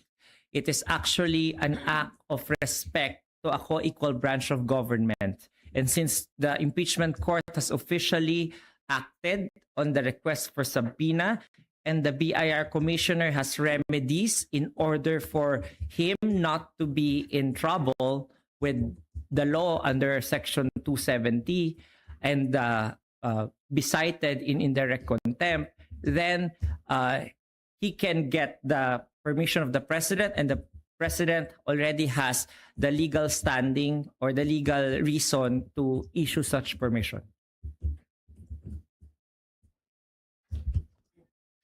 Attorney, last na lang po from me. Yung sa manifestations po ng senators not related to the impeachment trial proceedings, do we take it na pag sa mga susunod na araw, merong gustong mag-manifest na walang kinalaman sa impeachment, bawal na po ba? I think the policy is they will hear it first. And then upon hearing the manifestation, the presiding officer or any senator judge can determine if that is relevant or irrelevant for the impeachment court to be taken up. And they have a body of arsenal and weapons to use in order to either expunge that from the records or keep it on the record or refer it to the Senate as a legislative body, which we have seen earlier that there was no expunction of the manifestation made by Senator Judge Robin Padilla. There was just a referral to the Senate as a legislative body. Thank you po. Okay na po? Ay. Administrative matters lang, attorney. Attorney, napag-usapan na ba paano yung anong oras yung trial simula next week? Wala pa po. Pero siguro in the next few days, makakaroon tayo ng update regarding that. Kasi malapit na rin naman yung SONA next week na. So I think the presiding officer will give his final resolution on that, sa scheduling. By Wednesday siguro ang latest. Thank you po. Thank you. Mga kabombo at mga ka-Star Nation, oras natin ay 27 minuto makalipas ang ika-6 ng gabi. Mula ho dyan sa impeachment court ay lipat naman tayo dun sa panig ng prosekusyon. Ito, mga kabombo, pakinggan at panoorin po natin. Ng House Justice Committee and the prosecution. Opo. Kasi the mere fact na nag-agree na nga yung pag-issue ng subpoena, hindi ito fishing expedition dahil nga naipakita yung relevance, yung materiality at yung specificity ng mga ebidensya, yung mga dokumento, yung mga records na subject of the subpoena. Ganun kasi pag fishing expedition, yung parang hugot ka lang ng hugot kung saan. Wala ka namang basehan. Talagang parang haka-haka mo lang or it's just a guesswork. But how can be a guesswork when pinakita naman sa request for subpoena na yung mga hinihingi na mga records at mga dokumento ay relevant or directly connected related to the very issue of unexplained wealth at nakaspecify yung mga dokumento, yung mga records at kung saan ito dapat kunin, ipaproduce, anong institusyon, anong opisina, sino, kanino, sino yung custodian ng mga records na ito. So walang fishing expedition kapag napapas ang test of materiality or relevance and also the test of specificity or described with sufficient clarity doon sa request. Idagdag ko lang po, no? Ang ginawa ng Kongreso ang ginawa ng Kongreso ay nakita ang probable cause. Ibig sabihin, nasilip ang posibilidad na talagang may basehan ang impeachment sa ating pangalawang Pangulo. Ngayon, heto na tayo sa Senado dahil sila ang impeachment court kung saan susuriin nila ang lahat ng bagay para yung nasilip ay maipapalawak pa. Padakuon pa siya para makita ang tanan-tanan. And in this case, ang naging desisyon ng korte ngayon ay ang pagpayag na magkaroon ng ebidensya, basehan, para kapag sila'y magdesisyon, pwede nilang sabing relevant ito or may kinalaman ito or pwede rin nilang sabing walang kinalaman sa akusasyon base at sang-ayon dun sa nakikita nilang financial documents or BIR records. Sa madaling sabi po, ito ay dagdag dokumento para anuman ang desisyon ng ating senator judges, ito ay gagawin nila na bukas at hindi nakapikit ang kanilang mata. Dagdag na dokumento para makita nila kung meron ba talagang basehan ang reklamo o kung wala naman. Kaya nga ito ay one big successful step dahil ang layunin naman natin ay hindi sabihin guilty o not guilty, kundi mabuksan, ipagpatuloy ang proseso, matuldukan sa pararaan ng tamang pagdesisyon sang-ayon sa mga dokumentong makikita. Ma'am, just last na lang po. Do you already know po ba in advance or may advance info na po kayo that the court would rule in your favor ngayong araw? Kasi mukhang, handa po na yung ruling o binasa na po kanina right after all the questions po. Wala kami, of course, any advance information about that. But what we can say is that confident po yung prosecution na ito ay mag-grant in the sense na alam naman namin na may basehan talaga yung mga requests na yon for the bank records, for the AMLAC reports, and also for the BIR tax records. So in terms of confidence, we had it even from the very time that we filed those requests. Confident kami na may mga basehan and therefore walang dahilan para i-deny yung aming mga requests. Wala pong advance information. Maski sinong judge, gugustuhin niyang makita ang lahat ng kailangan at gusto niyang makita para maging tama ang kanyang desisyon.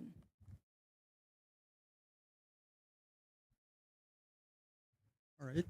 Hello. So, good evening po, ma'ams and sirs. Ano pong lawful production ng tax records ni VP Duterte at ng asawa niya po ang ine-expect nyo from the BIR Commissioner? Sorry, can you repeat that? Lawful. Ano pong lawful production ng tax records ang ine-expect nyo from the BIR Commissioner? Is it asking authority from the President? I think what the presiding officer stated a while ago is that in order for the impeachment court to accept these BIR filings, if the BIR will also comply with the exemptions provided under the NIRC. And ilang beses naman na naulit yan na ang consent of the President is one of the means by which disclosure could be allowed. So ito naman din ho yung sinasabi din namin, paulit-ulit na wag natin pangunahan kung anong magiging aksyon ng BIR Commissioner sa bagay na to. So, mahalaga ngayong araw, pinagbigyan na, naaprobahan na yung request natin for issuance of subpoena. Ngayon, hintayin natin kung anong hakbang na gagawin ng BIR Commissioner dito. Tama po yun kasi kailangan nga ng response from the BIR Commissioner. Although yung mismong mga requirement na yon sa Section 71 the National Internal Revenue Code, including the securing of the approval or consent of the President, hindi yun naging hadlang sa pag-issue pa lang ng subpoena. It's up to the BIR Commissioner now what to do in compliance with the subpoena. So kung gusto niya talaga maging safe, na he will not be in any manner, in any way violative or in any way violating Section 71, then he may just as well secure the consent or authority of the President. Kaysa naman yung mapapakontempt siya kasi he would refuse to comply with the subpoena by just invoking Section 71. He cannot just be invoking Section 71. Kailangan ipakita niya na nagko-comply siya sa Section 71. Kung gusto niya, kung ayaw niyang, to be disobedient to a lawful order, the lawful process from the impeachment court. Kasi ganun din ang nangyari noon sa Corona impeachment trial. Diba ang pinasubpoena doon, then Commissioner Kim Menares. So nag-issue ng subpoena, and then wala namang sinabi sa subpoena na kunin mo yung authority of the President. But then naging ready, naging handa si then Commissioner Kim Menares. So she made sure that before she appeared before the impeachment court in compliance with the subpoena, ay dala-dala na niya yung authorization para wala nang maging issue sa kanyang production of the subpoenaed documents from BIR. Okay po. Ma'am, pero hindi nyo naman po nakikita si President Bongbong Marcos Jr. na pigilan or wag magbigay ng authorization if the BIR commissioner asked for his authority? We certainly would hope that he will give the authority. Wala kami nakikitang dahilan para hindi ibigay ng Pangulo yung authority or yung consent niya doon sa pag-comply noong subpoena sa pag-produce nung pinasubpoena based on the order, based on the subpoena of the impeachment court. Wala po kami nakikitang dahilan para hindi siya magbigay ng ganong authorization. Last na lang po, sorry. Since ito pong development na ito ay napaka-significant, is there a chance po na i-present nyo po earlier ito pong article na ito na unexplained wealth even before the bribery article? At this point, we cannot say yet what will be the next article after Article 1. Article 1, which is confidential funds. Magsisimula na nga sa Wednesday yung pag-present ng witnesses relating to Article 1 or confidential funds. Is it going to be bribery ang next, or is it going to be unexplained wealth na? So we will cross the bridge when we reach it, and that means it requires an assessment, an evaluation of the proceedings with respect to Article 1. Kasi patapos na nga yung Article 4, right? So isusunod na yung Article 1. We will decide at the proper time. Sorry, just to press on that, but it will be allowed by the Senate Impeachment Court? Yes, it is within the discretion. The prosecution is given the discretion to choose or to modify the sequence, the sequential order of the presentation of the articles. Okay. Rosalie, kindly pass the mic to Mark. Let's hear it from Mark. Isa lang maiksi po. Yung hindi po pinayagan na foreign currency na mga accounts, gaano to kaliit o kalaki sa gusto sanang patunayan ng prosecution na unexplained wealth ng Vice President and husband? First of all, you have to clarify that with respect to for foreign currency deposits, no, ang hindi napayagan yung subpoena ng mga bank records. Pero meron pa rin tayong records relating to this, no, dahil naka-indicate din doon sa AMLAC reports yung transactions doon sa covered transaction reports and suspicious transaction reports. So naka-indicate dyan both peso and foreign denominated accounts. No? Now, as to dun sa total amount, no? But what we can say is it will not affect the strength of the totality of the evidence that we have, no? That could establish itong articles of impeachment relating to unexplained wealth. Tansya po kayong amount na foreign currency involved? Well, mas malalaman sana natin ang exact amount na yan kung makikita at mabubuksan natin yung mga bank accounts. You know? But again, what you can say is based on sa AMLAC reports, majority of those are peso-denominated accounts. Kunting dagdag lang, I don't think the prosecution will be further taking issue on the matter.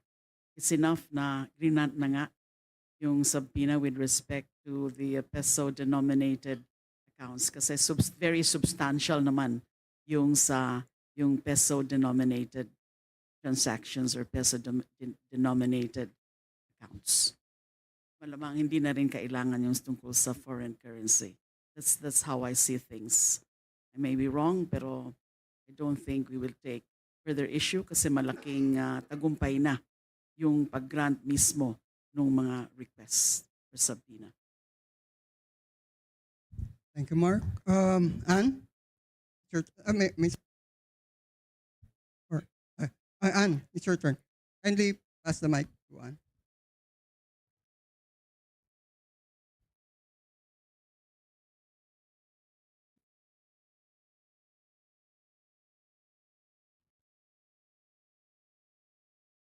Yes. Hello, sir. Sorry. Good evening po, ma'am. And Kongs, ano po ang mensahe ninyo sa publiko? Ann Soberano po pala ng Bombo Radio.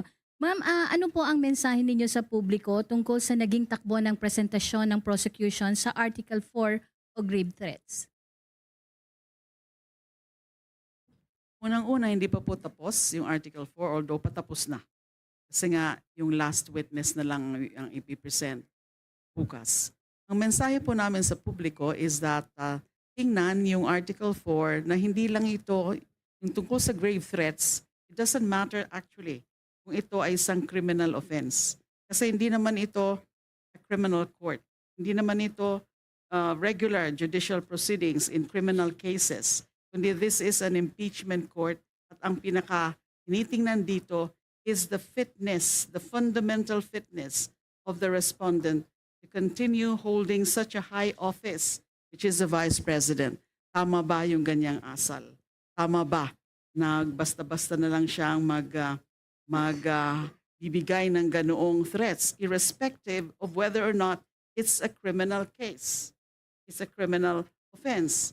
So hindi na nga dapat dito kailangan kung yung pagtutukoy o pag-identify nung assassin o yung kinausap ni VP Sara na papatay sa Pangulo, sa First Lady at sa former Speaker of the House.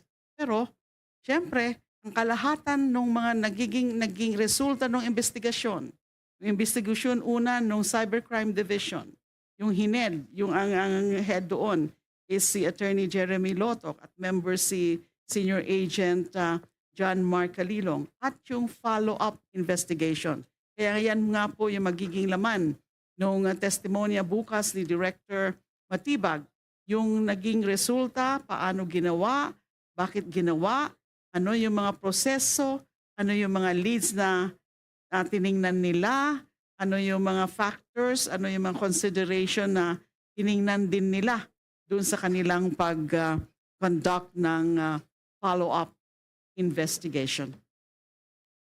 Para dagdagan ko lang no ma'am, yung magandang maintindihan din ng taong bayan na yung desisyon ng impeachment court hindi lang naman yun panalo ng kung sinong side o ng prosecutor o ng defense. More on yung pagkapanalo nung pagpayag nila upang masubpina tong mga records na to. No? So sa dulo, yung sa hinahanap nga po nating katotohanan. So papalakasin po nito as evidence po.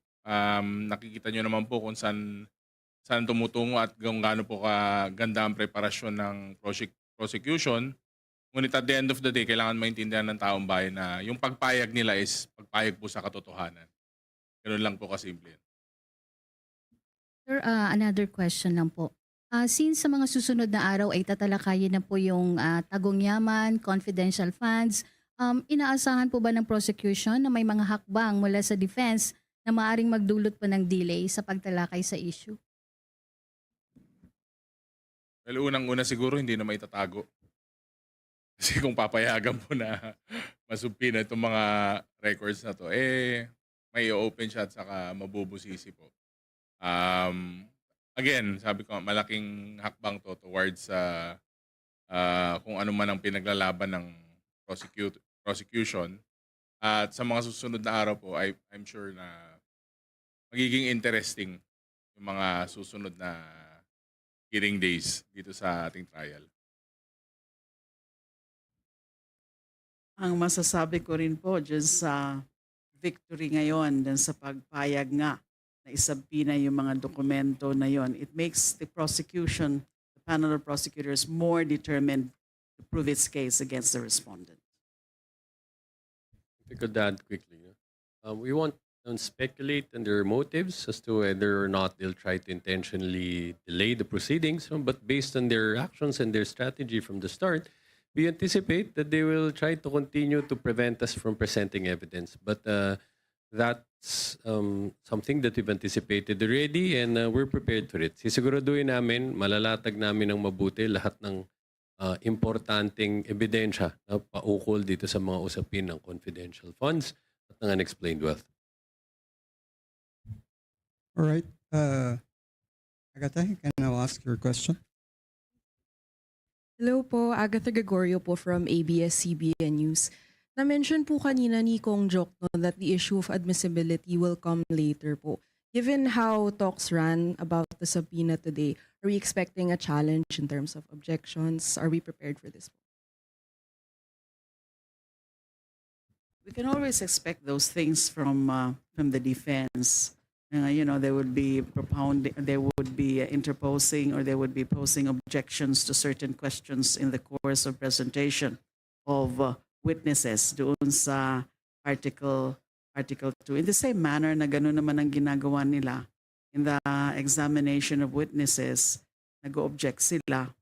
And then, of course, hindi naman natin yan maaalis sa kanila na they would be questioning even the admissibility of certain evidence na kahit na-produce na, napayagan na, naipakita in the course of the trial, they will still raise issues of admissibility kasi hindi naman yun covered pa sa pag-issue. Pero napaka-importante, malaking bagay na po yun na pinayagan na ng impeachment court yung pag-produce mismo, ang paglatag mismo itong mga ebidensya na ito. So other questions will have to be raised in due course or in due time, and then the prosecution just have to respond to those objections. All right. Haji? Good evening po, Haji sa Brigada News FM. Balikan ko na po yung issue dun sa bank documents or bank records ni VP Sara. Ano po yung, kumbaga, para po mas maipaunawa sa publiko kung bakit kailangan pong ungkatin or bulat-latin yung kanyang bank records? Kasi baka may mga magsabi naman po na, kumbaga, parang hinahalukay na po yung lahat. Although sinabi naman na po na hindi naman ito phishing expedition. Pero may mga binabanggit din po kanina yung defense na may mga pagkakataon naman po o ilang taon na hindi naman po naglilingkod or hindi naman po public servant si VP Sara during that time. So, una-una, para address natin ulit yung fishing expedition, although na settle naman yan, no? Kailangan magandang alalahanin natin na dun sa proceedings before the House of Representatives, no? Diyan unang lumabas itong mga financial transactions nito sa pamamagitan ng executive director ng AMLAC. Kung kailan napakita, no, may financial transactions involving the Vice President and her husband amounting to no less than 6.7 billion pesos. So, anong kahalagahan nitong mga bank accounts na to? Ngayon, dyan natin malalaman, no? Dahil dun sa mga AMLAC reports na doon, naka-indicate na doon ano itong mga specific bank accounts, account numbers, anong branch yan, no? Kung saan ginamit ng Vice President. Mga kabombo, mga Kastar Nation, yan ang bahagi po ng press conference ng panig ng prosekusyon. At kaugnay ho niyan, atin pang alamin yung mga napag-usapan kanina, no? Initial bago pumasok yung press conference naman dun sa panig ng impeachment court. So to sum up yung kabuuan ng naging takbo ng iba pang mga kaganapan, ay ating kunin ang linya ni Bombo Annali Soberano mula dyan sa panig ng prosekusyon. Bombo Ann, please come in.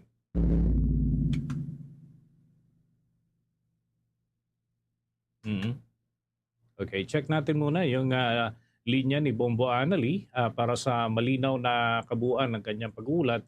Direkta mula ho dyan sa impeachment court at yung pagtutok sa panig ng prosekusyon.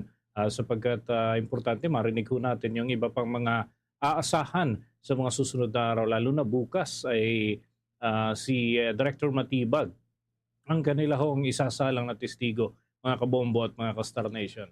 So check natin muli ang linya. Bombo Annali Soberano, please come back. Yes, Bombo Dennis, maaring maharap sa contempt ang sino mang tatangging sumunod sa subpoena na inilabas ng Senado bilang impeachment court.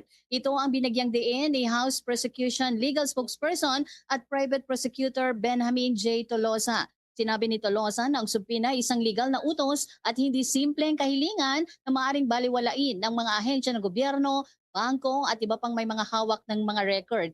Anya, may kapangyarihan ang impeachment court na ipatupad ang mga subpoena at obligahin ang mga kinakuulang isumite ang mga hinihinging ebidensya. Pakinggan natin si Attorney J. Tolosa. Sir, good morning. Ann Soberano po of Bombo Radyo. Sir, kung mapagbigyan po ang inyong kahilingan na isubpina po itong bank records, can the Vice President still challenge the subpoenas if they are issued? Attorney Tolosa. Well, this is a compulsory process that will be issued by the impeachment court. And together with such a subpoena power, the impeachment court has also the authority and the power to enforce them. Whoever fails or refuses to comply with the subpoena, well, they will have to face the consequences that come with it. Merong contempt power ang impeachment court para pilitin ho yan. Now, kung anumang iba pang legal remedies that she would want to try to avail of, nasa kanya ho yan. But ang importante dito, kapag inisyo ang impeachment court, kailangan ho yung sundan. No? Kahit tulad ho ng kahit sinong tao, no? Hindi ho malagay yung personalidad, mahalaga yung proseso at ang batas. Sinasabi niyan, kailangang sundan kapag na-issuehan ho ng subpoena. Sir, could the ruling be appealed or reconsidered? They could ask for reconsideration of the impeachment court, no? And then that's also a matter that will be resolved by the same impeachment court. But to clarify, no, itong mga dokumento na to, they are not in the possession of the Vice President. They are in the possession of the AMLAC, of the banks, and the BIR. So, kapag ho ito ay granted, itong request for subpoena, ang susunod ho nito, hindi ang Vice Presidente. Ito hong mga institutions na ito ang magsusumite ng mga dokumento na to.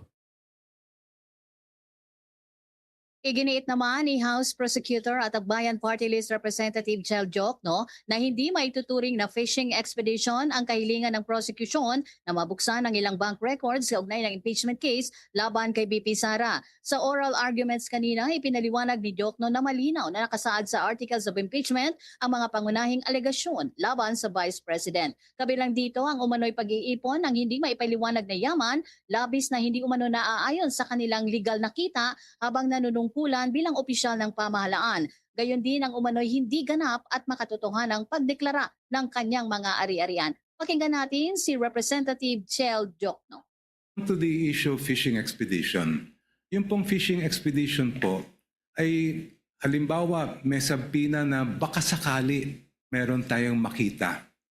Yun po ang ibig sabihin ng fishing expedition. When the party requesting information does not know what might be produced and just as an off chance tries to use that instrument in order to gain evidence that may be used against the other party. Dito po, malaki ang pagkaiba ng sitwasyon. Maalala po ninyo, during the hearings before the Committee on Justice, the Executive Director of the Anti-Money Laundering Council testified and produced documents showing that from 2007 up to the present, 6.7 billion pesos ang dumaan po sa account ni Vice President Sara Duterte. Sa kabilang dako, iginiit din ni Jokno sa Senate Impeachment Court na natugunan ng prosecution ang mga legal na requirement upang makakuha ng subpoena para sa mga bank records, stock records at mga dokumento mula sa Anti-Money Laundering Council ni Vice President Sara Duterte. Ayon pa kay Jokno, mahalaga na ang mga naturang records sa pagtalakay ng Article 2 ng impeachment complaint na may kinalaman sa umanay unexplained wealth. Sinabi rin niya na ang alinsunod sa Rule 21 ng Rules of Civil Procedure, malinaw na tinukoy ng prosecution ang mga dokumentong hinihingi at naipaliwanag ang kaugnayan ng mga kaso. Muli si Representative Chel Jokno. In our case, we respectfully submit, Your Honors, that we have met both the standards of relevance and materiality. The BIR records, the bank records, and the records of the Anti-Money Laundering Council are relevant to the facts in issue pertaining to the charges of unexplained wealth. Hindi po natin malalaman kung talagang merong unexplained wealth ang Vice President kung hindi natin mabubuksan yung kanyang mga bank records, kung hindi rin natin makikita at mailalatag ang anti-money laundering at PIR records po nila. And insofar as definiteness is concerned, we have specified the particular documents that we are requesting, and we have included as well an explanation of why those are important. Kaya sa aming pananaw po ay we have satisfied the requirements for a subpoena to Sesteco. Thank you. Mantala, Bombo Dennis, ikinalugod ng House Prosecution Panel ang naging pagpabor ng Senate Impeachment Court sa kahilingan ng House Prosecution na maglabas ng subpoena para sa bank records ng mga dokumento ng Anti-Money Laundering Council, Bureau of Internal Revenue ni Vice President Sara Duterte kaugnay nga ng Article 2 ng impeachment complaint na tumatalakay sa umano'y unexplained wealth. Pakinggan natin si Attorney Benjamin Tolosa. Impeachment Court, through the presiding officer, granted our twin motions for issuance of subpoena for the submission of the BIR documents, AMLAC records, and the bank records of the Vice President and her husband and their financial interest. So the presiding officer ruled that we were able to show our compliance with the test of relevance and definiteness with respect to our request for subpoena. And Yan si Attorney Benjamin Tolosa. Live mula dito sa Senado, Bombo Anali, Montaño Soberano nag-uulat. And this is Bombo Radio Philippines, the #1 radio network in the country, your trusted source of news and information. Basta Radio, Bombo! Samantala sa ibang balita pero mahalagang issue pa rin mga kabombo matapos yung racist video ng Chinese media ay magpupulong itong Department of Foreign Affairs at Foreign Ministry ng China dyan sa ASEAN o Association of Southeast Asian Nations Summit. Alamin natin ang iba pang kaganapan tinutukan ni Bombo Isa Cotoner. Yes, Bombo Dennis, inaasahang magpupulong nga ngayong linggo sina Department of Foreign Affairs Secretary Maria Teresa Lazaro at Chinese Foreign Minister Wang Yi sa sidelines ng ASEAN Foreign Ministers Meeting na ginaganap sa Maynila mula ngayong araw yan hanggang Hulyo 24. Ayon kay ASEAN 2026 na Philippine spokesperson Dominic Xavier Imperial, mahalaga naturang pagpupulong dahil tatalakayin dito ang ugnayan ng Pilipinas at China. Gayon din ang mga isyong nakakaapekto sa rehiyon at sa buong ASEAN, kabilang ang mga pandaigdigang hamon. Gayon man, tumanggi si Imperial na kumpirmahin kung kabilang ba sa pag-uusapan na naging diplomatic protest ng Pilipinas laban sa China daily matapos maglabas ito ng video at editorial cartoon na naglalarawan sa mga Pilipino sa paraang itinturing ng kagawaran na racist at mapanlait. Nauna nang inihain ng Department of Foreign Affairs ang formal na protesta at hiniling ang tagarang pagtanggal sa naturang mga materials. Iginiit naman ng China na ang controversial na video ay hindi gawa ng kanilang pamahalaan habang nananatili ang posisyon nitong hindi kinikilala ang 2016 arbitrary ruling sa West Philippine Sea. So ganyan, pakinggan natin ang nagsisilbing spokesperson ng ASEAN 2026 sa Philippines, Dominic Xavier Imperial. And also the EAS. And yes, I have knowledge that the secretary will have a meeting with the foreign minister of China. But as regards their discussions, of course, I don't want to preempt what they will discuss. But we believe that this engagement is very important because not only will it address or not only will it cover the bilateral relations between the Philippines and China, but it will also have something to do with regional, the impact of what's happening globally to the region, to ASEAN. So we're looking forward to that. Samantala, sinabi rin ni Imperial na magpapatuloy nga sa ASEAN meetings ang talakayan tungkol sa Code of Conduct sa West Philippine Sea na layong magkaroon ng mga tuntunin upang mapanatili ang kapayapaan at katatagan sa pinagagawang karagatan. Sa hiwalay namang pulong, binigyan diin ni Department of Foreign Affairs Secretary Maria Teresa Lazaro ang kahalagahan ng konkretong pagpapatupad ng mga programa para sa karapatang pantao sa Southeast Asia. Kinilala ni Lazaro ang mga naging pagsisikap ng ASEAN Intergovernmental Commission on Human Rights sa pagsusulong at pagpapalakas ng karapatang pantao sa rehiyon, kabilang ang pagtataguyod sa karapatan ng bawat mamamayan na mamuhay sa isang ligtas, mapayapa at maunlad na komunidad. Idinagdag ni Lazaro na ang patuloy na pagtutulungan ng mga miyembro ng bansang ASEAN ay mahalaga upang higit pang mapalakas at ang proteksyon at pagsusulong ng karapatang pantao sa buong rehiyon. Kaugnay niyan, pakinggan naman natin ang tinig ni Department of Foreign Affairs Secretary Maria Teresa Lazaro. Further recognize ICHR's efforts to strengthen cross-sectoral and cross-pillar collaboration through its engagement with ASEAN sectoral bodies, stakeholders, and external partners in the pursuit of this mandate. This year marks the first year of the implementation of the ICHR 5-year work plan for 2026 to 2030. I hope that within this period, ICHR will be able to further enhance its approach to both recurring and emerging issues, as well as consistently build upon its fundamental work to ensure advancement of our region's human rights agenda in a sustainable and inclusive manner.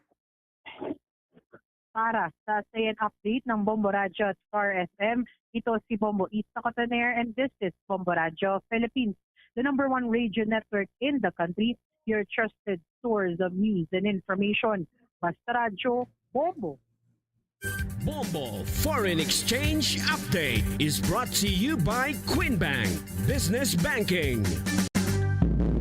Mga kabombo, mga ka-Star Nation, para ho sa mga nag-aabang sa palitan ng piso kontra sa foreign currencies, ang trading ay batay doon sa pagsasara ng kalakalan kanina. At magre-resume naman ho bukas sa araw ng Martes alas 9 ng umaga. Naitala kanina ang halaga ng isang US dollar katumbas ng 61 pesos and 69 centavos. Ang Hong Kong dollar 7 pesos and 86 centavos, Singaporean dollar 47 pesos and 70 centavos. Ang Saudi Arabian rial ay 16 pesos and 40 centavos, habang ang euro ay 70 pesos and 40 centavos batay sa data ng Bangko Sentral ng Pilipinas at Bankers Association of the Philippines. Manatiling updated sa mga kaganapan, lalo na ho dyan sa mga lalawigan, masusubaybayan pa rin ang ating mga palatuntunan through Bombo mobile app, YouTube, TikTok at maging sa Facebook Live. Sa lalawigan ng Isabela, nariyan ang Bombo Radio Kawayan. Doon naman sa Pangasinan, Bombo Radio at Star FM Dagupan. Habang sa City of Pines, Bombo Radio at Star FM Baguio. Diyan sa lalawigan ng Albay, Bombo Radio Legazpi, at dito sa Mega Manila, 102.7 Star FM Manila. Habang sa iba pang bahagi ng ating bansa, diyan naman sa Cagayan Valley Region, partikular sa probinsya ng Cagayan, nariyan ang Bombo Radio Tuguegarao. Doon sa Ilocos Norte, masusubaybayan ng Bombo Radio Laoag.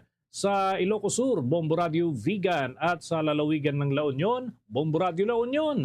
Sa lalawigan ng Camarines Sur at mga karatig na probinsya, Bombo Radio Naga. At mga kabombo, narito ang Oratio Imperata for deliverance from calamities. Almighty Father, we raise our hearts to you in gratitude for the wonders of creation of which we are part, for your providence in sustaining us in our needs, and for your wisdom that guides the course of the universe. We acknowledge our sins against you and the rest of creation, nature. We have confused your command to subdue the earth. The environment is made to suffer our wrongdoing, and now we reap the harvest of our abuse and indifference. Global warming is upon us. Typhoons, floods, volcanic eruption, and other natural calamities occur in increasing number and intensity. We turn to you, our loving Father, and beg forgiveness for our sins. We ask that we, our loved ones, and our hard-earned possessions be spared from the threat of calamities, natural and man-made. We beseech you to inspire us all to grow into responsible stewards of your creation and generous neighbors to those in need. Amen.